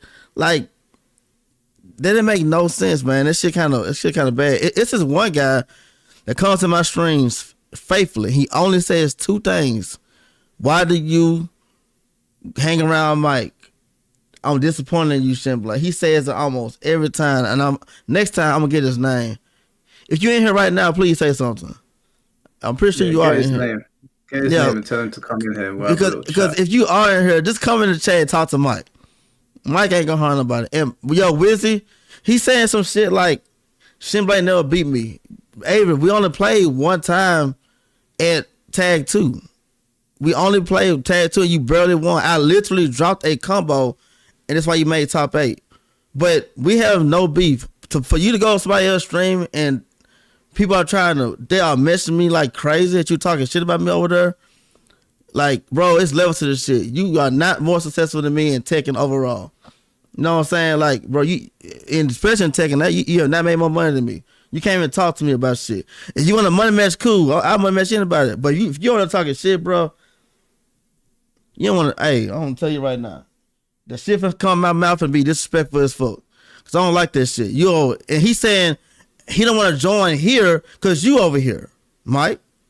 Avery literally just he said he's not gonna join this chat cause you're here. What the fuck has Mike Hollow done to y'all? Who's Avery? He's a gen player. Exactly who? He just a gen player. Okay, well then don't join. I don't understand shit like that because Joe Budden was trying to join, but he said Avery don't want to join because Mike Hollow's over there. Join there. Why join there? I've been knowing Avery since nigga we was teenagers. Why you can't join here? Despite Mike here, you can talk to me. We both grown men. Joe Budden is not in his 30s yet, so you feel comfortable around a little boy. That's kind of weird to me. A little boy make you talk now. Avery don't even talk like that. So a little boy can make you talk. That shit weird. What's his actual problem? I don't know, but I'm kind of getting the reason he fucking up this whole video because my feathers getting rough a little bit. That no somebody talking about me, and I'm kind of anxious to see what the fuck going on because I hate shit like this. Like, why is another man? Why is another man making you grow a fucking dick for? You know what I'm saying? If we had beef, what's going on? What's happening? Listen, Avery, listen. I don't know what your beef is with me, but if you're worried that you're gonna come in here and I'm gonna say something while you two are talking, I can leave. Like I listen. I got a backbone, so I can go into a room with however many people that have a conversation. If you're worried about me being here, then I'll just leave. It's not a problem. What's going on right now? Well, Avery and Joe Budden stream talking shit about me. And Joe Budden, the reason he was calling like that. I'm gonna run the block. Yeah, and Joe Budden, he was calling like crazy. Cause he like, I can't believe this. He's talking so much shit. You gotta get over here.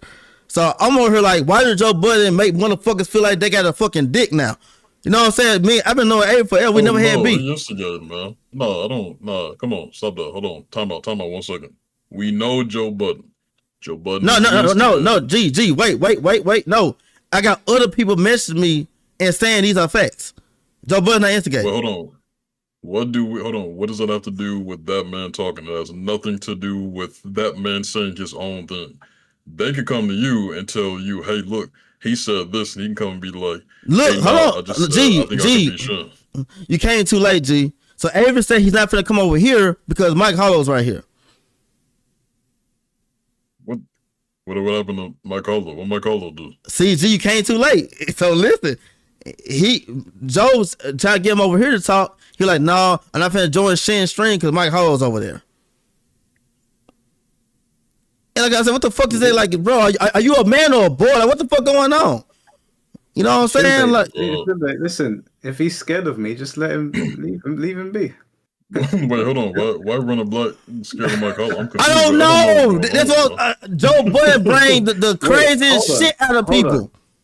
Avery is running. Somebody lying, man. Yes, I think somebody lying. Yeah, hey, if somebody lying, please let me know because it's too many. It's 4 people hit me. 4 different people hit me up, and while watching this video, I was reading that shit, and I was like, bro, this can't be real. Cause me and Running Black never had. What? Chin, time out 1 second. I got you. This is a you thing. You got to stop. But this is me telling you this straight up.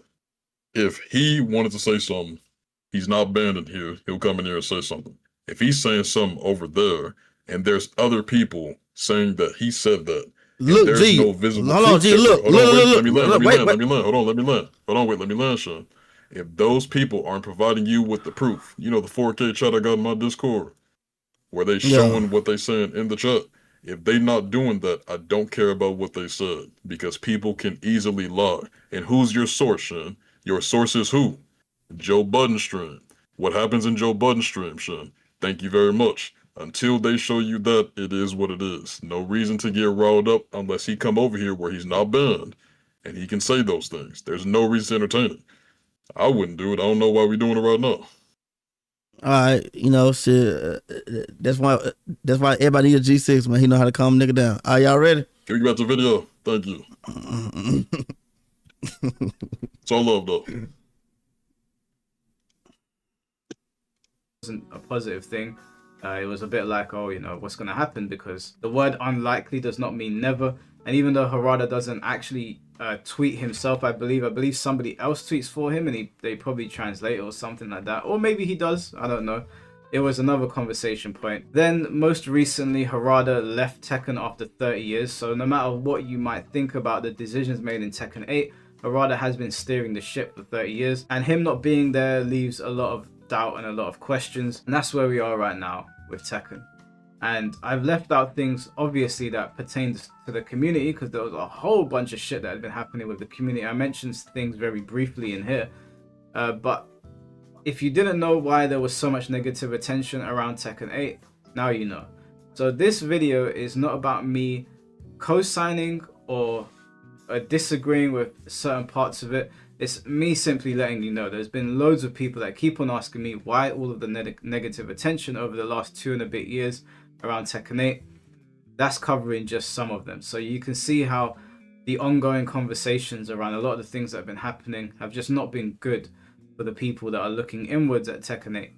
Now, outside of the FGC, apparently Tekken 8 is doing very well. I've been told by developers, and I've also been run some numbers where people are signing in to play the game, like 200 to 250,000 people a day, roughly. I don't know if that's just people clicking on the application and then turning it off, or if they're actually playing the game. I believe they said that you have to play at least one ranked match, at least one. And they're updating the store a lot, which means that people are probably purchasing things from there, because if they weren't purchasing.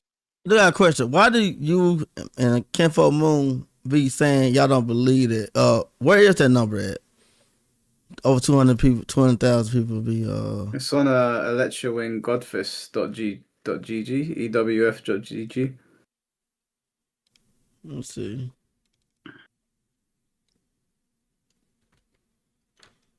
If that number, where I go by chance? If you go to statistics on the left, I think.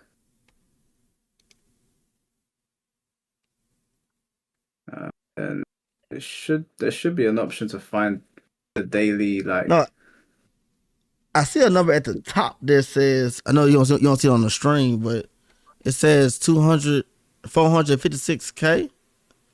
That's not.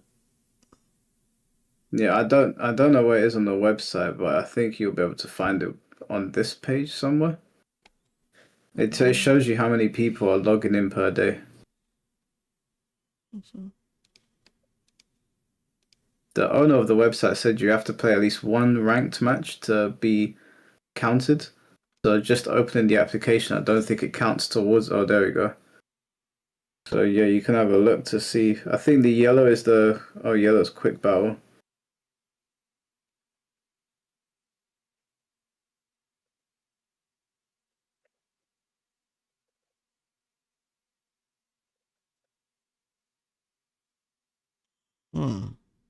God damn. Oh, yeah, I see. Oh, okay. Yeah. Okay, can't see it on stream though. So, how do I make that possible? How do I do this? Let me see. I got you. There you go.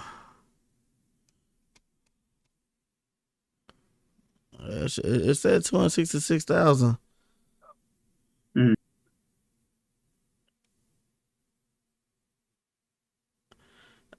I mean, I ain't gonna just back it completely, but you can agree with this. What game, even Maximilian playing Tekken right now, and I see him talk crazy in people's chats. What game you finna play over Tekken 8? That's a fine game. And have fun. I'm talking about in general. If none of us are Tekken 8 players right now, like if we just want to play a fighting game and have fun, what game you finna play? Fatal Fury? Well, no, I play Virtua Fighter and Bleach. No, so I've been playing Mike, more Virtua Fighter lately. Mike, I promise you, when I see you, I don't play Tekken 8, Shinblade. You don't see me playing Tekken 8. Yeah, you can't ask him that question, Shin, because he can only give you his experience. So, like, I think you asking what in general are people playing. They're playing he won't answer that. Yeah, but yeah, like he won't answer that anyway because like he can't really do that because of what he likes. Yeah, I play all different games. I'm not stuck in a bubble. If I say I don't like something, I don't play it. And in terms of what other people playing, the numbers don't lie. They're playing Street Fighter 6. Street Fighter 6 has absorbed most of the fighting game community. Mm-hmm. But do you agree the people that saying Tekken 8 sucked are still playing it are crazy? Apart from the pro players, if you're paid to play it, then I understand why. But if you're a casual player that's just, you don't even have a YouTube channel, so it's not even for monetary game, yes, I would say that you're crazy. Yes, and the people who's following the Tekken 8 hate and waking up every day. I think there's a little bit of nuance in it, though. I still think that it's a little bit weird to be playing a game you hate. But if Tekken, I know Tekken players, even casual ones, they live in a bubble and they only play Tekken. Like, I know some people who are not pro players and are not particularly good, but all they want to play is Tekken.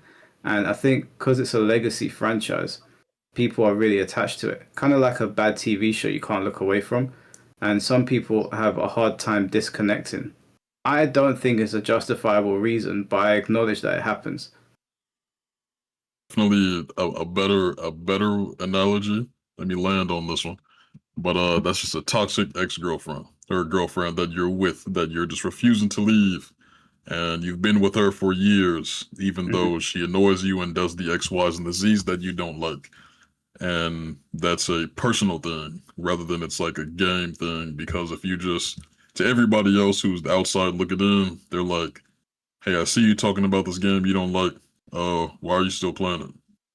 Yeah, there is like an abusive relationship at this point. It's not something that I would do. I'm not wired that way. If I feel like I'm being abused, I'm out.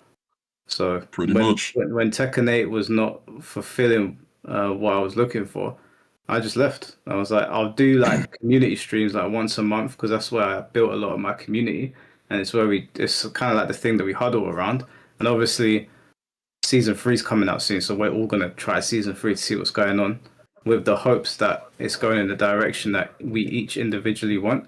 But yeah, I would agree with you. If you're just a regular gamer and you're playing Tekken 8 and it's making you mad, you may be using your time unwisely. Yes, you are, and the ones who just following the streams and the people just to hear Tekken 8 hate, just to fap off of it. I think that's crazy too. All right, I don't know who's fapping over Tekken 8 here, but Man, see, Mike, you don't know it, man. They are literally just following the hate for just to fap. I'm telling you, I'm telling you, I'm seeing this shit, man. They're making people talk who never talked before, because they saying they hate Tekken 8. This shit is fucking crazy. This shit is fucking crazy, Mike. One thing someone said. So somebody's saying there's no alternative to Tekken, so I get it. And it's like it's not an excuse. So just because nobody can rub your back like your ex did, you're gonna go back to your ex. It don't work like that, man. Because it's not a valid excuse for a well-adjusted person.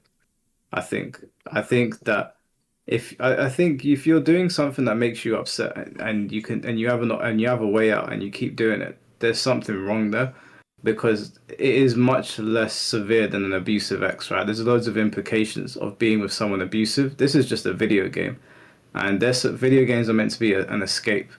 And if your escape is to go from your stressful life into a game you find stressful, then there's obviously a problem there. I get that there's nothing like Tekken. Soul Calibur is probably the closest thing, and it's not that close, really. So I understand that. I understand you can't really fill the void of Tekken if you leave it. But if you're not happy at the end of the day, then you have to put it down. You don't. It's not. No. Let's keep this like very, very, very simple. I get the investment into a game. And again, maybe we're just all wired very differently, but this is less about like the game and more about just you as a person, which I guess that's kind of like where we're at here. I've played Call of Duty for a long time. I am a legacy Call of Duty player. That was the first ever game that I played when I got my own console, even when I played at a friend's house. Played every single one. Starting from Modern Warfare, World at War, I believe I started from. With that being said, you missed Call of Duty 4. Yeah. Damn, you missed out on peak. You missed out on peak, bro. I mean, I still got Black Ops 2 in there, so I mean, I have that over everything. But what I will say though is, they have released bad Call of Duties over time, and what did I do? I chose not to play it. Simply put. They released something called World War II. I didn't play the game. I didn't like it, so I simply put it down. Yes, I am a legacy player to their franchise for how many that I've been playing, but there was no harm, no foul for me to look at that game, play it, realize it wasn't for me, put it down, and walked away. It is as simple as it goes. Same thing with Tekken. If you look at that game and you play the game, it is not for you. It is what it is. You put it down, you walk away. You choose to sit there and like you're dooming the game forever, and forever. You're not making no money off of it. It's not paying your bills. Your boss still waiting for you to come in and work tomorrow. So like, I don't understand where like it's your mission to get off of work, log on to Twitter and go, hey, Tekken 8's not good, by the way. But anyways, do y'all know how minus Gens 4 is? Like, come on, man. Yeah, I agree with you. Need to fill that time with something else. Yeah, I did. I went and learned how to play Renji in Bleach. Had a great time. Yeah, I got Bleach, man. He said, I don't like Tekken, I'm about to go play Bleach. That's fine. He said Versatile. There you go. That game exists, and it's 3D, bro. Versatile. It doesn't scratch the itch that Tekken leaves behind, but it's a very fun 3D fighting game. It's an alternative. It's very difficult to learn at a high level. Like, it's very easy to get into. So I've picked characters where I have a lot to learn. So you fill your time with other things, you know. And besides, we're all grown anyway. Like, so what if a game sucks? We've got other things to do in real life. I don't think it sucks. Talking about, you talking Versatile? Oh, you talking Tech? Okay, yeah. Like, if anything sucks, just go play something else or do something else. I go back to my old games. Like, I'll set up my PS3 and I'll just play Tekken Tag with one of my friends offline. Like I never stopped playing Tekken Tag, so obviously it would be nice if they did a collection because then I could just play it on my PS5. Maybe we'll have a bit of like online modes of it. Right now the online is you can't play online in that game. There's no one there. Like, it's There's very only hard. one. There's like 2 people left online. You run into the same guy all the time. But if they don't do a collection, I just go back and play my old games. As inconvenient as it is, it pisses me off that Bandai Namco just won't give us a collection. But what can you do? They don't listen.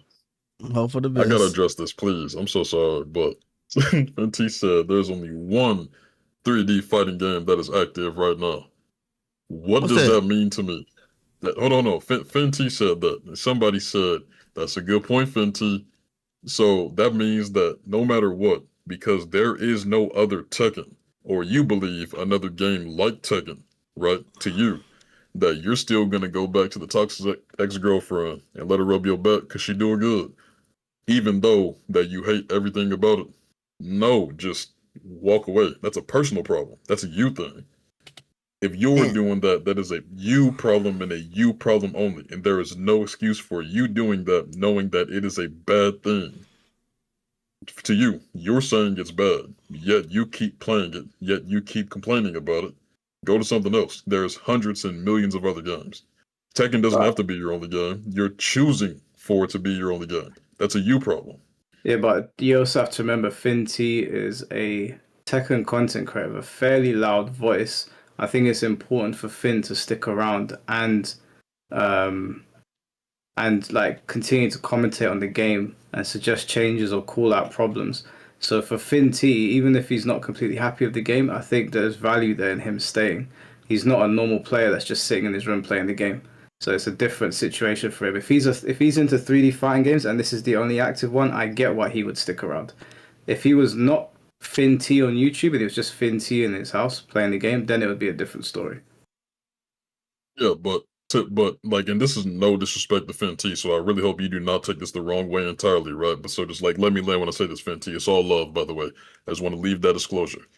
No disrespect, but unless those YouTube videos that he's making talking about Tekken is paying his rent entirely, I don't see where that benefits at all still, even. Because there's still a clock in to work.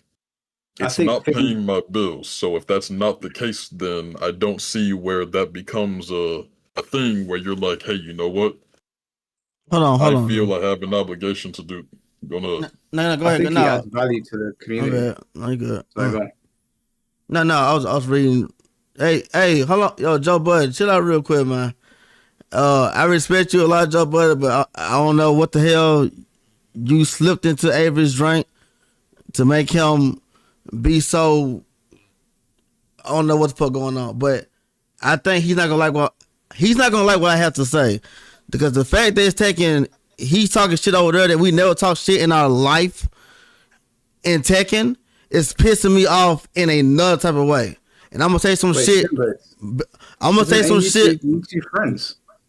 That's what I'm saying. So if he's saying some shit and I hear it, I'm gonna say some shit way below the belt that he don't want to fight me in person, and I'm gonna meet him.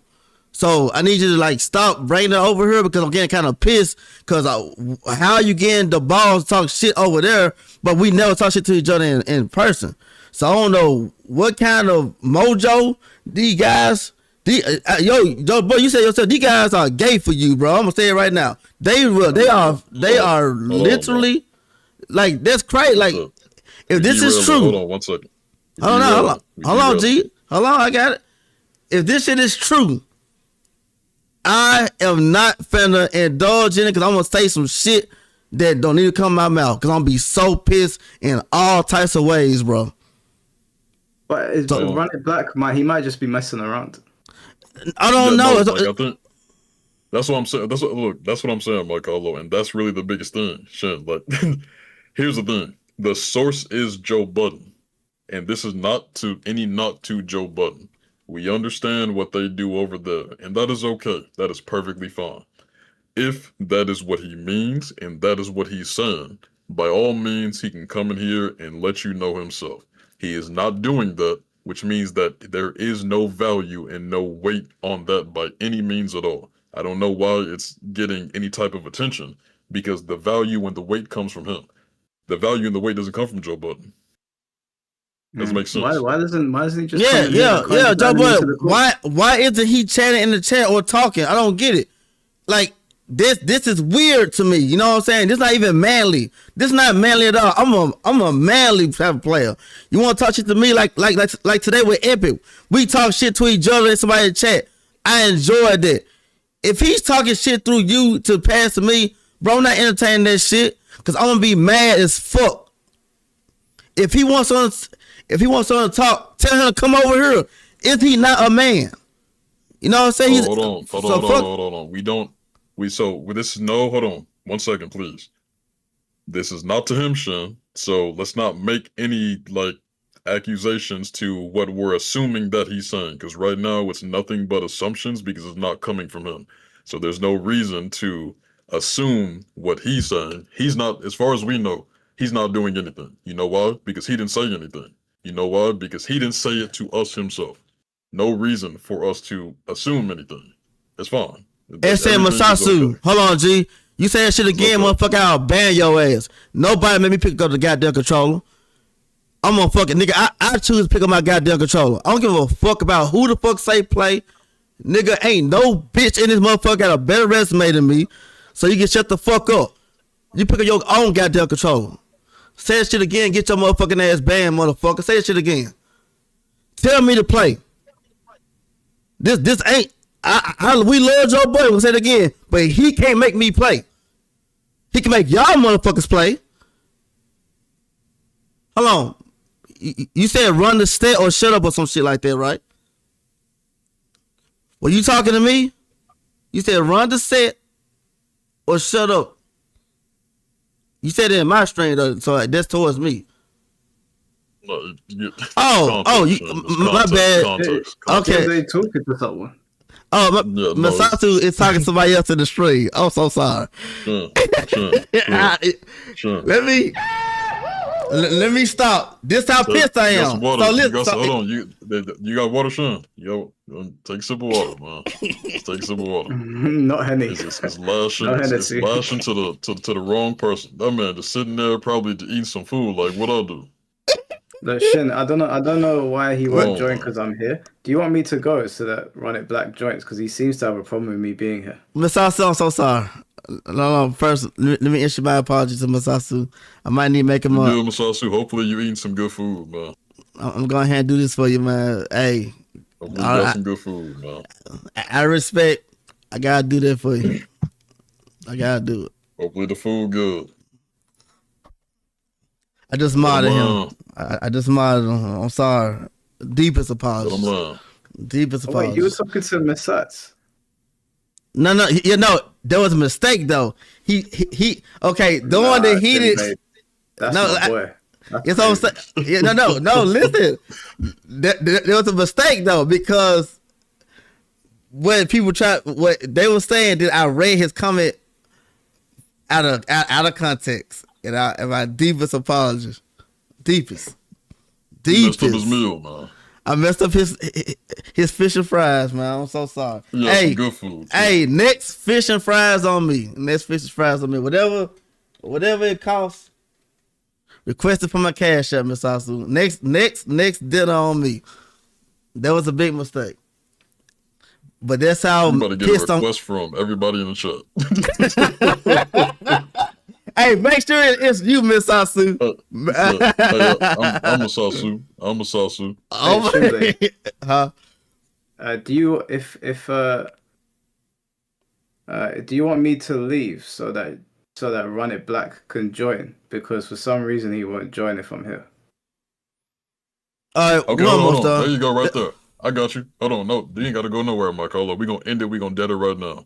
Shin, it's up to you to understand everything that I'm about to say right now, because Joe Budden said it right now. He's quoting what Run It Black said. This sounds like y'all have been friends forever, and this is just friendly competition. This is not him saying anything. That's how you know he's instigating. He said, Joe Budden quoted this. I like Shinblade. He said, I like Shinblade, but if we played each other in Tekken, he knows he's going to get the work. That is as simple as Joe Budden. I mean, like Joe Crush saying that to you. That's dead it right there. Just dead it. All right, so my apologies to Running Black too. Joe Budden and your people, your chat, stop doing it to me. Y'all know I'm hot-headed, so I need y'all to stop. Stop doing it. Please stop doing it. Y'all trying to take advantage of my damn temple. All right, we almost done, man. We'll finish it up. The store, then people wouldn't be updating it. It's just a bit from a business standpoint, it wouldn't make any sense. So I present that information to you so you can do with it as you please. Let me know if there's anything that I missed out. And we're going into season 3 now. I always try to remain hopeful because, again, I've been playing Tekken since Tekken 1, so I only want what's best for Tekken. But I have my gripes with Tekken 8 as well. Right now, I've kind of put it down and I'm just going to wait to see what happens.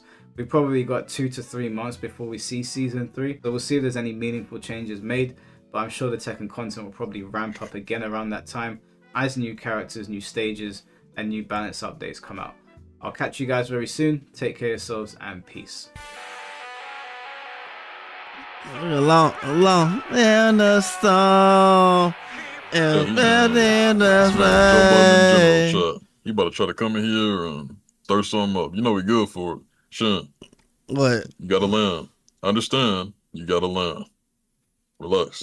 You got relax. Water. I'm good. You got water. I'm good. Yo, what's up, y'all? How doing, man? Is he here? Is he here? Is he here? Is he here? Where is he? Where is he? Thank you. Let me turn my fucking stream off. What the fuck? Your stream? Why are you turning your stream off? There, go. Because you guys said that I'm instigating this. No, like, this is Avery, the guy that threw a fucking controller into oblivion. You think he's fucking lying? What the fuck? What the fuck do I have to do instigating this shit? This is Avery. He's a fucking dumbass. See, look, here we go, man. That man ain't Alright, go, Avery, go. And G6, shut the fuck up, G6. What are you doing? Just fucking let it happen. Why are you trying to diffuse shit? Why are you trying to diffuse shit and be like, oh, you already know, Shimblade, just stop talking. You already know how this is. Shimblade, just stop talking. Let them both talk, mute me and G6. Shimblade and Avery, go. Shimblade and Avery, go. G6, stop. Stop. Let Shimblade and Avery mute. Go. Hold on, Shane. That's me. That's me right there. Hey, Joe Budden. Yeah, respectfully, with all due respect. Why are y'all yelling so much? Jesus. I was giving you the benefit of the doubt, but you got the wrong one. I'll let you know I'm not the one. Don't let it happen again. That's all I'm gonna say. I gave you respect. Just fucking, all right, beat me up at a tournament, bro. What? Like, what do you want to do? Just fucking mute and fucking let Shimblade and Avery talk. Who gives a fuck? Hey, look, who cares? Let me mute you like you a kid. There you go. Hey, look, so son, I'm gonna tell you this one more time. Hey, look, when I'm talking, grown folks are speaking. You speaking and you yelling for no reason. I'm gonna need you to listen. That's all I need you to do. I gave you respect. So with all due respect, I was letting him know what you were doing. What up, Marcus? What's going on? True. Hold on, Avery. Talking real quick. With all due respect, I don't know you too well, man, but just give me a second if you don't mind, sir. Give me a second. All right. Y'all, okay. I didn't know you guys were yelling at each other again.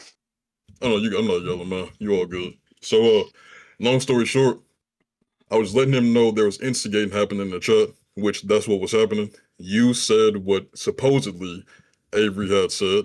I was telling him what Avery had said because he was getting hot because other people in the chat were saying that he was saying things that he probably didn't say. Avery's a grown man. If I'm not mistaken, this man is even married. He got his own life ahead of him right now. He can speak for himself. He's a grown man. You don't need to speak for him. So what happened? Do that. You so lost in the sauce, and that's okay. They was basically saying a whole bunch of stuff that you probably ain't say. So, long story short, you here to basically, I'm assuming, clear up what you actually said. About what? Exactly. That's my point. Joe Budden just speaking. So, son, once again, Joe Budden, don't let it happen again, man. Don't be talking crazy to me. I ain't gonna put no hands on you, man, but I'm just let you know, long story short, don't be coming here instigate, man. We grown. You an adult, too. If they said something and he said something, he can say it himself. You ain't got to come here and talk for no grown man. Don't let it happen again, man. Like, so here we go again. You guys start yelling. No, I'm back. So what's up? What's going on? Because we over here chilling. I got people come over here saying that running back saying this and that.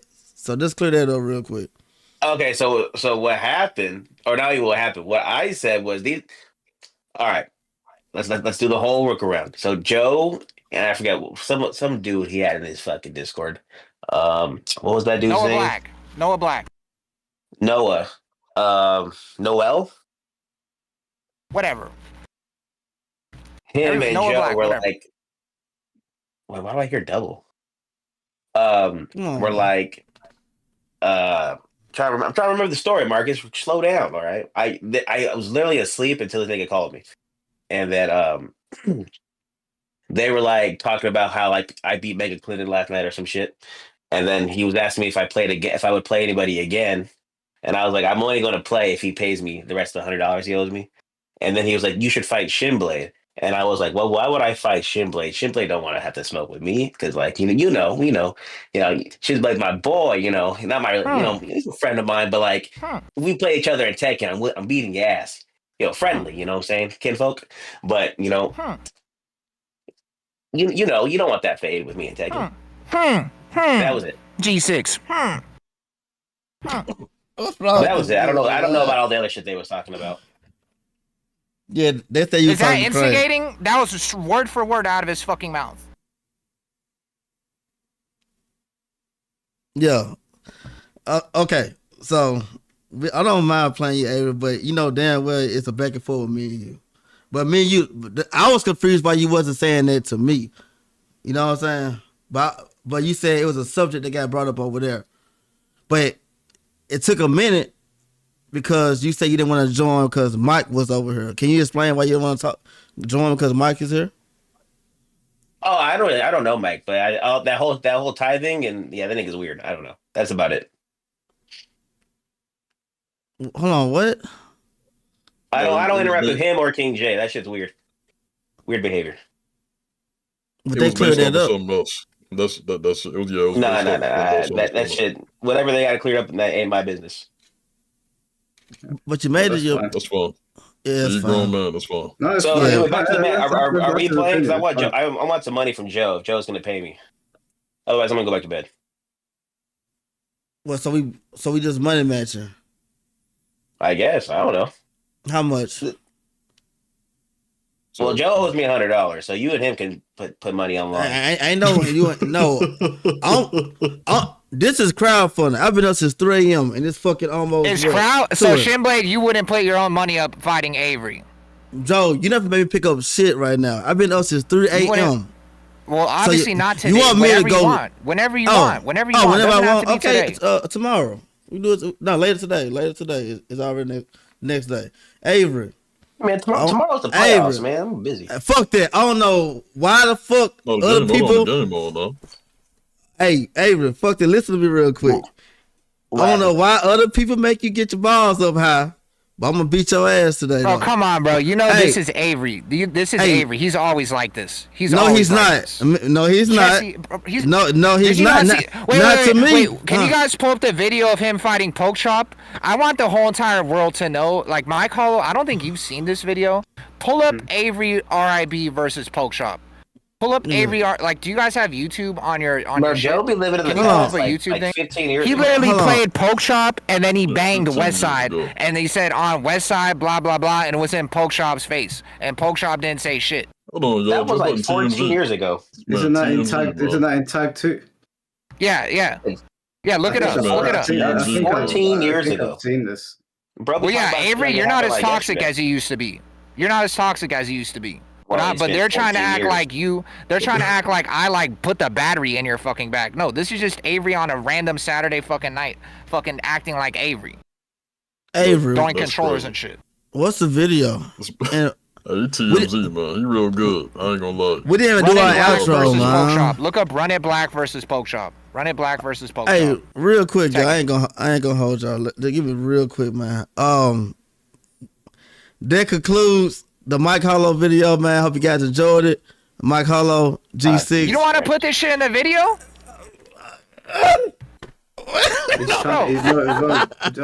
He went full content creator mode, man. He TMZ right now. Bro, I haven't watched the video a lot. Run It Black versus Poke Chop Tekken. Run It Black versus Poke Chop Tekken. You just have Poke Chop Tekken. Run It Black versus Poke Chop Tekken. Are you like Baby Joe? That one, the one at the top. All right. Also, he keeps saying, "Are you gonna pay me, Joe?" I just paid him $100 to be Megatron, his fucking fetus. I paid him $100 to be his fucking fetus. So I don't know why this guy keeps saying, "Are you gonna pay me?" All right, watch this shit. Just skip to the end. Just skip to the end. Not the very end, but like 30, like a minute before the end, or like 45 minutes. Why are we watching this again? Full volume. Full volume. Full volume. Full volume. It's too loud. Nobody can hear anything. Full volume. No, it's too loud. All right, I got it. Just got up, can't whiff. I don't know. You know, this is like 14 years ago. There might be some serious pop-off. You know what's crazy? I beat Shinblade at this tournament too. You beat me for top 8, and you got lucky. Remember how you won? I did not get lucky. I kind of whooped your ass. Let's not change history. I dropped the combo. Let's not change history. I dropped the Let's combo. not change history. Burn Black. You put were it still on down something. in games. Games. That was my tournament point, motherfucker. You gonna go to losers bracket. You lost 3-0. What are you talking about? That was not no. Okay, now you a liar. We was 2-2. It was 2-2 last round. I had you 2-2. You got hit by the Nina 10 hit. Remember that? I dropped the 10 hit. You got hit by that shit, and that's a launcher. And I dropped it, and when you dropped the Nina shit, she's on the ground, and you hit me, and I lost. We talked about this shit the whole car ride break. Better than mine, you know. Hold on, run it back. Fuck that. Put your no. Just because you lying, put that $100 up that Joe Budden just paid you. Shut up. Oh, he's throwing. I don't know. It's not. It's over. No, I don't. To answer your question, I don't think you're.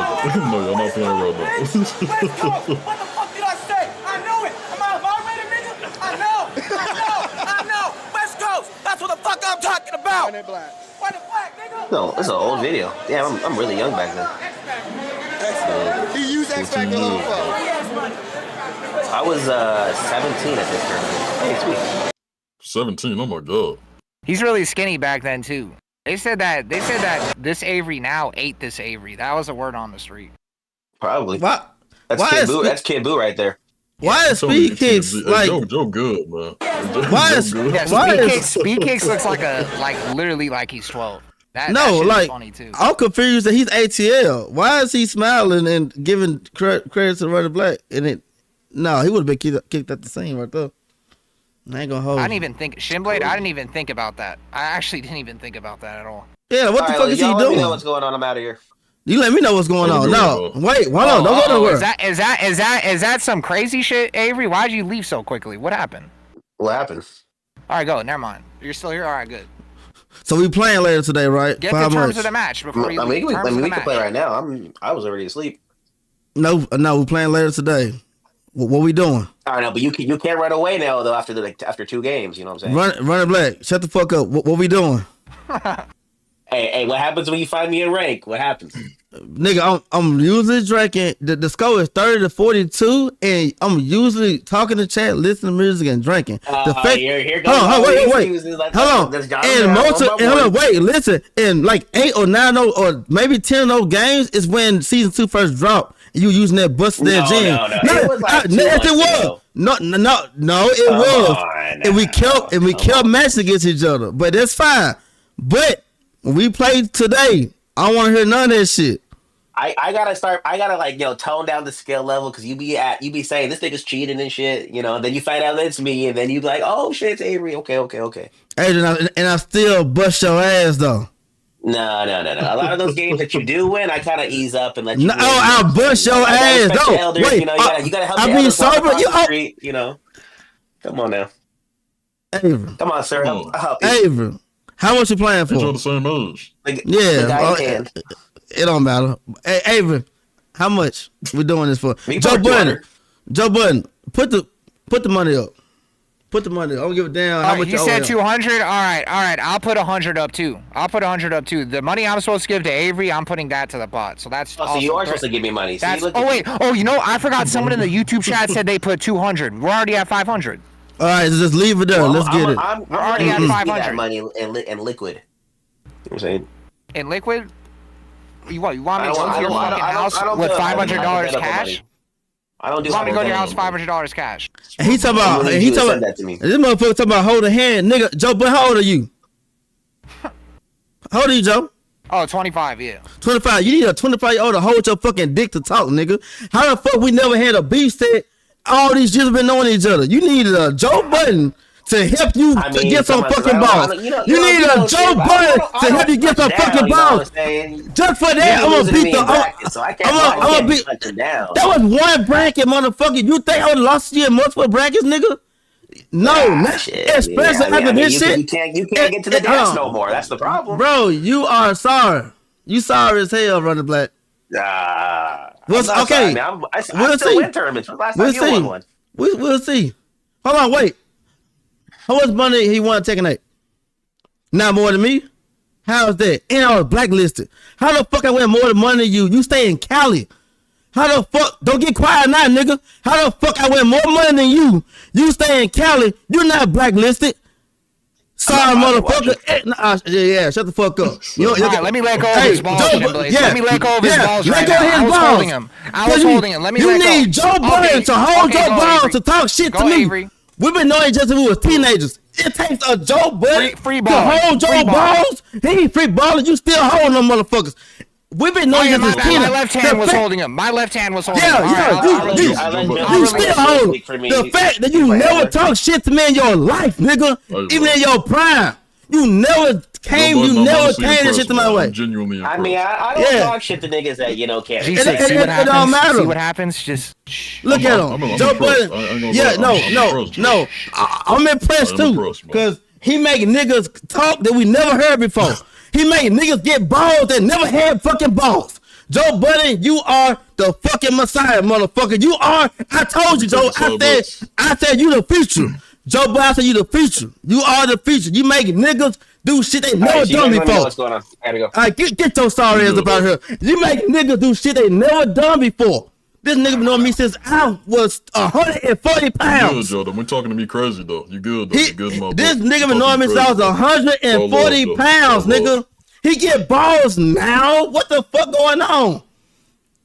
I'm a content creator now. I play Tekken for fun. Now you want to talk shit to ShinBlade. What?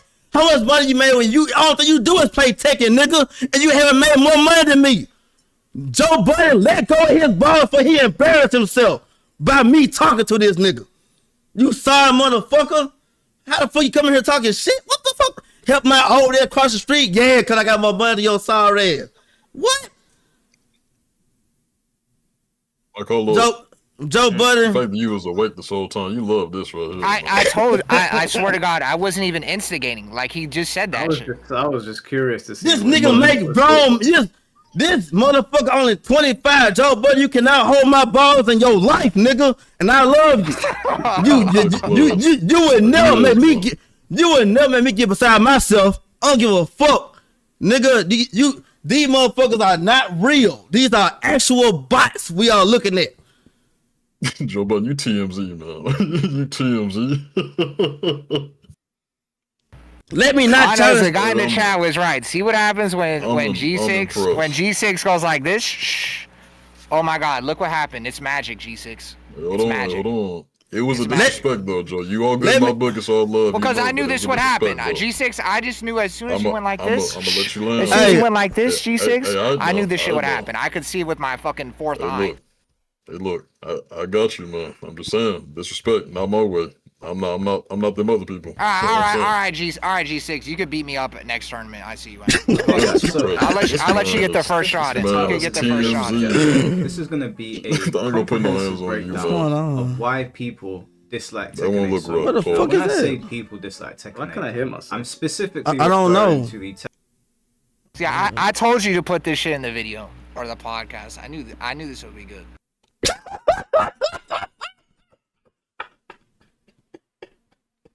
Oh, I'm looking forward to that fight. Y'all need to stop this. Listen, I don't give a fuck what happens. I just know that a younger man made a grown man make a man that knew two niggas that knew each other since they was in fucking down their diapers. Never said shit to me, and I was loud, money matching. He was there, never came over, but it takes a Joe Budden, a nigga with a Dr. Doom mask, with long hair, and to grab his balls and say, Avery, I believe in you. And Avery looked peanut head, looked up and said, I could beat Shitblade. Shitblade is not even on that shit, but I will beat your ass. You know what I'm saying? Let me talk shit while he a content creator, while he barely play Tekken. Let me not address Shitblade while he whooping everybody's ass online. Let me address him now. Like that shit weak as hell. That shit weak as hell. Who was that? What are you saying? I'm just curious. I'm on my business. But who is Mars? If you don't mind me asking. Oh, Mars comes to my chat. I've seen Mars. No, well, you do got some people that's like, he likes Tekken 8, so I'm gonna talk shit about him forever type shit. Is he like a Billy? Mike Hollow? A bully? No, a Billy. Like a Billy. Oh no, Mars is cool. He is. Yeah, normally. Why? What's going on? All right. I'm gonna let you land, Mars. I'm gonna let you land. Yeah, you can join. Y'all good. But is the outro needed, y'all? Or we good? Sound like you have something to say. Nah, you don't need to do an outro. Yeah, I think I'm just kind of difficult after what just happened. Yeah, it's difficult, man. I can't believe look at Joe Budden just sitting there too. He just sitting there. I guess we was wrong. Just put Avery saying on West Side in the outro. Just put the Poke Shop video again in the outro. That's a good outro. So Mars a cool. Okay. Jesus Christ. I just can't believe this, bro. Joe Budden, they be in the chat just laughing and typing at the same time or rubbing their feet. So Avery really wasn't this much of a dickhead back then? I thought he always has been a dickhead. We never crossed paths, and the reason I popped out, I heard what he said. Y'all must didn't catch it, but I heard something slick he said about some cookout. That's the thing. He loves being slick. He loves being slick. He loves doing that. And I caught his ass. TMZ, man. Oh my god. He's Slick Rick. He's literally Slick Rick. Y'all remember the RDC video? The Olympics. Yeah, the instigating. People send me that picture a lot. They send me that picture. Joe is crazy with that, man. Y'all didn't even see what happened. Although you guys are saying instigating, but G6, I swear to God, this guy Avery would have said that shit. I don't know. Shinblade thinks that I'm holding his balls, but Avery just like he's you holding his balls. No, he acts like this with everybody else. Maybe he doesn't act like this with Shinblade because he was scary, but everybody else he acts like this. You held his balls. He's never, ever. Damn. Maybe I actually wasn't. Maybe I was. They don't always be controlled, man. What you be doing, Joe Bud? What you be doing to these motherfuckers, man? I guess he beat Mega Clinton, and all of a sudden now he thinks he's fucking. You made a motherfucker believe the main man beat me with Steve Fox. What you be doing? What you be doing? That's true. What you be doing? I don't think I was holding that guy's balls. I think that guy was just retarded. A lot of people are Joe. I be in there. You do something to people. You do. I'm telling you, with that mask on and that snapback on, I'm telling you, man. The motherfuckers fapping the Joe Budden, bro. No, they fapping, bro. Did you say Finn T's joining? Yeah, Finn T can join. Yeah. Let's go over, y'all.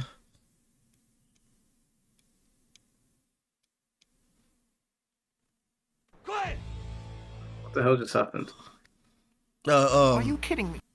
But Shin, you know you ain't gonna win though, right? How is that? How is that? I'm glad you're not asleep.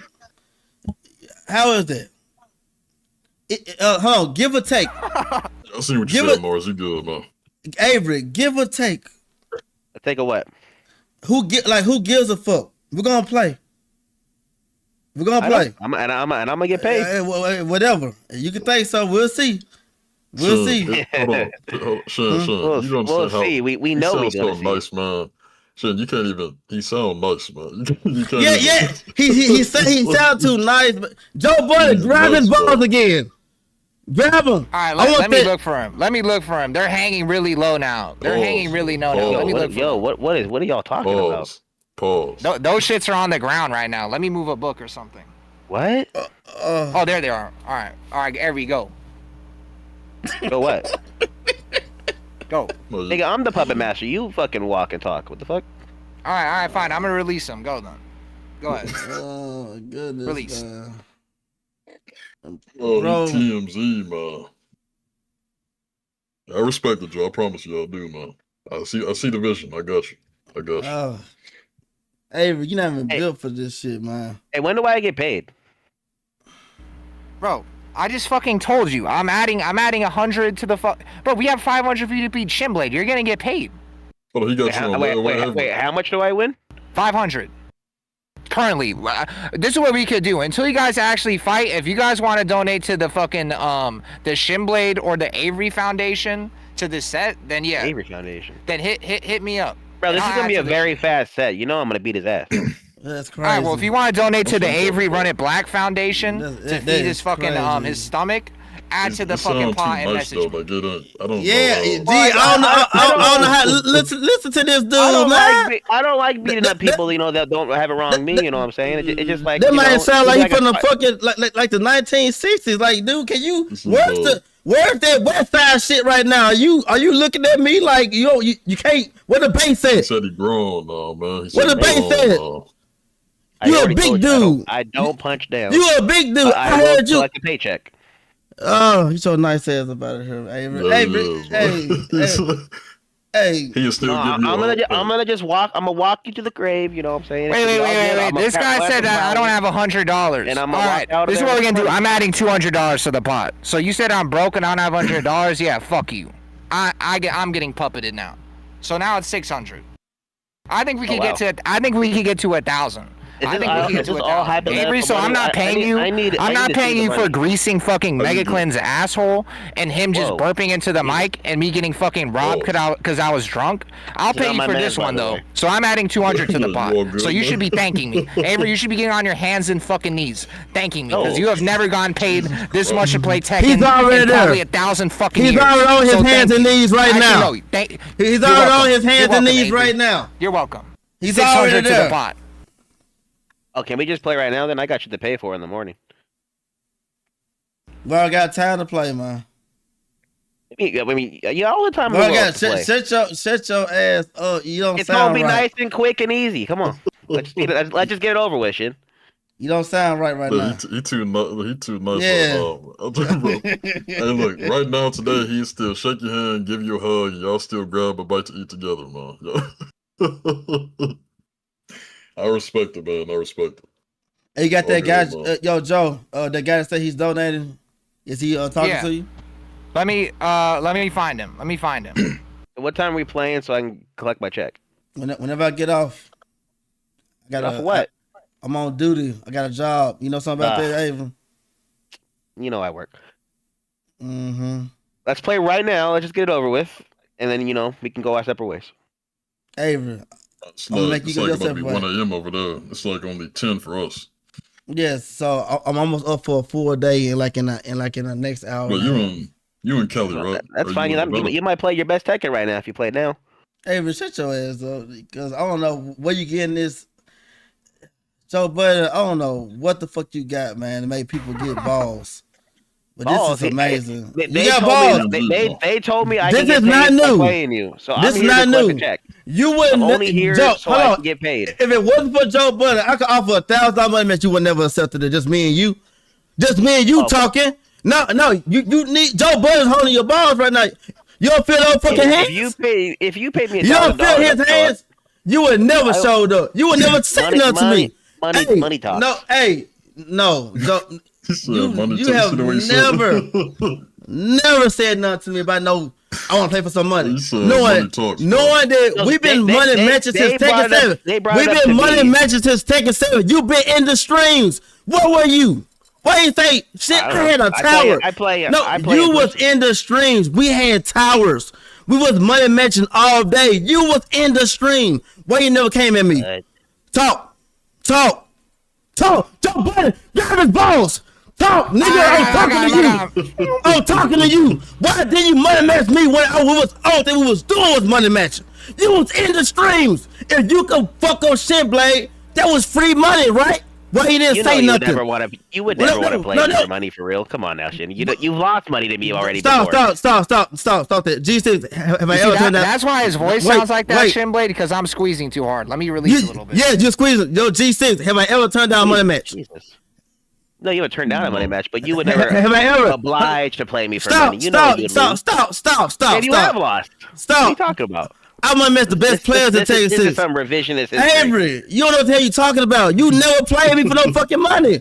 No, Joe, you make these niggas delusional. You make them delusional too. Delusional. Have you played him for money? No, he has not. Yes. Come on now, don't do that. When? The last time we were at a tournament, it's probably been like 6 or 5 years, but you lost. Oh my God, why is he lying, bro? This is bad. So he said take a 7 then, I'm guessing. Joe, obviously. What's a celebrity that turned man suspect? Who is that celebrity? I gotta go now again. No, you stay. You stay, motherfucker. Yo, who was the male celebrity that made man suspect?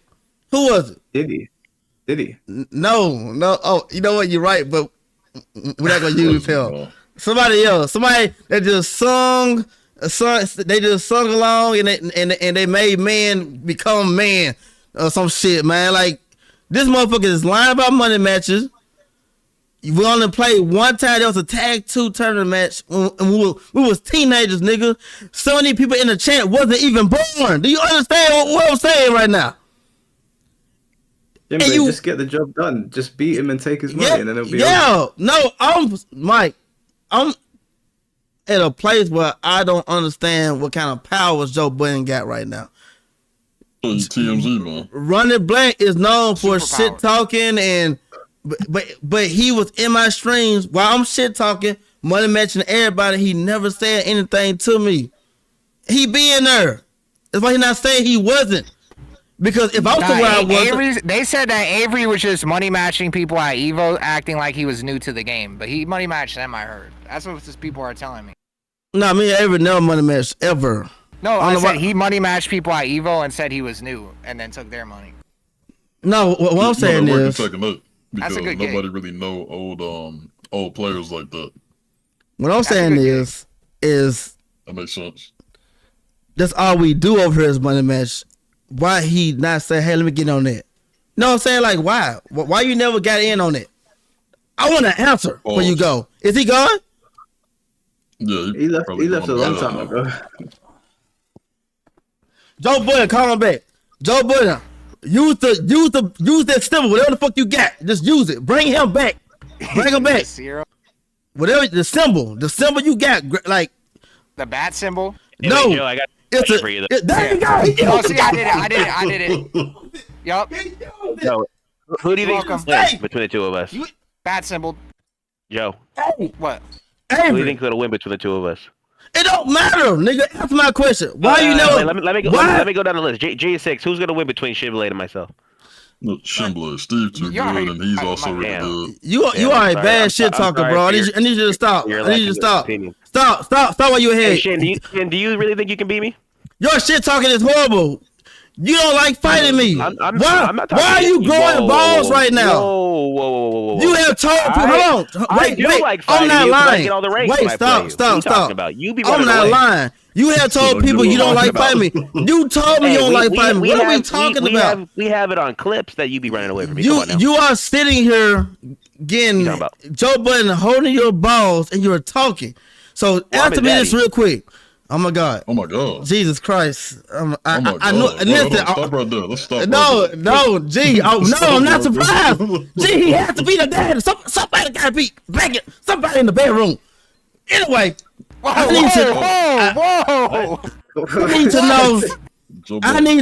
need to know, Avery, why you never money match me That was prior? the craziest shit said. And you know what we do. Why you never money match me? I don't be coming around like that. I just be hopping in when you be running away from me in rank. Gee, why aren't you lying? Stop talking about rank play, man. What the fuck we talking about, nigga? Hey, that's where the men play. Hey, rank play? What, man? You a grown man, bro. What the fuck we talking about? Why you never money match me?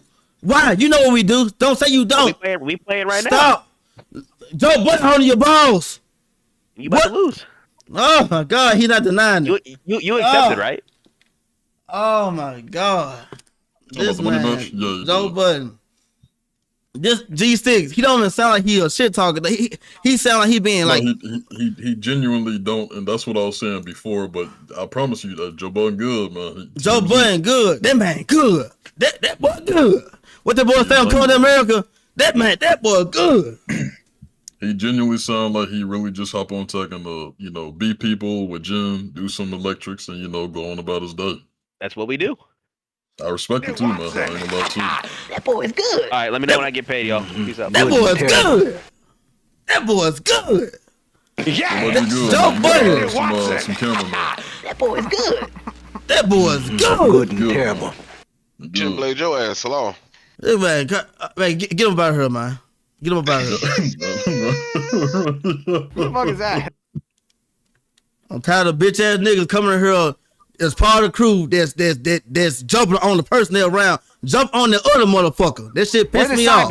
Where the side bets at? Hey, Shinblade, just so it's clear, bro. When I had you, bro. I was like, ain't no way you walking down Shinblade. That's a fact. Joe Budden and my this is Noah Black. This is the guy that made it happen. Thank Moonsault Slayer, by the way. He brought Noah Black into the picture. Okay, good. Like 19, man. It's my that's my other crony. Go ahead, talk to me. I'm saying shit. When this shit first was going down, and this nigga Avery was like da da da da da. I was like, bro, so you just walking down Shinblade, and he was like, yeah, da da da da. I was like, bro, that's not happening, bro. I got money on Shinblade. Fact. So you remember what I told you about? I told you you're good, man. That boy good. I told you, man. That man came here sounding nice, man. He just trying to throw some elections and go on about his day, man. That man just trying to. He don't even sound for real. Yeah, man. I'm gonna beat your ass. Yeah. So shit. No, is this going down or what's happening? That's gonna happen. But I do have duty tomorrow. I am off the next day. I'm off on a Monday. It's Martin Luther King Day. Sunday we're gonna try to make it happen the best we can. But if not, it's gonna definitely happen on my off day. No, it's just I can't for today, Saturday. Where you at, Japan?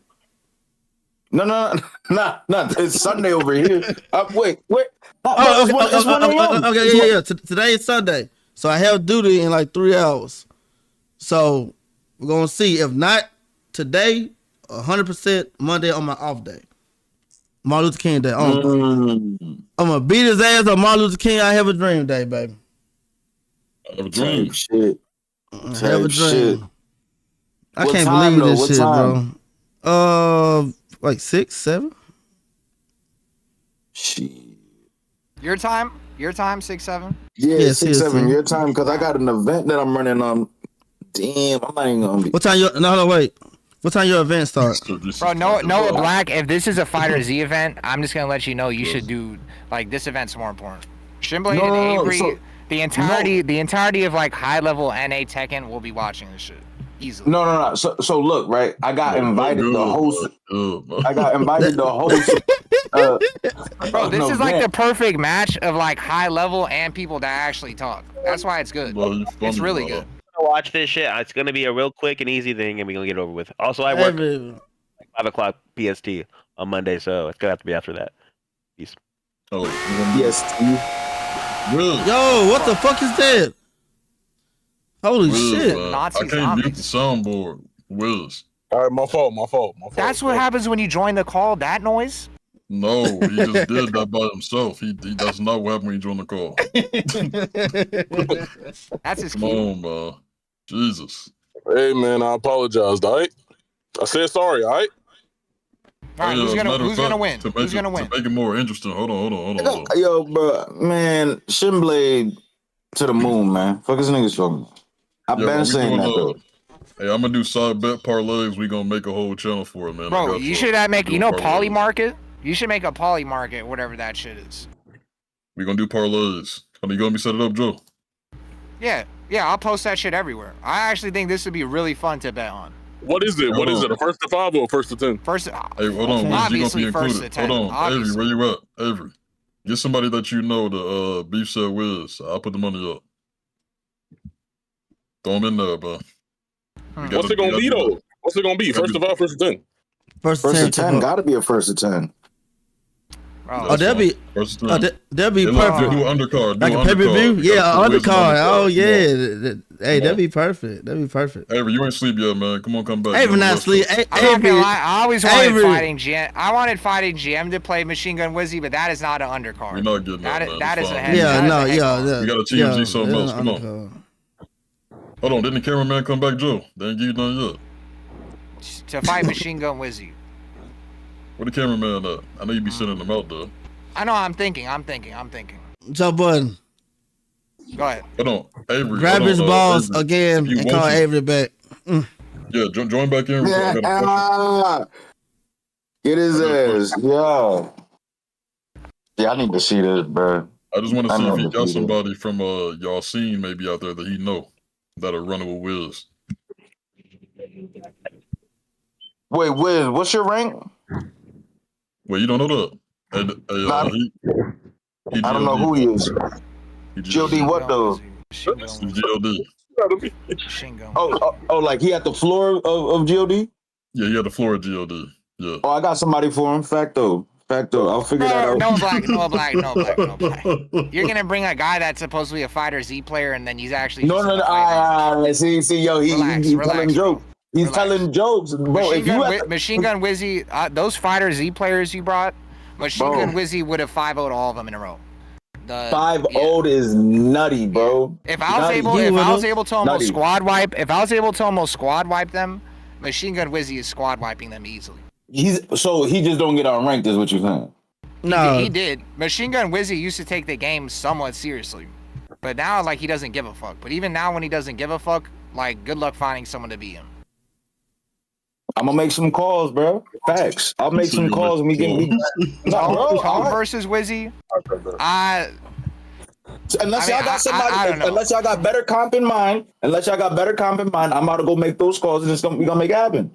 Facts. You got Mega Clan right, Joe? Yeah, Mega Clan right. Mega Clan's losing. Hey, could I put 250 down on that? I was thinking of like Jake Man, but it's just that Jake Man is not going to be talking when he fights Wizzy. I don't want to see that shit. Shinblade. What's up? I'm going to bed, bro. It's almost 7 a.m. Take it easy. Yeah, please go, man. I'm sorry. Oh yeah, my bad, Mike Hollow, for spamming that Avery's not joining because of you. I just wanted to make sure you guys knew that he wasn't not joining because he was pussy to join. I just wanted to make that's cool. I don't really care what his reasons are, but you get that W. You get that W because I don't really fuck with Mike Hollow, but that's about it. All right, bye. Hey, hold on, man. Yo, Joe, but you made these motherfuckers trolls. He gonna join. He just joined. Hey, Chimba, it's fine. People cannot fuck with me. Listen, the last time I thought about running black was back in tag 2. So he don't care about me. I don't care about him. But you make sure you get that W, bro. Appreciate you having me on the podcast. And anytime, man. I appreciate you, man. G6. Have a good night, Mike. All right, man. You guys take care. Dog, easy. All right, has Mike yet so I can talk to y'all? Avery, you a pussy for that. How you gonna join and say fuck somebody? Hold on. Fuck that nigga, bro. That nigga's weird. You weird, nigga. You a fucking pussy, nigga. You ask man, hold your motherfucking balls and talk shit. Hold on. Fuck wrong with you, nigga? You a pussy. Hey. Hold on. Hey. Hold on, bro. Don't start talking shit when I've left. Don't start talking shit when I've left. Yeah, we'll just stay here. Wow, this nigga did what? No, let me just make something. You gotta get your man's, dog. That was crazy. Let me just make something. I'm not talking clear, at this part. This guy won't stay in you good, man. because I come in. He calls me the weird one. He ducks, hands but he wants over to the talk shit when I've gone. He said hands over the head. This nigga's ugly, bro. What are we talking about? Nah. But no back. Shh. Hey, Shimbe, get your boy in place. This not my man. I don't know what the fuck. Man, Joe Buddy, Joe Buddy got these Cell Juniors running. Yo, we got perfect Cell in this bitch. Motherfucker got these little Cell Junior ass niggas on here call nigga pussy and then leave another goddamn chat. What kind of bullshit that is? That man an old school player. Joe. I've been telling this nigga, bro. Shimbe, I'll leave. I'll let him come back. You let him know that I called him a pussy. And I'll be seeing you good, Mike, man. I'll see you guys around. Have a good one. Hey, Shin, don't. Let me land real quick if you don't mind. Then you can go ahead and go. Let me land when he joins back. He left. Let me land. Avery. What's up? Hey man. So you grown, right? Like you married, you got a life, you got work and everything. Hey, look, I understand if that person is one of your friends and he may have said something, but you don't know that man personally. I believe it would be fair for you to understand it, and if you don't want to, that is perfectly fine. But like, All right, end the conversation. What'd you say? End of the conversation. There you go. What's going on with that? What are you talking about? End of conversation. Damn. You talking to me? About the bad nigga. End of that. No, I'm saying like, you know. No. End of that. Next topic. Man. Hey, hold on. I mean, hold on, real quick. No. I ain't here to talk about that nigga.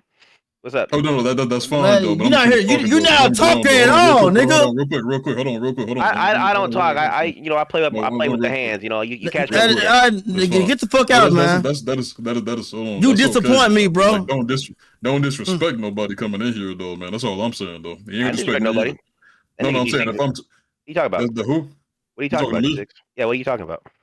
I'm talking about like if I'm talking, like I'm gonna finish speaking. Like you ain't gonna cut me off though. Like you grown, you know what I'm saying? No, you finished your thing, and I was like, and you asked me a question. I said, yeah, that was the end of the conversation. No, I wasn't done talking. I'll let you know when I'm done though. With all due respect, you grown, I'm grown too. That's what I'm saying. Like I ain't trying to be disrespectful, but I'm trying to let you know what's going on. Like he cool with me, he cool with Shin. You in a Discord that is not of your own homage, and like we not gonna. Well, we can fix that right now. Goodbye. Oh, bet that's fine. Hey, look, all good, man. He grown. All good, man. Damn. IQ don't work. Hey, look, IQ don't work well for most people, and that's all good, man. That's all good. You have a good one. You live your life, man. Can't tell grown nothing. Damn it. Yo, Joe Budden, you got some freaky ass niggas in your cord, bro. I've been telling you that though. I've been telling you that. Avery is not like a Joe Budden spawn. Like you don't know about this. Somebody needs to send you a history of I've been telling you that, bro. Yes, the fuck he is. There's no way. We niggas in your chat. Wait, there's no way. Joe, you don't put to have no control over somebody that's like old school, that's respectful. You know what I'm saying? That's cool, but there's no way I'm seeing this right now. There's no way. There's no way I'm seeing what's happening right now. Gonna phone them grave. That is crazy. I mean, I'll take the credit. But Somebody like to my knowledge, I thought that he was like this to everybody. To my knowledge, bro, that's your minion though. That's your minion. I've been telling you this, bro. That you got some weird ass minions. Bro, Noah Black, be honest. You didn't know about who Avery was until today. Come on, be honest. Somebody do me a favor and clip that for me. Hold on, real quick. Let me land real quick. Somebody do me a favor and clip that interaction between me and that man, because I go to Cali often. You know, I know, like, you know, I go down there often, like my family down there, and I often I be going. No, I ain't gonna. Hey, wait, stop that. I'm TMZ. I ain't putting hands on no. I'm just saying that, like, for the people that are a part of that community and that scene, like, I just want to make sure that y'all okay with stuff like this. I just want to make sure to see if, like, y'all allow this stuff, especially the people that I know that's in that scene that I'm assuming might be close to that person. So I just want to make sure that, you know, that y'all applying the same energy to some people that y'all exile to, stuff like that. So somebody clip that, please, if you don't mind, and send that to my DM. I just want to make sure if we keeping the same energy. That's all I want to know. I ain't gonna touch nobody. I just want to make sure. It's Joe Budden and ball hugging skills, right? I'm not TMZ. I just want to make sure we keep Joe Budden, I'm telling you, bro, you got to get your niggas in line, put niggas on timeout. Something, bro. You got to figure this out, man. You just having these niggas running wild, doing weird ass shit. Hey, look, man. I said it first on my first interaction with Joe, because even Joe be tweaking. Hey, some of this gaming shit, it's just internet shit, bro. What's wrong with these niggas? Like, what the fuck going on? Like, bro, like, I don't got no words. Bro, you don't got his niggas in line. The niggas ain't make it. Nah, bro, it's nasty out here. But it's all right though. Joe Budden that nigga though. We fuck with you, bro. Yeah, we said. But you gotta get your minions minionated. You know what I mean? And you're not coordinated. You gotta coordinate the minions, cause this shit is nasty. Thanks. I can't believe this shit. I just want to make sure that we keep the same energy. That's all I want to see. That's it. He's not. No, not him. I'm talking about the people a part of his like his scene that's down there. Yeah, G6, if that happens, can you let me know ahead of time so I could go? What'd you say? I said, can you let me know ahead of time so I could go? I want to see that in person with my own 2 eyes.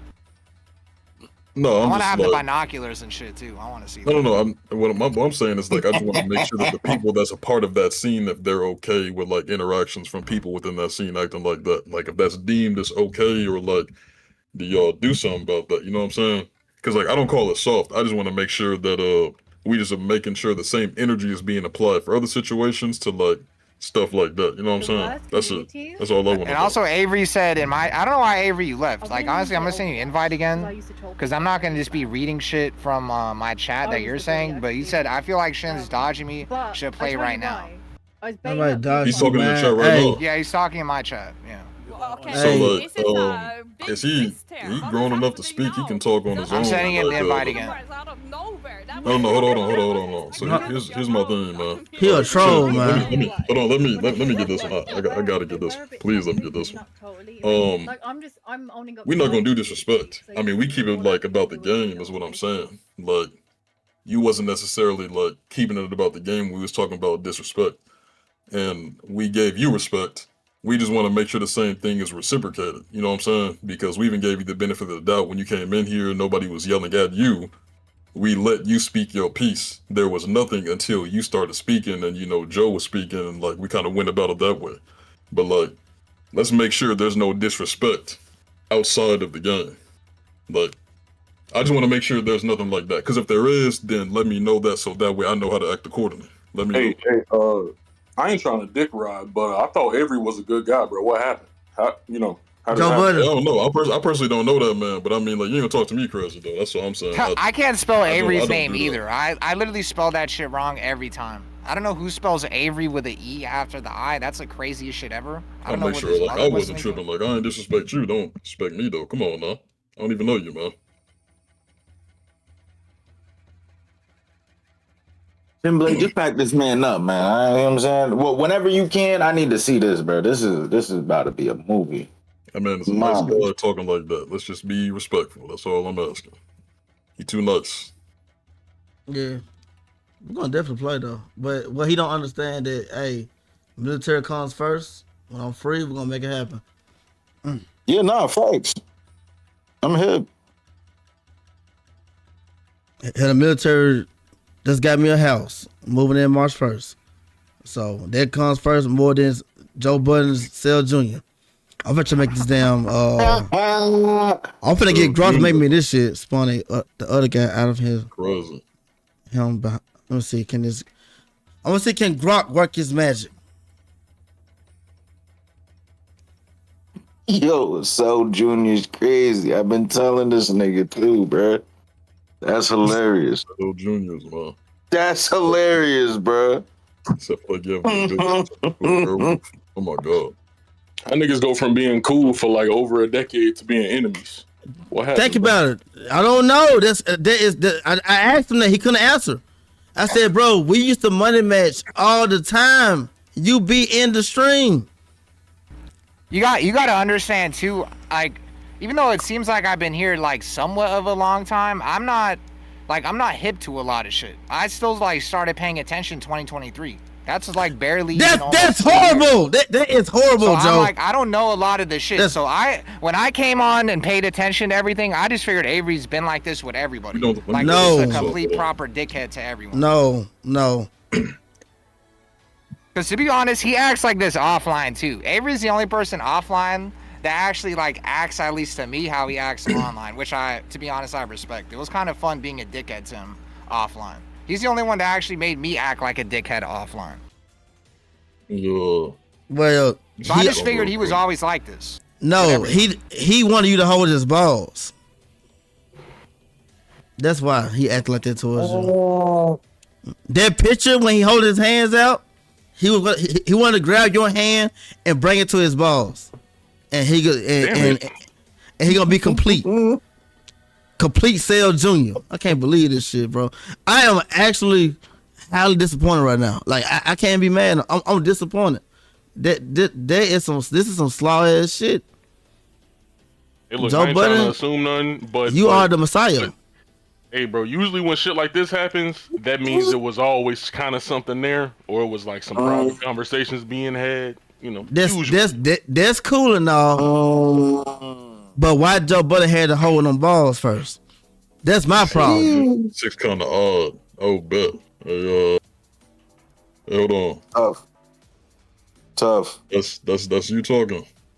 The what? He said.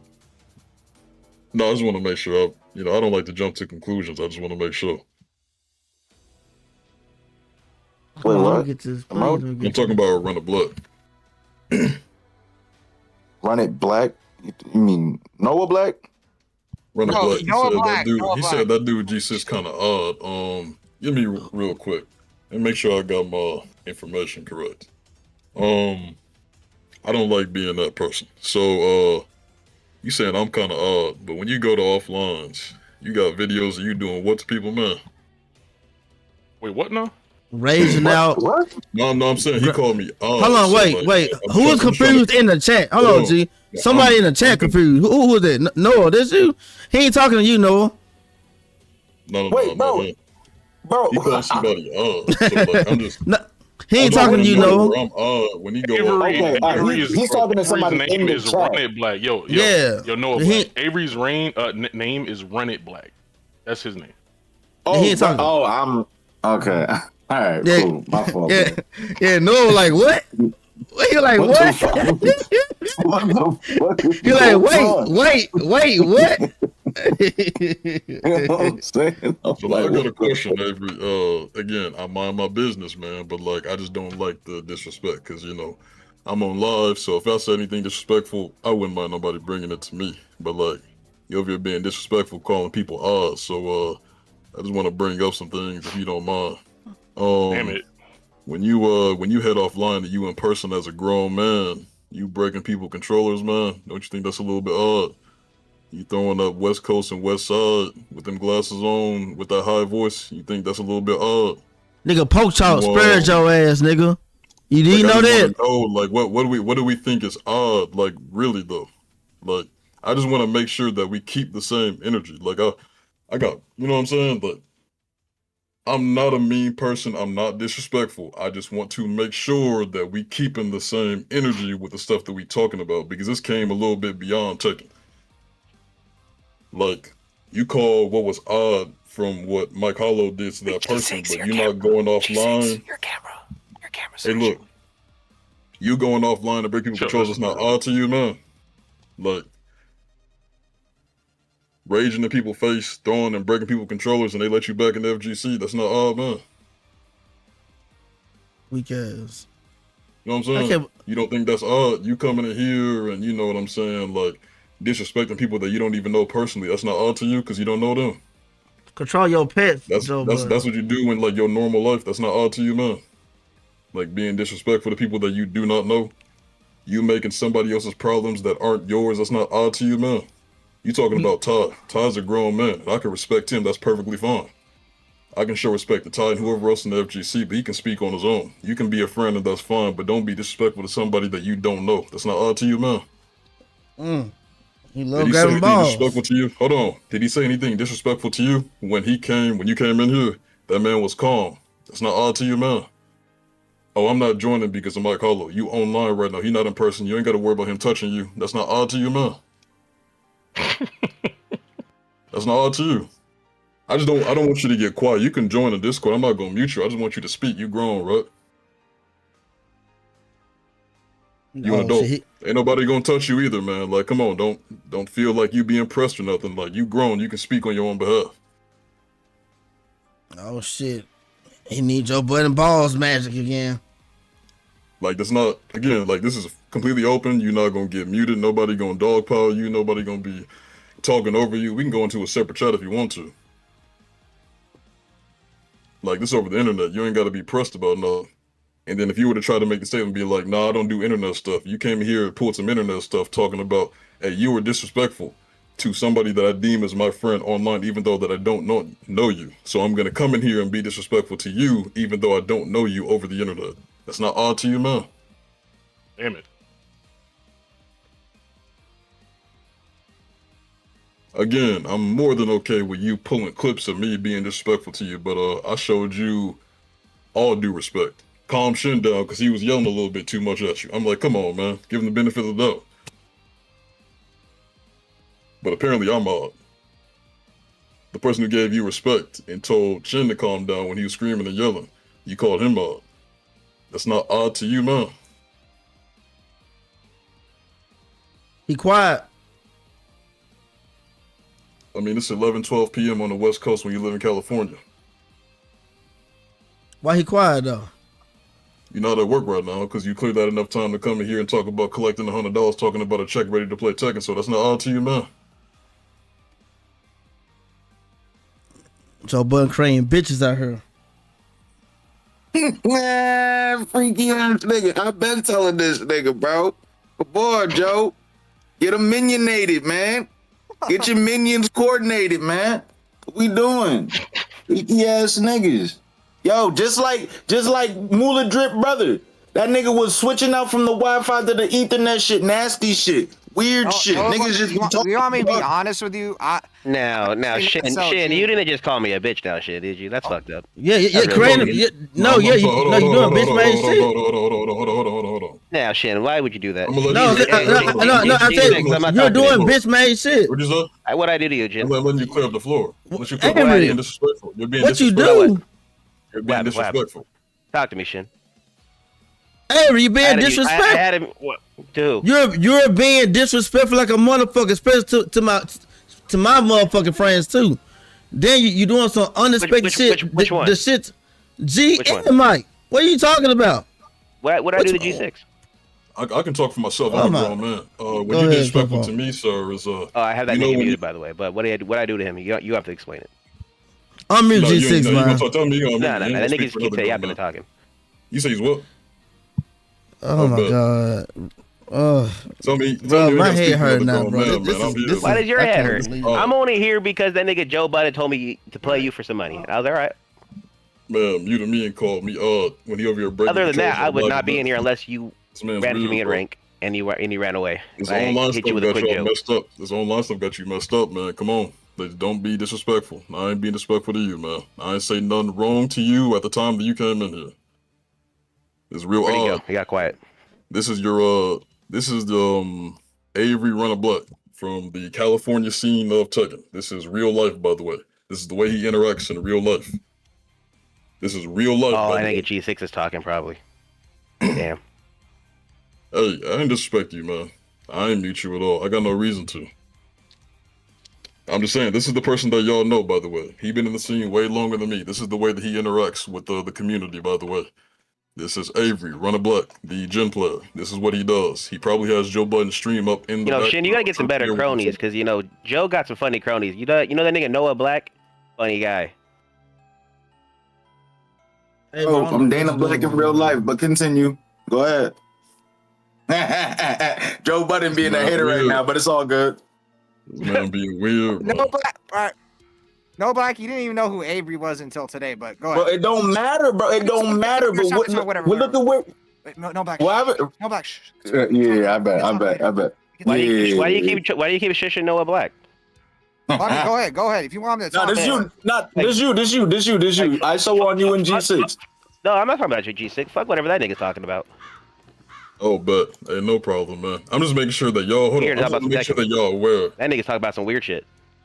I'm talking about weird stuff. You came here talking about. He said something about Todd. That's weird. You brought up something that wasn't about Tekken. Derailed all the fun. He said derailed all the. Hold on. Can y'all go back and clip it? He just said that G6 is talking about weird stuff. We were in here talking about a podcast about pure Tekken. Joe Budden came in here talking about Tekken. He's real stuck on me thinking Mike Hollow's a lame. Hold on. So we're talking about Tekken in a money match. Shin was going off because there was miscommunication. I calmed Shin down. I said, Avery, please have the floor and speak. Let's show him some respect, right? He advises us the reason why he's not talking to Mike Hollow, right? he brought up the weird stuff when we're talking about Tekken. All right, so we're gonna talk about the match or what? Because So G6 he brought up the whatever weird his little stuff when tangent's we gonna were the be. We ones can just, talking about Tekken the entire skip time over we're that. talking about money. This man's weird. He's telling us to skip over the fact that he was sitting here talking about the weird stuff. We wasn't doing that. We talked about Tekken. We was talking about money the whole time. Am I wrong on that? I just want to make sure I'm. Yo, Shin, what are you doing? Am I tripping? Am I I'm just tripping? chilling. Joe? What's up? Am I tripping? Avery, I don't know why he muted G6. This guy is like never actually disrespectful to people. I didn't say he was disrespectful. He's just being mad annoying. Yo. Yeah, but you know, Avery, you look like a dumbass muting him. Just fucking. No, I don't. Literally. The nigga keeps talking about Mike Hollow. Like, just unmute him. No, I'm not gonna unmute him. Just fucking defend, bro. Defend what? There's nothing to Whatever defend. the fuck he's accusing you of doing, just fucking unmute. He can accuse of whatever, bro. There's a fucking debate and someone goes to the mute button immediately, you already know that they fucking lost, even if they're in the right. So just fucking unmute so you don't look like an idiot. That sounds Jesus great. Christ, what That the hell sounds great going to me. on, bro? I don't know And what the fuck to do. He's a kid. It sounds like some Junior, you know who's actually some behind the school. You gotta go. You gotta go. Speed kicks in here, and I tell him to unmute or tell Avery to unmute. He might actually do it. Someone add speed kicks because I'm not his father. I'm not so. Man, it's being weird. That's I thought we were adults, man. Come on, man. We grown. That man said, okay. Hold on, you hear him? Hold on, you hear him? He said, okay, I'm out of here.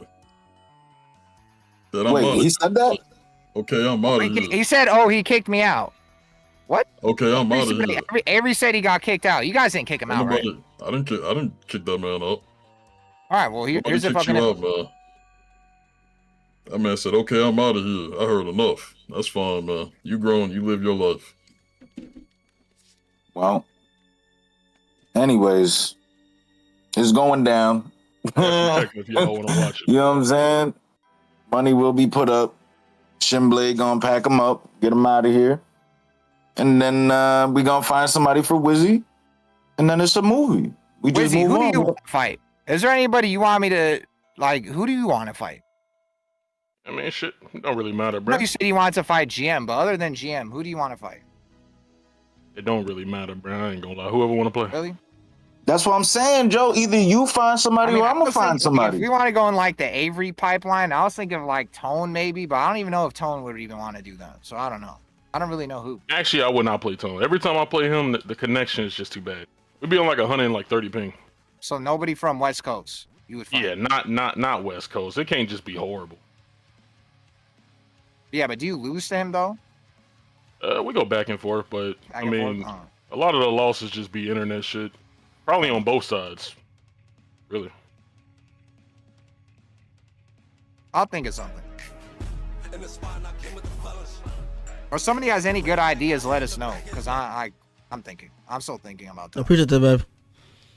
What's the name? Moonsalt said he's down to find somebody. He's like, how good is Wizzy? He's trying to find. Bro, we can get this match together easy. I'm not gonna lie, I want it's Moonsalt or you to find somebody to fight with. Oh my god! Look. I got y'all. I ain't trying to like, rob nobody no money, because money is nice, but I ain't trying to be a dick. You gonna have to get somebody that's like pro level. Yeah, that's like actually like good at the game, not somebody that plays really fighter good. seat. You can't get pro nobody level. that's doable. all day. Bro, the pasty nigga. If I could get pasty in here, that's not valid. Pasty. Who the fuck is that? That's a nigga, the Asuka player. He would lose. Oh my god. He would lose. Bad? Yeah, probably. Let me help you out. My bad. I know you're not too like aware of Wiz, Machine but he smokes King Red, or not smokes him, but he beats King Red. Like they go back and forth, like so. Nah, respectfully, I don't even know who that is. I ain't gonna front. It has to be somebody known. It can't be like some random. It has to be somebody known. Oh, then it's out of my territory. Then I can't. Yeah, even... that's what I'm saying. Do you? Nah, I can't. Even... I don't trust. Yeah. That's what I was saying. I don't even want to do like that. You don't think if Moonsalt? You don't think if Moonsalt put the word out there? Next segment. It's ugly, bro. Top 5. You can't put a word out there like that. It's only a couple of people that you can contact that'll do it. Like you probably got to hit on Joe Crush. Okay, so this is the Illuminati side of Tekken. Okay, I get it. Nah, I get it. That's crazy. Nah, I get it. You got to go through the back door. You got to have the password. Nah, I get it. Nah, okay. It's one of them. You should ask Avery about that. About what? It'd be like Joe Crush, King Ray, Shadow, Glaciating, like speed kicks type players. Type shit. All right. Glaciating would be funny to watch, but you'd have to go to the Illuminati side of Tekken and get sneak through the back door. They have my face on the wall. I'm banned from that shit. Pure. When there was like that Discord that exposed that one guy that was cheating, That's and they insane. said that Joe Budden knows about this shit, about the V-Dude cheating. Oh, whoever told Joe Budden, ban his fucking ass. That was one of the Illuminati Discords. So you already know I'm not allowed there. Joe Budden, watch stream real quick. Watch stream real quick. I'm looking at your stream. Watch this shit, y'all. Watch the powers of Joe Budden. On your Twitch stream? You watching? Yeah. Oh my god. Pure, perfect form. Whoa, that's insane. Whoa, what the fuck? I didn't even fucking do that shit. What? This guy could be all grog. Pure, perfect form. This guy did ninjutsu and then something. That's insane. I got a word about it. I'm trying to get this motherfucker to. I wanted you to spawn him from your ass, like Cell. I guess I gotta type it in right. So, what's the perfect word from spawning somebody from your ass? What is it? Birth. What's the perfect word? Held the guy in the greens. Behind? What is it? Held the guy in the green. Because he made you transform. Lower backside, maybe? Push, yeah, push. Don't let him do you like that. They're doing you like this, bro. They're saying that I'm summoning you like I'm Cell. You're saying that don't let him do you like that. I'm Cell. Have you watched Dragon Ball? How the fuck are they doing me badly? They're saying that I'm spawning you from my asshole, raw. And that's Avery, by the way. Still in the chat. You're a man, by the way. Avery's not asleep, man. That man was never banned from the chat. That man just left. Yeah, they said I'm giving birth to you like fucking Cell. Without even like a hospital or a nurse or anything, just straight up. Yeah, what's up, yeah? This nigga funny. Yo, I was just passing by, man. I had some mercenary works right there. It's a grown man acting like that. That doesn't sound. I don't know, man. I'm lost right now. Yo, G6. The real world exists. What's going on, man? What the fuck happened, man? What's up? I was just passing by with the Twitch. Some mercenary work. I smell it, man. That's crazy. Nah. Yeah. It's just Avery, you think Avery, everybody grown us, but Avery, they not, man. It's okay. Stop calling me Avery. Damn, He's calling you? Yeah. What's going on, man? What the? I mean, he's a grown man. Like, come on. Bro, hey, listen, hey, y'all, hey, listen, hey, man, hey. That's your man's. You know I can't leave this shit. That's your man's, Joe. Come on, bro. That's your man's. Like, hold on, Joe. Let me clear up my name. Hold on. You gotta hear my side. I don't know. Like, Jesus. Hold up. So how old is he? I'm never mad. Like my, this is. I'm not either. We adults. I'm just saying, like we talk like adults. This would beat me on the promo, bro. This shit can't be like real, bro. Yeah, nobody even like yelling or nothing. These days are different. I honestly think y'all, I miss the bot ray outside. I think the world got hit with a bot ray, and I missed that bitch. I think I'm one of the motherfuckers that missed it. I don't know what happened. Kinfolk. Yeah, it is, man. Jesus Christ. Hey.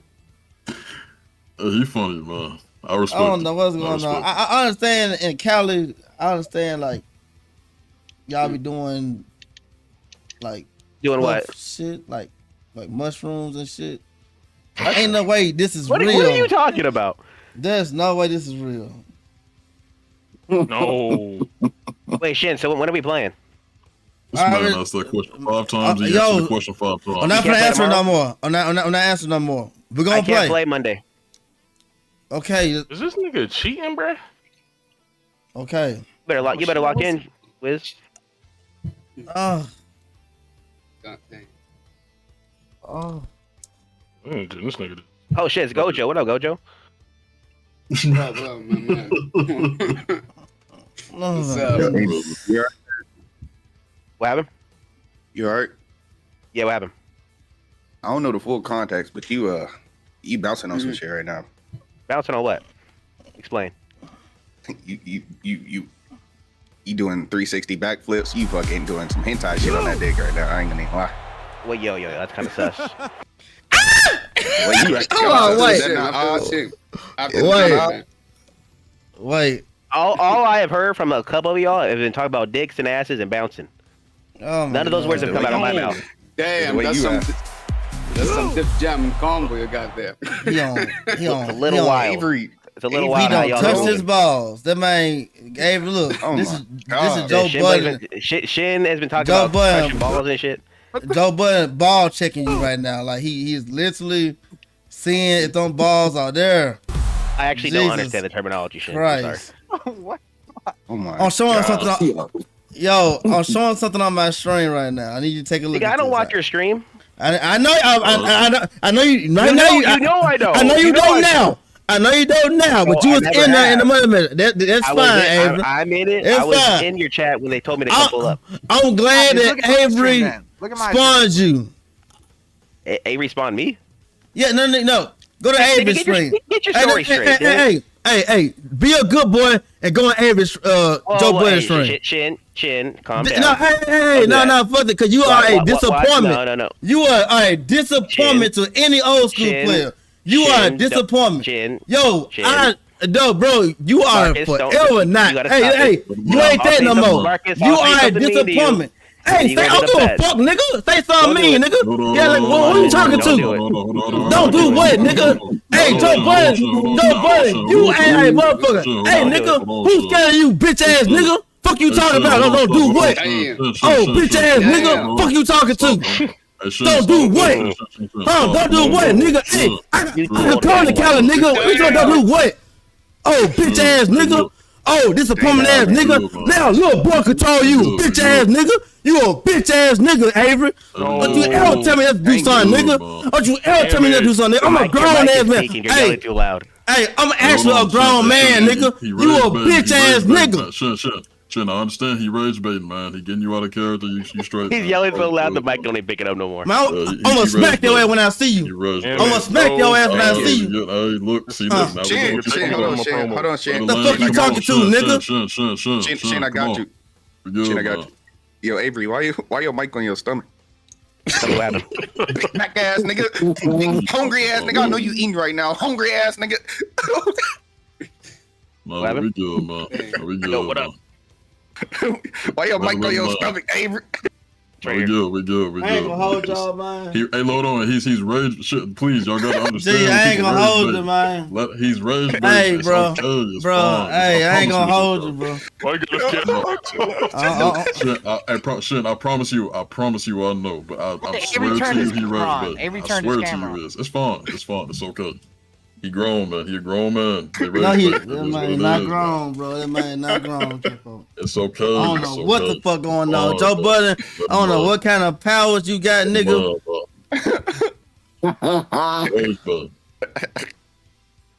Yo, Joe, bro, what the fuck going on, man? Who you be hanging with, homie? Come on, man. Nigga, what did I wake up into?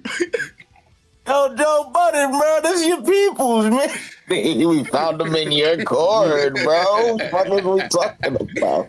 Yo, Joe Budden, you going to hell, man. Yo, Joe Budden. Yo, Joe Beezy, nigga. Yo, Joe Beezy, nigga. What we doing, G? Joe Budden, you going to fucking hell, nigga. You in the pits, bro. I think it's even the fact that people are co-signing and no one is, you're not even defending the shit. You know what I'm saying? Yo, Fenty, I see you in the chat talking, Fenty. Don't be acting brand new in the chat. I see what you said in there. Don't be acting brand new around new people. Come on, Joe. Don't be acting brand new in front of new people, Fenty. Unless you joking, babe. Clear that up if you want to. But don't be doing that. Come on now. Yo, Joe Budden is the top 5 ugliest nigga in Tekken. Look at this shit he got going on, man.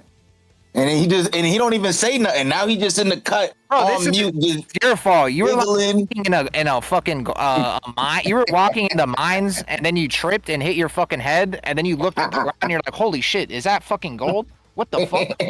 And yo, you so mad. You so mad. Yo, why you mad at me? No, like actually, congrats, Noah Black. You don't realize what you've done. Congrats. Joe, you 6'5" with a mask on. Go, Joe. Relax, bro. Get back on Avery, bro. Get back on Avery. Relax. This nigga should be in the court hooping and shit. Nigga 6'5" talking about let's press buttons, nigga. If you don't fucking make a dunk, nigga. Do I look like I could Can you make a dunk, nigga? You better grab a rebound with your tall ass. Nigga ain't grabbing no rebound. Nigga talking about right now, bro. You think ugly nigga, bro? You over here, Joe Beasy, but that's some ugly shit. Wasn't tall enough. Nigga 7 feet tall talking about meet me on second. You I better don't know anybody can understand what people are saying. You better get a rebound, nigga. 6'5", man. 6'5", grabbing no rebounds. Talking about let's 6'5", I would have been Austin Reeves. Nigga ain't catching no touchdowns. Nigga I told you like Birdman. And he wanted me to make it on second. This nigga's ugly, bro. All right. Hold on, I'm finna change the subject. Yo, Joe, why you ain't shake Avery's hand? Ooh. Bro, that's because I spawned him, bro. I spawned him. Why would I shake his hand? He's my son. Well, Joe. Why'd I shake his hand? Joe, don't say that. I puppeteered Avery to No.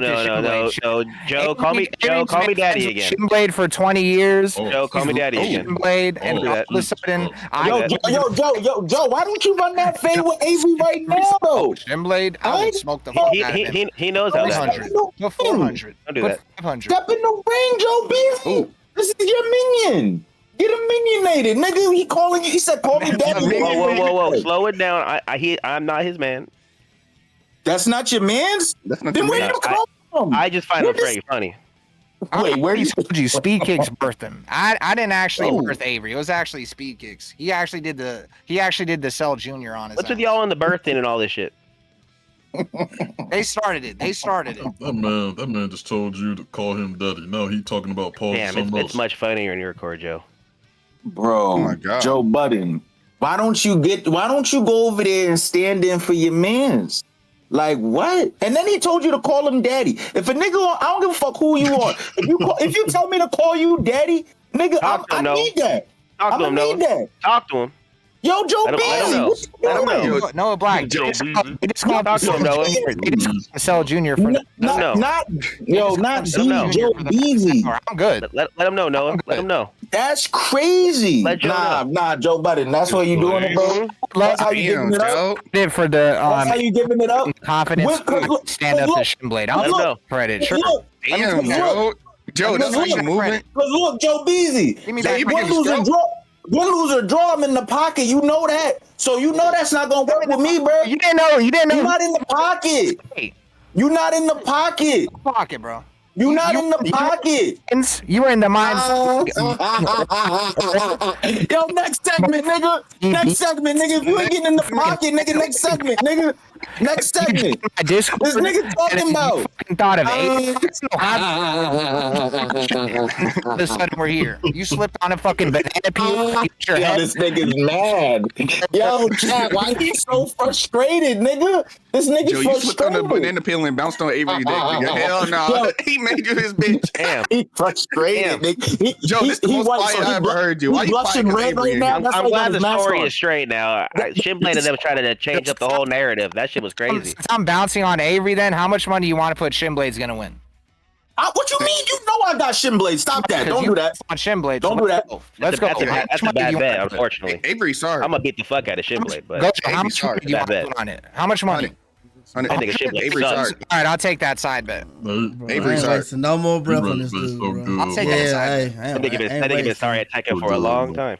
Avery, sorry. I don't care. Especially the fact I got my money on Shinblade. Please do. Man, I got my money on ShinFolk. Let me stop. Please I got do. my money on Me shit. too. I got my money on ShinFolk. Cause Avery, sorry, he don't know what he be doing. He just be Someone is pressing buttons. Okay, you guys are setting up the side bet shit, right?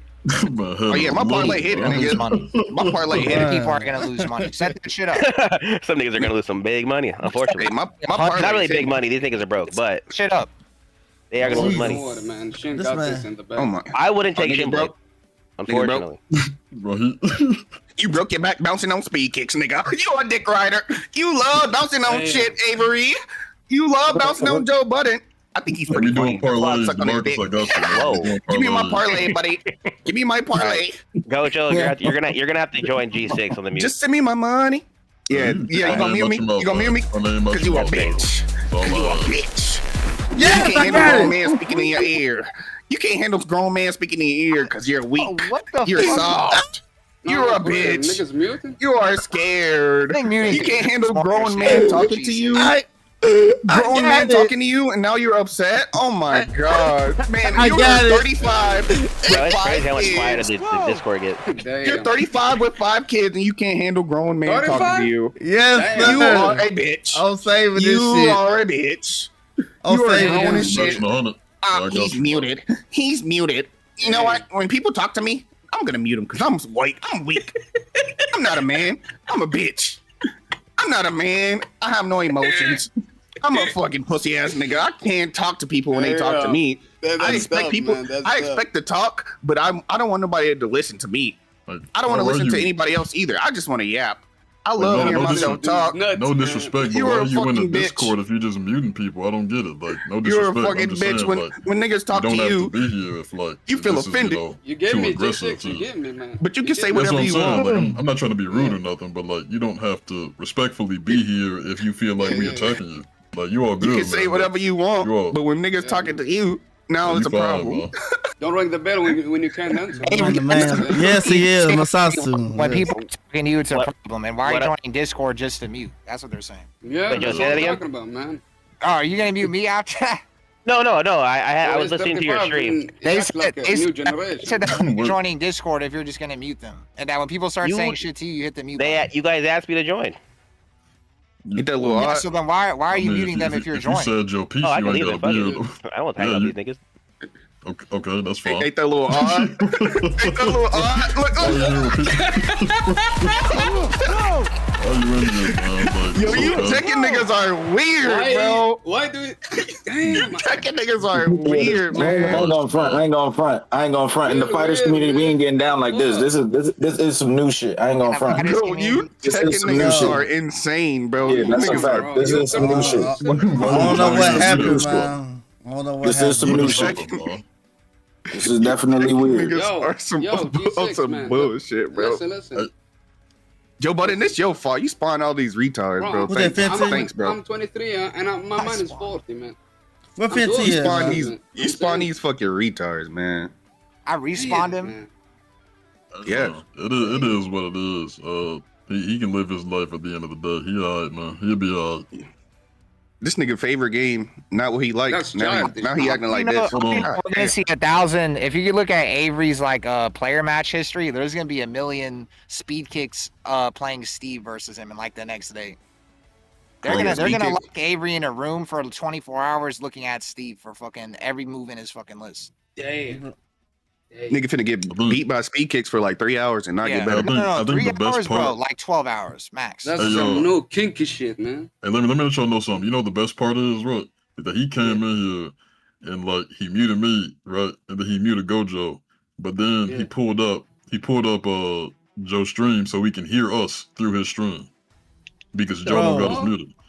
That nigga 35. Like, he's not real. There's no way you're real. Yes, There's no way you're real. That's what I'm saying. Like, You're there's not no real. way.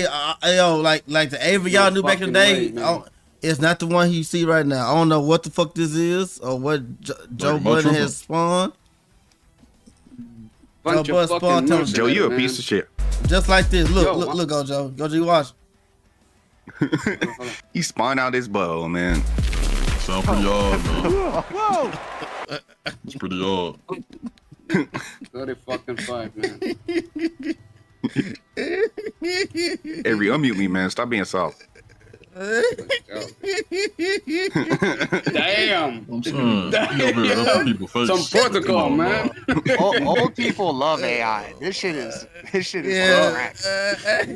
You got some milk tips, man. Look how he's being spun though. This shit is golden. Damn. Hold on, I would just like somebody please. Yo, Shin, give me the problem. Clip. I really need somebody to clip how this started. Hold on, I just want y'all to know. Somebody really got to clip how this started because you know how like social media be, where like they clip things out of context and be like, oh look, y'all jumping on Avery and y'all doing this. Like, nah, like somebody please clip how it started. So that way, no one thinks that we like dogpiling him or nothing because you know they gonna do that. Please clip it. Somebody go back and clip it. You got to. Yeah, that's how it looked too in real life. Yeah, That's how it looked. WPR, but fuck Avery. That It's nigga a real. bitch. Yo, I don't know why you got buff, Joe. This is accurate, Shinblade. This is actually how I look like in real life. Yo, nothing I said here is for you to get buff. That is crazy. Yo, Joe, man, I might have crush on you, man, with this And look, man. when you birthed him, you looked at him. Yo, this shit.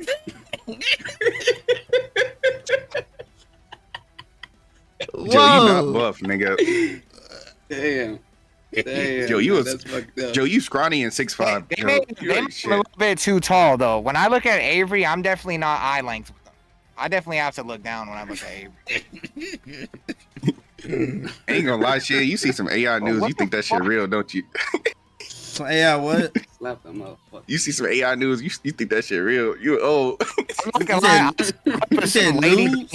I saw a clip of a lady Ferris wheel, and I thought that shit was real for a second. I'm not even gonna lie.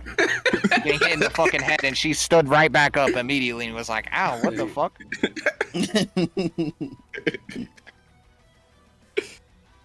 Hey, this was funny, man. I ain't gonna lie. Yeah, this is. Yo, Gojo. I don't know.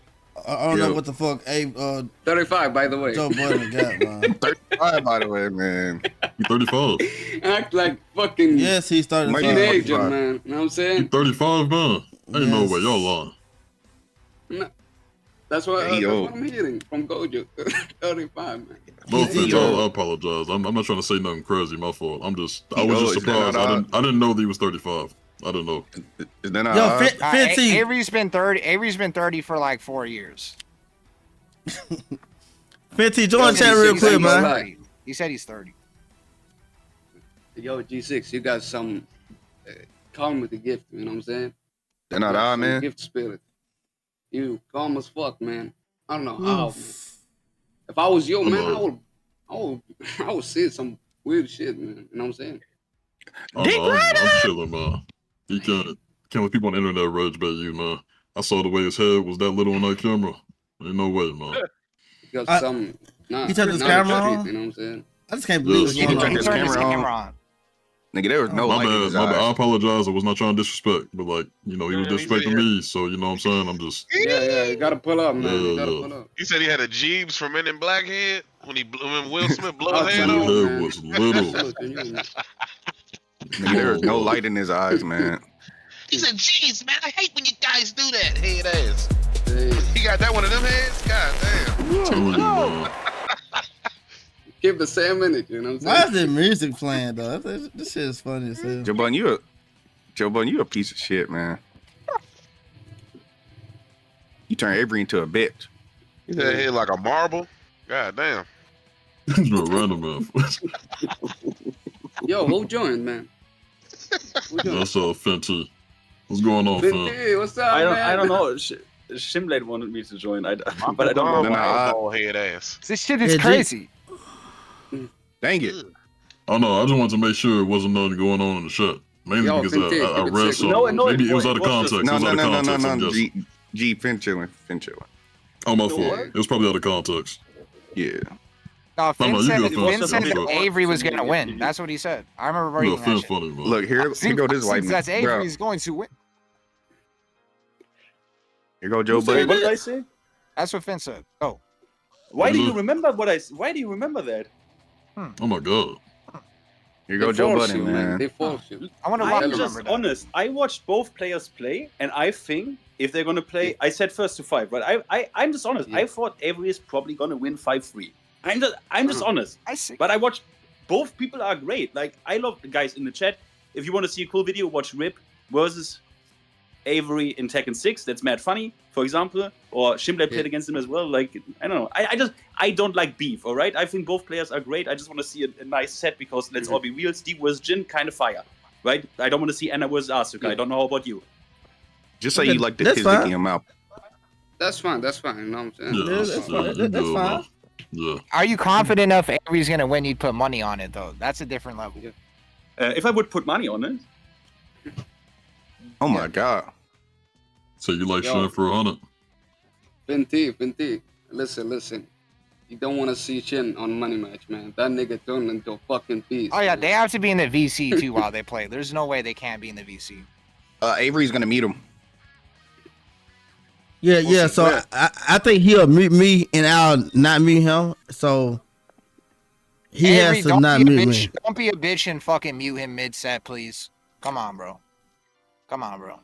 The fact that he's muting the guys in here because he's afraid of shit talk is already telling.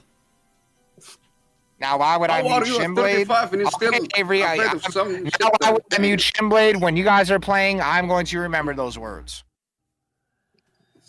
There should be like a clause in the set where if you mute him, and I start saying random like numbers, like a fucking QR code or whatever, like the authentication, and if he doesn't say the number, then you know he muted you.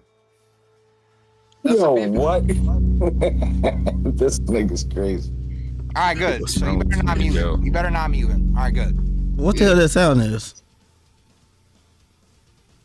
Joe, can I ask you something? What'd you say? Can I ask you something, Joe? Go. How the fuck did you read that chat message? That chat message where I said that I think Avery is gonna win. That's like 20 minutes ago, and it was. You think you didn't remember that shit? TMZ. I don't. Why do you see everything? Like How the that's fuck crazy. do you remember that? I mean, of course I fucking remember that. No, it's respect that your eyes are everywhere. It seems. You think Joe is? Button. Rate Joe Fancy. Would you put money on it though? I don't think did you answer that? Fancy, rate Joe. I would. Rate Joe Budden. Rate him right now. Rate him. Whoa. What do you mean by that? I would put money on it, yes. Wait, what? Yes, rate him, Fancy, right now. Quickly. In what? Quickly. Rate him. Be quiet, Joe. Wait, what rating? Rate Joe Budden. In what? Oh, you mean the AI stuff? That's crazy. No. Hold on, wait. Ooh, nice. The same way you rated Mike ATL. The same way you rated. No, be quiet, Joe. No. The same way. Be quiet. Let me talk. The same way you rated Mike ATL. Rate Joe Budden right now. But I don't remember even how that like. Wasn't it a weird question about like how I would rate him in like Germany or some shit? Yes, that shit was funny. God. Yes, and that shit was. Okay, look, I'm on. Yeah. You mean with mask or without mask? That's all you saying? With no mask. Serious? No mask. With no mask? No, both. I'm just. Whatever. What am I hearing? Joe, but be quiet. He surprised me. I'm just gonna say that he surprised me. He impressed me. Yo, you were like a substitute teacher with no mask on. I ain't gonna need a lie. Yo, 15, the fact you say he surprised me, I need you to rate him now. Like a substitute teacher's crazy. Please. Like Joe be having stinky breath. He bend over, he got his ass in another person in the face. Joe is a substitute I give him an teacher. 8 out of 10, but I couldn't see him extremely well because of the weird lighting in his room. But Joe, you're a 10. You look better than Mike ATL. Thank Pause. you, sir. Thank you. You wouldn't say that's crazy. Pause. Yo, Fenty, yo. He your type? You dick riding. God damn. I'm just honest. As a man, you bouncing on shit, nigga. What the? That's it. All right, go ahead, man. But Joe, You think Joe look good? I thought you had beef with Avery because of the handshake, or was that just bullshit? No, actually, Avery was the first person I ever had beef with offline. I actually have stories with Avery that He was the first. Avery's actually the original, like the first person I ever stared at while I was playing. Like the Bilal shit where I was looking at him. Avery was the first person. That's how bad he pissed me off offline when I played him. That like he actually that's why I'm surprised that he wasn't a dickhead in the past or whatever. You guys are like confused, like saying like what the fuck it like you stared at him while y'all was playing? Same dickhead energy anywhere he is. So that's why I'm like I feel like he was always like this, but I guess not. That when I played him at Evo, I actually lost to Avery at Evo. That I key charged him round start at Evo because he told me stop key charging me, bitch, or whatever while we were playing. And then obviously I had to key charge him round start, and I fucking lost. Wait, so y'all was playing Tekken, and he was just staring at him? No, like fucking, like you know how I fought fucking Bilal? That shit. Joe, you gay. You're gonna try to turn that sus. I like saying this too, that Claudio's so brain dead. I remember when I was playing him, I was looking at him while I was doing combos, not even looking at the screen. That's how brain dead. Joe, I'm gonna fuck with you regardless, but you gay, nigga. Is this guy taking a Gojo? Are you serious? Are you serious, man? Don't worry, I'm gonna still support you. Change as a subject. Take that mask off, man. All right, how much? How many subs you got? 50? You think you finna get my money? I'm not an idiot. The fuck? You gotta pay. You gotta pay. What was it? You gotta pay. What was it? This pussy ain't free? Yeah. Go ahead, take an Gojo. I gotta pay to see some slop. Go ahead, I'm take good. an Gojo. I gotta pay to see some ugly nigga? No. This guy says he was jerking off to my stream. Are you serious? You say you was staring at another man. Oh. While you was playing the game. All right, bro. You was staring at him. Fenty, look what you started, man. Look what you started. You could have told me that shit in the DMs. Yeah, but it is what it is. He was mid-set looking at another man. Thank you. Thank you. Now I'm getting cooked by Tekken Gojo. Thank you, sir. Thank you. I can't do shit. You know how crazy that sounds? I don't talk like this. I can't say anything homophobic or else I will get canceled. Thank you. You had him in the air and you was looking at him. Yes, is it true? Yes, is it true? Yes, it is true. I just figured out Dr. Doom's his legs was up. He was staring at him. So after Quantumania, we met the Council of Kangs, and they seemed like the next major threat. And while the Avengers are preparing to fight them, they're completely missing the real enemy. No. Because if you look at the comics for clues, the Kangs are Yo, remember when somebody plays Murdoch? That was me, man. Doom becomes a god by killing the That was me. Beyonders, and he does this by stealing their reality-bending power. But since the In that MCU tournament. has no Beyonders, they'll target the next best thing, the Council of Kangs. So this means Doom won't just fight the Kangs. You mean his me? real goal is to absorb their power Yeah, and control you. the multiverse. But there's You more. play We wait, know you mean Nah, I have to jump. Yo, so Shin is you That's and me, Avery bro. have That's just me. happened in or nah? Bro, you played like a mad asshole, but I respect it. That was you, right? I mean, there were two Mardocs. Yeah, that was me. That was the Pento. The one with the. Yo, Shin Blade. What's up? Oh yeah. That's me. You and Avery happened in there. Thanks No, to Shin probably Blade, not. man. But wait. Did you wait? But you are not the guy who joined in Tekken 6 and like. Oh, that's no cartoon. No. Tekken 6. Yo, love you, man. Sorry for the misunderstanding. Oh, yeah, miss out. It's all good, baby. Only at 7. Yeah, peace out, baby. His final step to God Yeah, was to yeah. eliminate Loki. So this must mean Doomsday isn't about No. When we do Tekken 7 again, you join again, bro. You join again. fuck with You y'all, need to though. teach these people something. But we the smoke connection, man, I will give you a bad time. Let me tell you. It is what it is. It is what it is. Doesn't matter. Thank You just join. And also thanks to Shinblade, man. He unified us. You know what I'm saying? Thanks to him, man. And thanks to G6 also. Thanks What's to up, man? these guys, man. Without them, there will be no talking like this. You know what I'm saying? Look how fucking Thanks, big bro. his mask is in that video. That shit is funny as fuck. That's just like bigger than his whole body. I think it's a good time to bounce. All right, guys, peace. What? That was a good one. Pause, man. Let's go. Job done. This is a good time to Gotta bounce. work. For Bounce what? off. Bounce off, man. So wait, so you are actually you two you are actually gonna play, yeah, Shinblade? You are actually gonna play, but not today, Yes, right? Not yes, not of now. course. Or he said not Monday either, so yeah. Yeah, Avery just said text me the date or whatever. They're gonna play. Fenty, they might have said a lot of shit about Avery, but I don't think he's gonna pussy out on playing. He might be pussy out in the Discord, but he's not pussing out on playing Shinblade. No. Joe, I hate to be a realist, but that nigga cloud chasing, bro.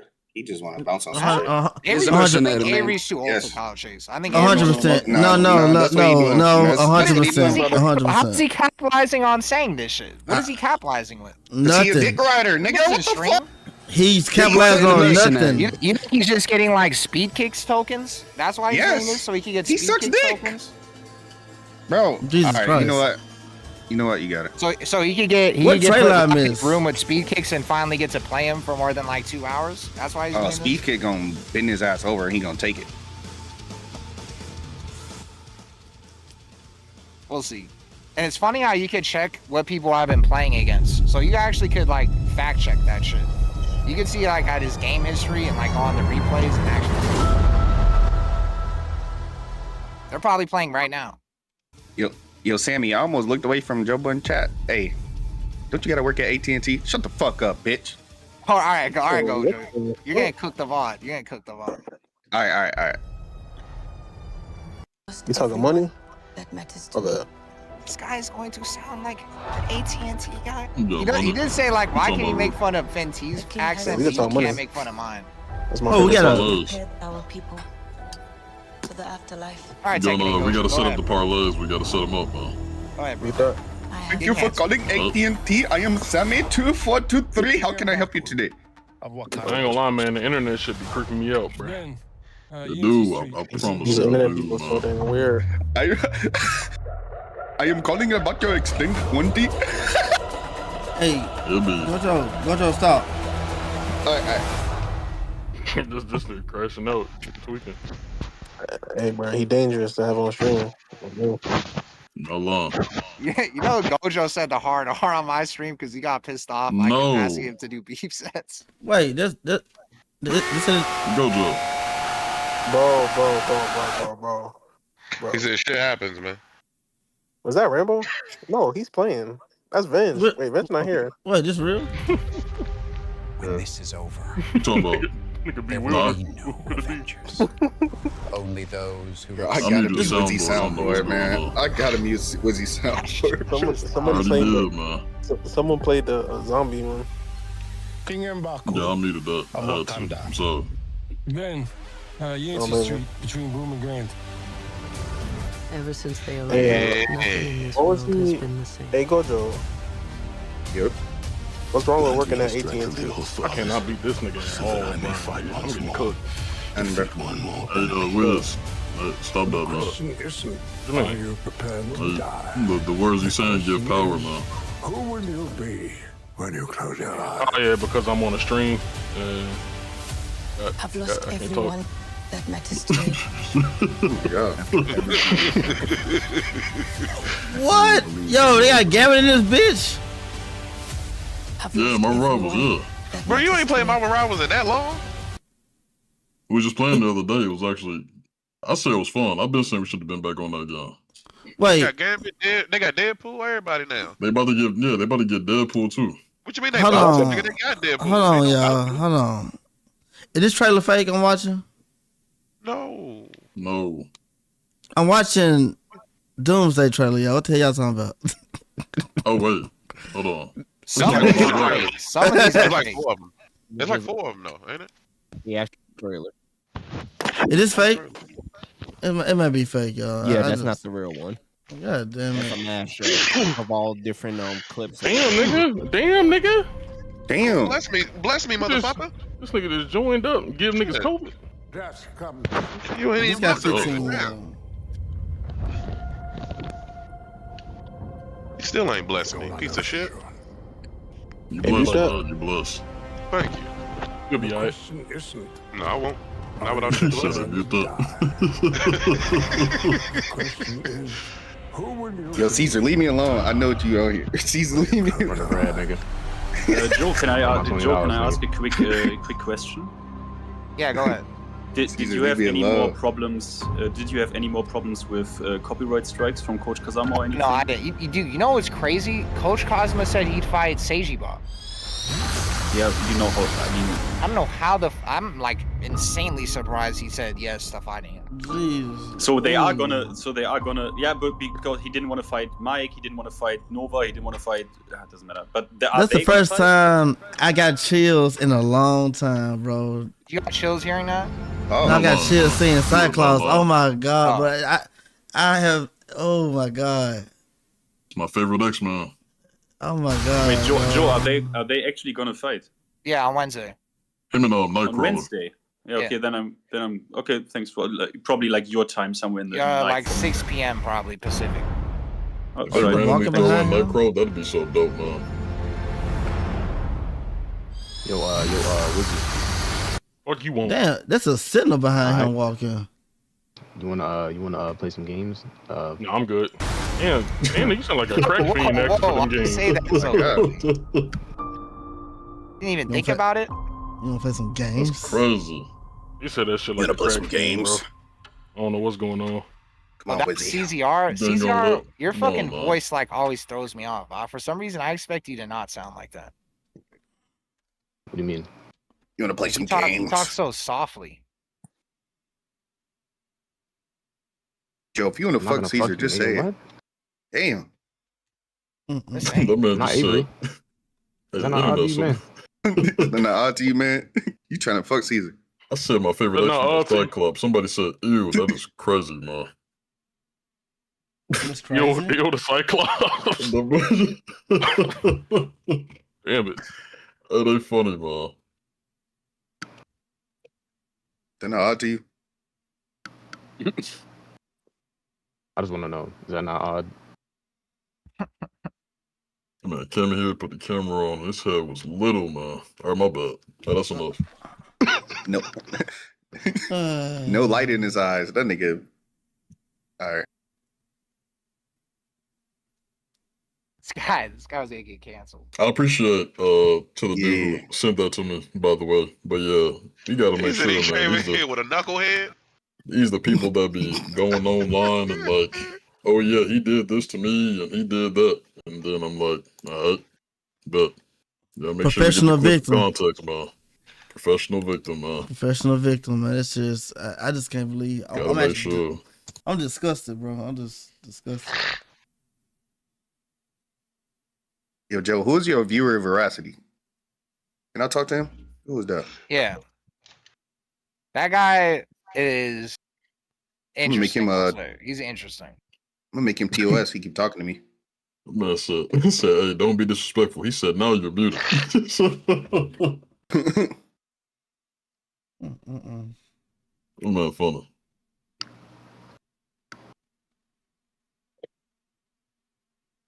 Wrong. Joe, you better get him. He said, "Give me like 2 minutes." Joe, you better get him. He's on his way. But I'm right- surprised you called him out. What did he say? I know his type. Who you call out? Oh, Gojo's. Oh, I the see. I NPC. see. I know what he's gonna. I know what his angle is. I know. What NPC. his angle. He's on it. Give him 2 minutes. Yeah, give him like a minute. He'll But alright, guys, I got a dip. It's 9 a.m. here, but thank you for having me, my American friends. Bye, Fenty. You just another good one, man. Good night, guys. Or good morning, wherever you are. Bye. Yes, sir. Yes, sir. Okay, what? Oh, and No, G6, I didn't mean any. It was just No, shit sorry, talk, this like, is real? I was just making fun. Oh no, you good. I promise you this. I'm chilling. Wait, you don't know about them? Today we're gonna. No, no, About them Joe. cheating? When I say the military got me, they got me.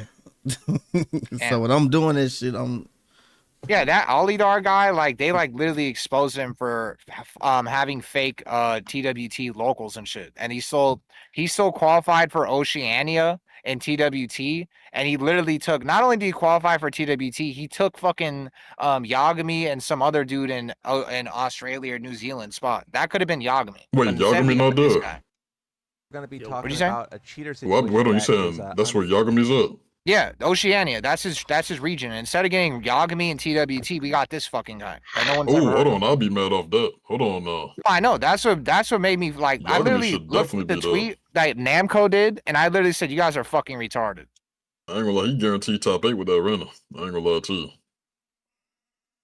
Also, Veracity joined with Bandai Namco. Yeah, what's up? A lot of people are upset about it. A Take it lot in, of people Gojo. are calling for Sick 'em. action. Oh, my bad. And Bandai Namco Veracity. has seemingly not done nothing at all. Before I even If start, there you alright? is evidence that he's innocent. I all and right? let's say Bandai Yeah, Namco has done that research. Bandai Namco. Oh, now that you hear the energy provide change, that all data, right, that that'll tell me everything I need to know already. player Never base mind. so Go that they ahead and can get up move out of here. around. Go ahead and get up out of here. If he's guilty, Wow, he shouldn't be a part of it. Wait, what's going on? Go ahead. Look, hold on. Look, Gojo growing up. That's what I'm talking about, Gojo. Go ahead. Energy change quick. Yep, you got it. What? We're No, going, actually, so you you asked got me. it, bro. I don't know. I got invited, and so I'm here. So what's up? So now you, bro, come on, nigga. All right, we was talking a whole lot of shit in chat. Oh, I'm pussy Then whipped. I'll Oh, I'm this, I'm that. But now are. you here. Hey, what's up, man? How you doing, Listen, brother? listen, I hope it's you're not- doing well. Get the fuck out. You just dick riding, nigga. You are fucking dick riding. You bouncing on shit. Damn you wanna know before Joe Budden, you was bouncing on my shit, nigga. I remember you, buddy. I remember you. Now you bouncing I on shit, actually nigga. don't know who you really are. You are a Like, I fucking just lie, know- nigga. I just know that like you were offered. You lying money on to the play a camera, set, nigga. And then you just said like your don't girlfriend's know angry who at you you, are. and you turned down. Yeah, like, you lying. You lying on the $200, camera, bro. Go ahead and get up out of here, man. and that's it. Go I ahead. said I don't know who And then you you were are. getting at Sammy, and I was like, oh, You don't know who I am, but you keep talking about me. All right. Yeah, go ahead and just get up out of here. Never mind. It's pointless. Never I mind. mean, you are pussy whipped though. That's the thing. I mean, Okay. am I wrong? Do you get pussy? A little bit. Hell no. He said gulp. Nigga, you do not fuck. Stop talking about pussy. Stop talking about shit you don't get, niggas. Shut the fuck up. If he's innocent, Stop talking about shit you don't get, buddy. Player Pussy base isn't talking my, trash like, to this whatever. guy. You don't get Life. pussy at all, so stop talking about it. Thanks.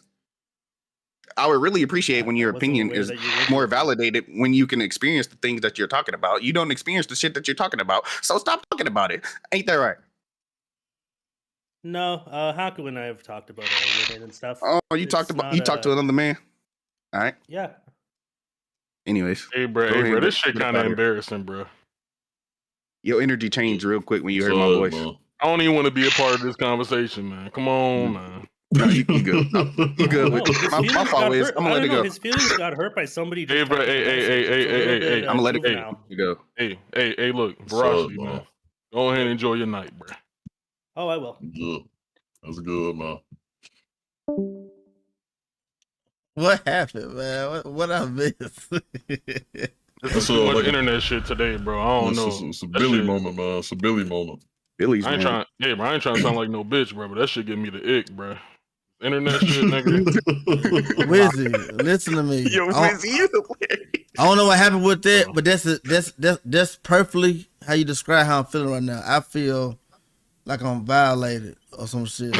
Like I don't know what Joe Budden did, but I feel like I don't know, like I'm in another universe, like I'm in the MCU and I'm somewhere else right now. I feel like I'm lost for real. Bro, like taking niggas different, boy. if I go outside, the sky might not be black right now. It might be purple or some shit. Like I feel like I'm not in the same world. That's some weird shit. It's like he needed his permission on everything. I don't know if y'all heard the way I heard the shit. He needed his permission, man. I'm gonna get off, man.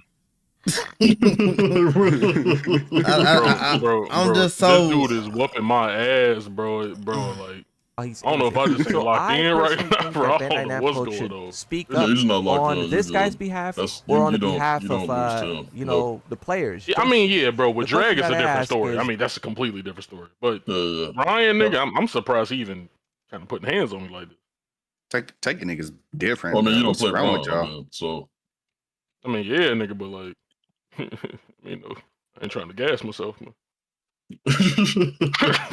Wiz, you got a taunt, man. You got a taunt, man.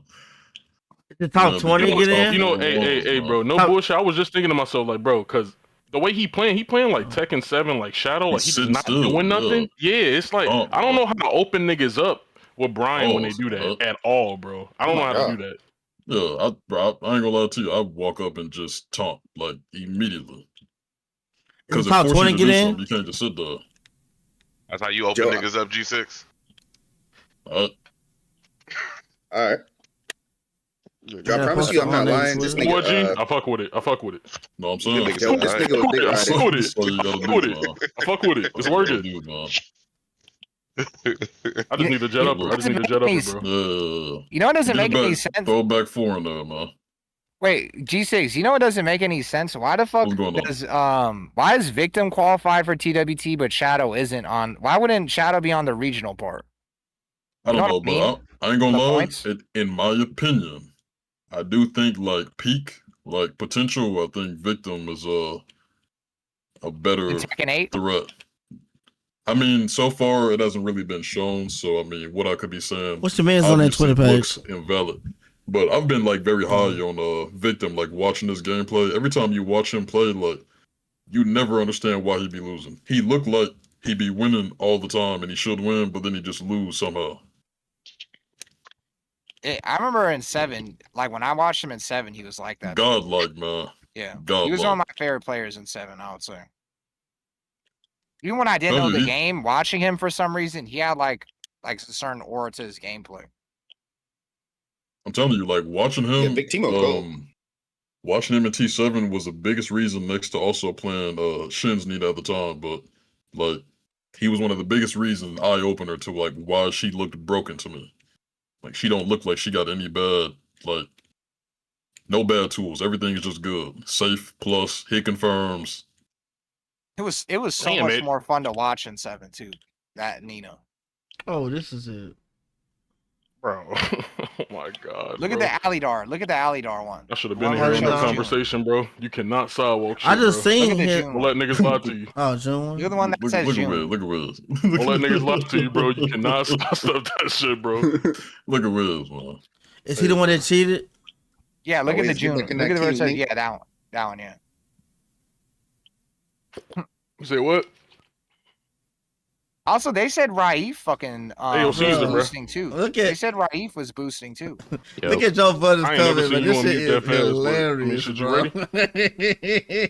Not the dude, boy. And Doomsday coming out too. Joe Butters finna get 1 million views. Wakanda won, bro.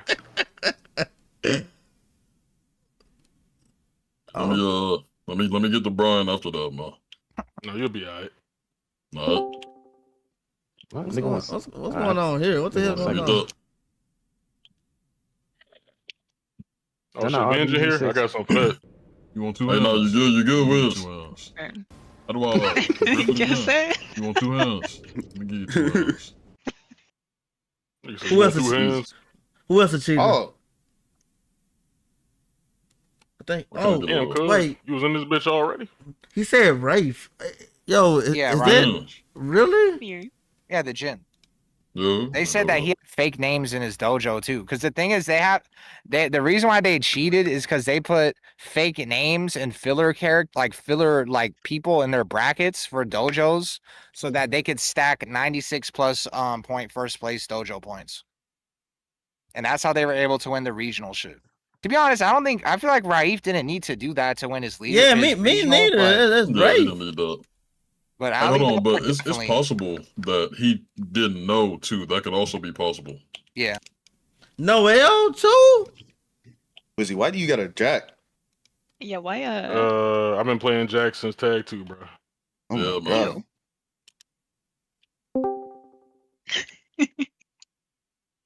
Rafe.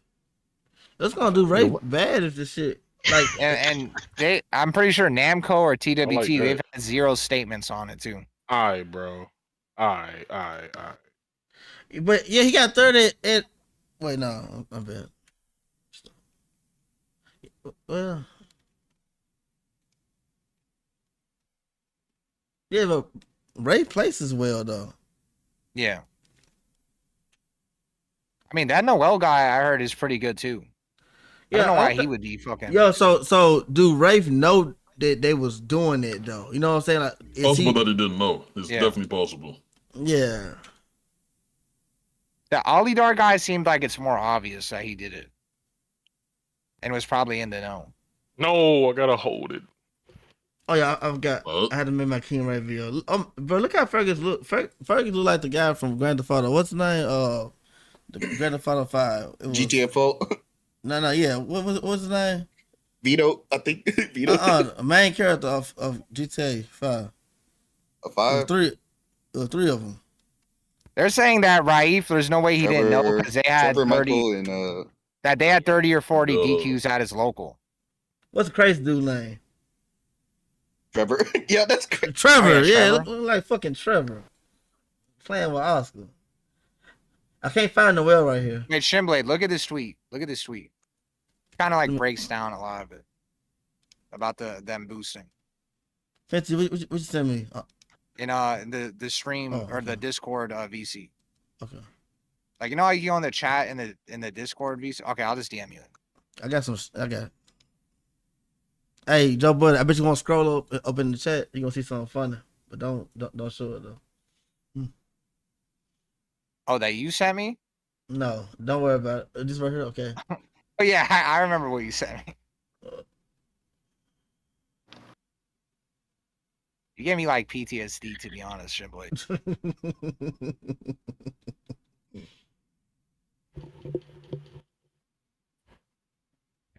What's going on with y'all? What's up, baby? It was good, Jody. Jody. Nope. What's going on, Jordan? Chilling family. What's going good, on Jody? with y'all? Everybody good? Yeah. Pretty sure everybody. He gave me a new quote. Is that not odd? Mm-hmm. Yeah, what's he on Jack? Is that not odd? Crazy, bro. What's going on, Yana? Was he trying to level up? Shoot. Jack Sheep. Shit. It's almost fuck. Yo, I would be fucking pissed if I was Yagami. If I got booted out. Yeah. Oh, the TWT.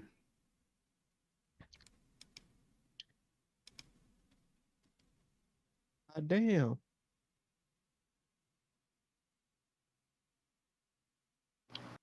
Yo, I think everybody must have left the Namco building. Like the fact that no one's responding, no one's in the building no more. Since y'all talk shit so much about the game, they just left the whole fucking.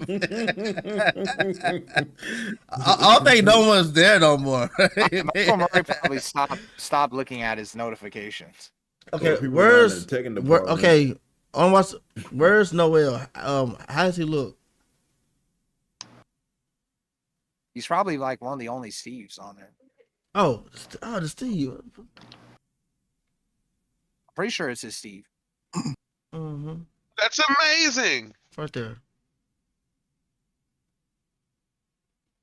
All right. He's got 5 stacks. Oh. So you get 150 points for a 96-man tournament. Please don't come saying your match.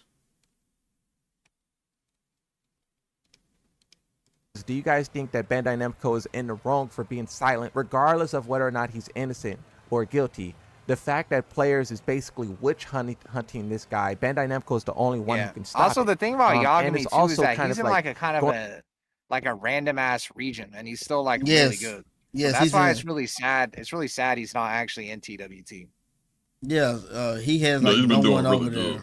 He has like it's like an island or some shit. Gonna ruin their Yeah, tournament. I've If asked this people guy that is live there, and they have if no he's clue why present, either. and Well, I people mean, feel like obviously, he's not like there, studies there the will be game people like who very don't wanna talk to him, meticulously there will and be shit, people who treat him and knows poorly. every frame, It and will knows be a every lot of situation, and negative labs vibes, 24/7. and they But could put it still, into it. But I like do no want one's to show doing you guys shit like this him in news NA article that really. popped up, Outside and of it kind like of goes me, further into like barely. detail. maybe like Since King pretty Ray or much some no mainstream media. Man, I'm gonna say it again. We need Joe Crush not being. Who was robbed, bro? Joe Crush not being out Yeah, there, we got or robbed at Joe Wizzy Crush's ass. prime. We got robbed at Joe Crush's prime. Yeah. Traveling. Yeah. We got Joe robbed Crush Wizzy and too, Wizzy, though. the biggest what ifs season 1. Yeah, for sure. Joe Crush and Wiz are the biggest what ifs, and I'm pissed. Yeah, we got robbed at The Wizzy not platform giving is a talking fuck. about it, and Bandai Namco has been silent. I put No. JDCR mess around in season 1, man. That was annoying. Season 1, everyone gave a fuck, and I believe Wizard would have had like a. Wizzy did. I thought like a Red Wizzy said Bull. himself he didn't give a fuck. Season No, he was. Like what, around going August to a I stopped fucking- giving a going fuck. to offlines. No, he would beat people ass in those what you call them to TNSs. Because I remember like when he was in it, like doing that, people would ask him to go offline. He's like, I don't really care like that. It's a waste of money. As blatant cheaters manipulate dojo system to qualify. Tekken 8 an article. Thing is, I think for everybody, it's a waste of money except like specific people, and you were probably one of them. Into the TWT like you actually would have been Tekken 8 Pros like you actually would have really made a name for yourself if you traveled season one. Bro, what the fuck is his tailspin, bro? That we're talking about, right? And now he's not listening to me. Nah, I hear you, bro. Hold up. I hate this guy, bro. Bro, I just need to know this nigga's tailspin. You and fucking Ninja Killer actually have hatred for both of you, bro. Yo, Ninja Killer too. Like, man, it's so much that could be happening. Casual. They say they're bro. You know what Ninja Killer fucking said in the Raccoon's chat? He said, "Let me find the fucking words." Because they're like Gamma Hell down 4-1 or down 1. Alley down 1. Oh, and also this guy, bro. This Ninja Killer guy said, "I'm gonna be so real." Yeah, got it. All the Tekkenators in here. All the tech. You guys love this game so much. Right? Ninja Killer, the guy that's skull fucking everyone. He said, "Bro, I'm gonna be so real. There's no point in playing this game like that for real. I mean, shit ain't nothing else to do." That's what Ninja Killer said yesterday or 2 days ago. He played the game every. I mean, it's better playing Mortal Kombat. What'd you say? It's better playing Mortal Kombat. He very you know something crazy? Ninja Killer actually does not play this game. Combat in shambles. Like how? How is he casually playing this game, drinking pina coladas, and he's smoking everybody? How? He just good at games, bro, and he don't play like that. He don't got a lot of matches. Lighted and he popped up. He's a respected player. He's really good. Really smart. He helped organize, had dozens of people who DQ'd. But his brother's good too, though. Would DQ in upper he got a cold brother play too. A match in lower brackets. And then lose via disqualification. Yeah, Guam Sports Federation response. Why wasn't he this good in older games though? Why wasn't he this good? Why didn't we hear about him in 7 or Tag 2 being like the best in A player? No, so Ninja Killer been good since Tekken 6 though. Because Mortal Kombat was his. I remember having. How old is Ninja Killer though? This is the first time we seeing him like not focus as much on Mortal Kombat. Is that what you're saying? 16%. Pretty much, because Mortal Kombat is in a really bad state. How old is Ninja Killer? 26? He should be like 20-something. Because I know when he got his Rise of Fame, he was like 18. And that was like an M during I think he's like 23, I think. Ain't no way. He's 12 years. So you saying I was having death matches with an 8-year-old? You could have been. From the organization team for tournaments and respect. Holy shit! However, I know he played back then. I don't remember hearing people talk about him. Ninja Killer name go back to Tekken 6. Ninja Killer played Tekken 6. Ninja like that. It was because most of the time he was playing. Your 15 and our 15 is 2 different 15s. Also, their 15 and our 15 is 2 different 15s. Shut your old ass up, man. Nigga, we be the same age. Bald head ass nigga. Acknowledging that having Alidar Damn, you called me. We the same age. Could compromise. Wait, you said my 15, your 15 are different. We the same age. No, I said my 15 and their 15 are like the same age. I mean, different shit, man. For some reason, hey, listen. For some reason, since you talking, fucking man. He thought you were something different. He was on yeah, your side, listen, because you've been talking shit all day. I promise you, that's not what I heard. Pass me some of that caramel crown royal, man. The TWT points he gained were only bumped down a bit with an 4-person tournament getting knocked to a 64 dojo. Let's check these screenshots. All these I links, know is right? when it comes They're to Ninja showing Killer, when Mortal Kombat 11 first came out, right? that's when he actually started going to tournaments. There was a good handful of people that knew about him prior to MK11 because he was whooping the dog shit out of Sonic, Fox, and MKX after the tournament scene was done and over with. And Lil Majin was whooping all their ass, though. On all of the DQs. Very weird for DQs to happen this supposed to know about that shit. In a Lamar had all the folks in the room killing their ass with Raiden. Like a combo breaker. This is like a local. Raven? This would be Raiden. Yep, he's a kill their ass.